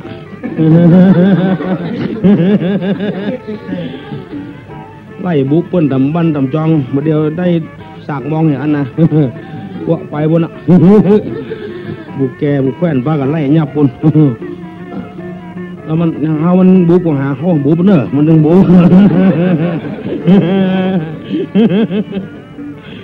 มันหาดึงบุกหมูแมวเลยป้ากันหนีอ่ะ หัวพวกออกกระจายมาบุกหัว ดึงมันนอนมันเดินกำหนีไปได้สักบึดคนเท่ากระจายมาปะมาล่ะมาบ้านคนเท่ามันยิงก็หาวิธีนะถึงคือจังแมวนะ พ่อสูตะกี้นะแมวมาบ้านนี่มาถามซื้อสากมองอันนี้กว่า มันถามซื้อค่า100ข้ามาขายมันนะข้ากลัวสูว่าเงี้ย กลัวสูยังมาขายมันข้ากลัวสูด่านะไม่ไหนอยากกล้าไปนี่แบกสากมองอะไร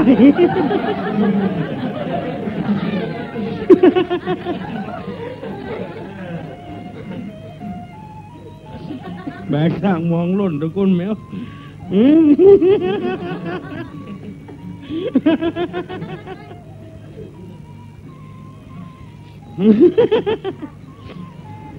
พอจะตันสหาย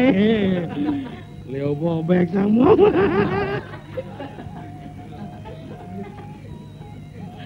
แมวก็นึกว่าคนเท่าประจายไล่บุกมันนะแบกสากมองทุกคนป้ากันหนีมุนวะมุนวายเดี๋ยวก่อนนะ100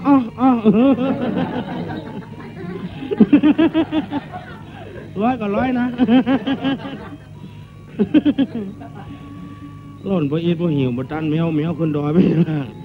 เลยปิ้งมาอีทของหาตั้งวันนั้นมาแมวตึมกับบ้านก็จองนี่ก็ว่าห้องกันว่าปัญญาเอาตัวรอดสามารถแก้ไขสถานการณ์ได้เป็นอย่างนี่ นี่ไล่บุกแมวสมัยตะก่อนครูบาเจ้าศรีวิจัยเขานี่นะเป็นที่เคารพนับถือคนต่างประเทศต่างชาติต่างภาษาเพื่อนมิตรตนบุญนี่โดยเฉพาะอย่างยิ่งยางเนี่ยเคารพนับถือแล้วพุ่นแต่ท่าน ไปที่ไหนก็หามครูบา วันหนึ่งเอาเข้าซุกเข้าสารมาลูกตั้งแม่ห้องสอนมาหาครูบานอนตางมานี่ เราอ่อนเป็นเบาเป็นสาวก็ตามธรรมชาตินะเนาะกระจายหนุ่มก็ไม่หญิงสาวเล่นกันพ่องหยอกล้อกันพ่องนอนด้วยกันพ่องนะกะ คนเท่ากระจายก็ใจพอดีจะปีกเมื่อบ้านก็ใครหันครูบาก็เลยจำเป็นจำใจมาถึงครูบาที่เมืองนี้ มาไหว้ครูบากับมอบมาหาครูบาวันนี้ได้บุญวัน เราอ่องเขานะนอนกับมัดด้วยสุตา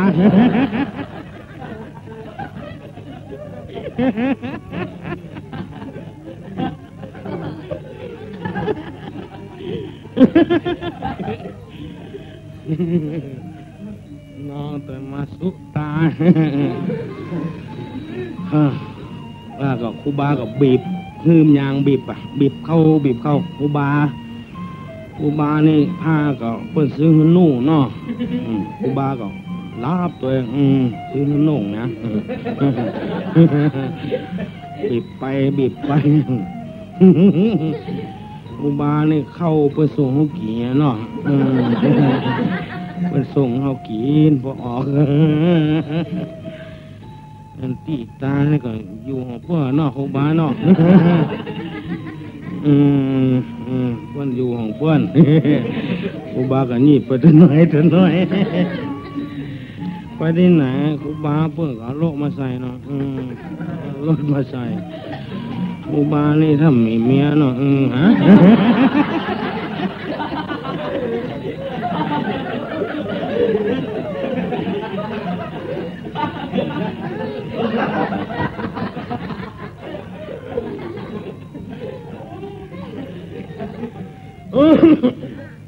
ครูบาทกใส่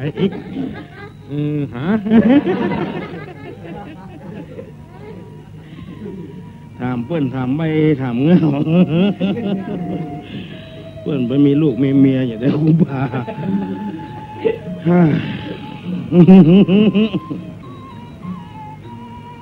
เข้าไปหาลูกชายกับพ่อเมียนี่น่ะมันเริ่มถูกกันมาเมินละ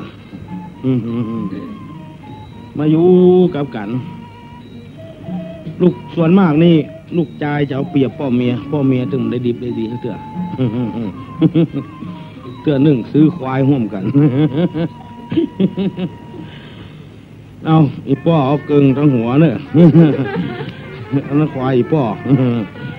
ข้านี่จะเอาเกิงทั้งหางอันนี้ควายข้านี่เลี้ยงโดยการควายไปเข้าสวนเบิ้ลปั๊บหัวเคพ่อเมียมันออกหมด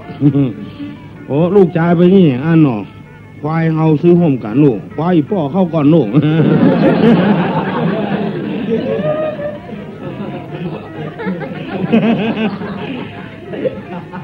ควายเฮาตัวก้นเลย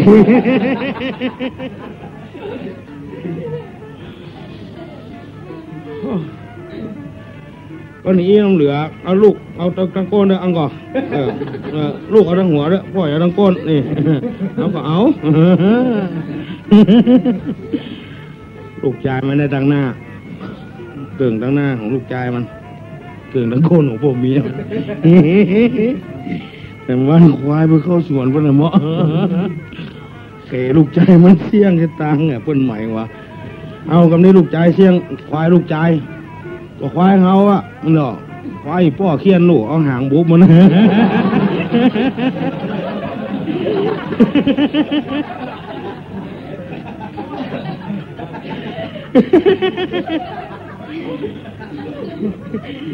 เอาหางเคียนควายเขาหลูกควายเขาก็เลยเขพวกนี้มันเสี่ยงถึง2 เตื้อไว้ขายโจรมาเอาหมวยวัฒกรรมมาซื้อควายห่วมกันแถมซ้ำ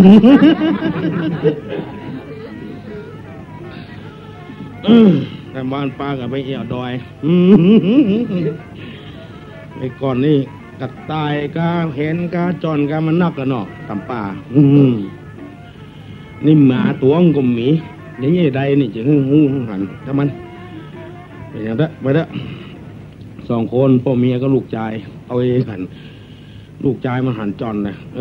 พ่อไปค้นเนี่ยเขาเป็นหมาเนอะกล้องหันจอนลูกชายมันเห่าง่อง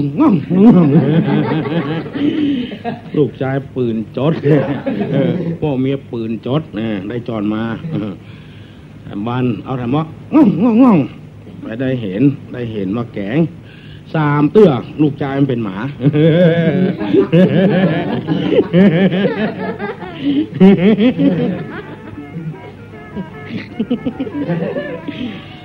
พื่อมูลนอ๋อให้พ่อเป็นหมาเนอะน่าจะกำปืนนะให้เป็นคนเนอะนี่พ่อเฮาเนอะ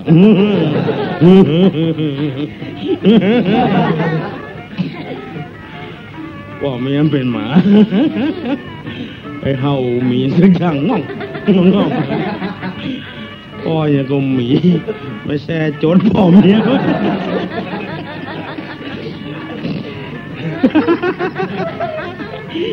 โดนมาแซนป๊อบมาละโหมาอย่างอะไรเงี้ยเง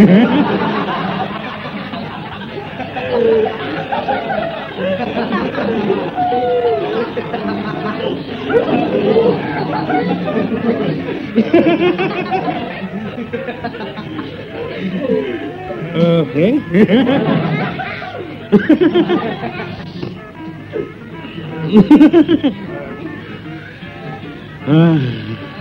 ไปแหลมเอาง่องมีเงี้ยไม่ใช่ทุดแหมว่าอะไรไว้มาไปอะไรเงี้ย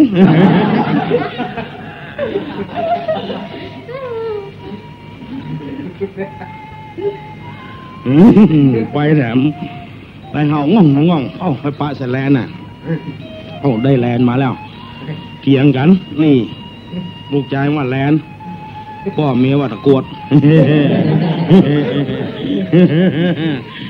มาใส่กันมาเอาว่าแลนตะกวด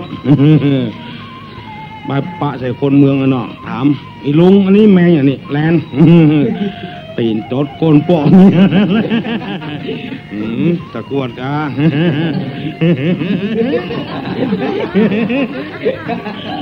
แล้วนี่ใส่อย่างแถมใส่เตโก้เนี่ยไปแถมไปจากคนเมืองอะอันนี้ลุงแมงอย่างนี้แลน่ะตีนโจดโก้แหนมบ๊อบตะกวดกา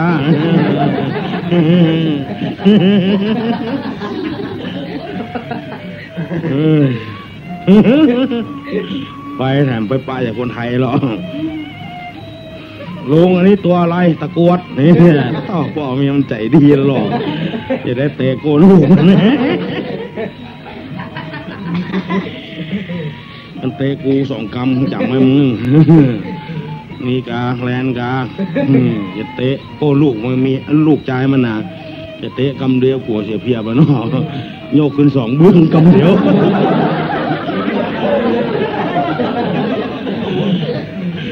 โยกตีน2 บึ้งกำเดียวลูกชายมันแท้ก็นั่งปอดนั่งอ้า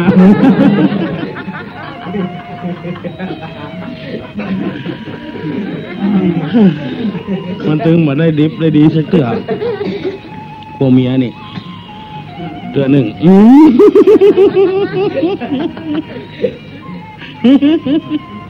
เคยได้นกเขามาตวงเอามาลาบชูกันพวกเมียมาเล่นบทสวะจอน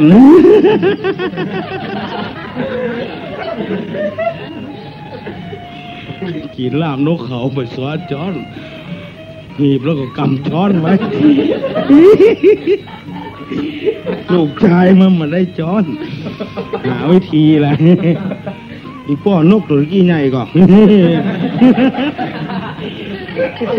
ป้อเป็นสวะช้อนเตะรถตัวมุอีนี่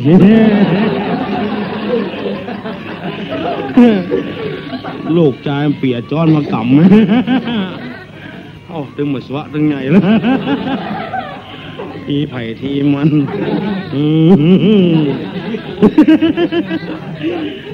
ถามจะได้ตึงบอกนะเนาะแต่กำถามมาเดียวก้ายาวแล้วก็ลูกชายมันนึกลูกชายมันจะสวะเนาะลูกชายมาจอนนี่ก็แห้ง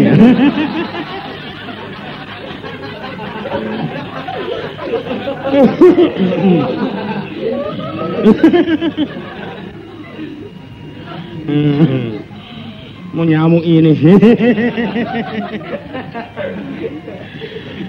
มันได้สักอย่างอ่ะ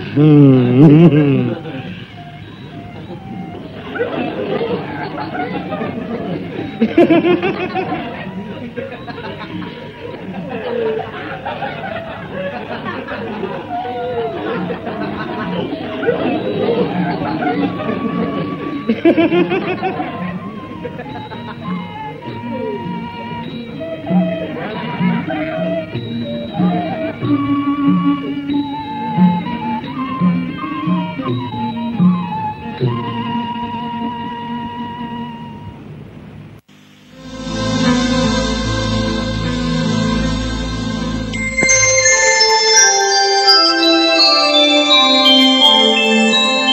ะนี้ท่านกำลังฟังสถานีวิทยุกระจายเสียงพระพุทธศาสนาแห่งชาติและสังคม FM 104.5 เมกะเฮิรตซ์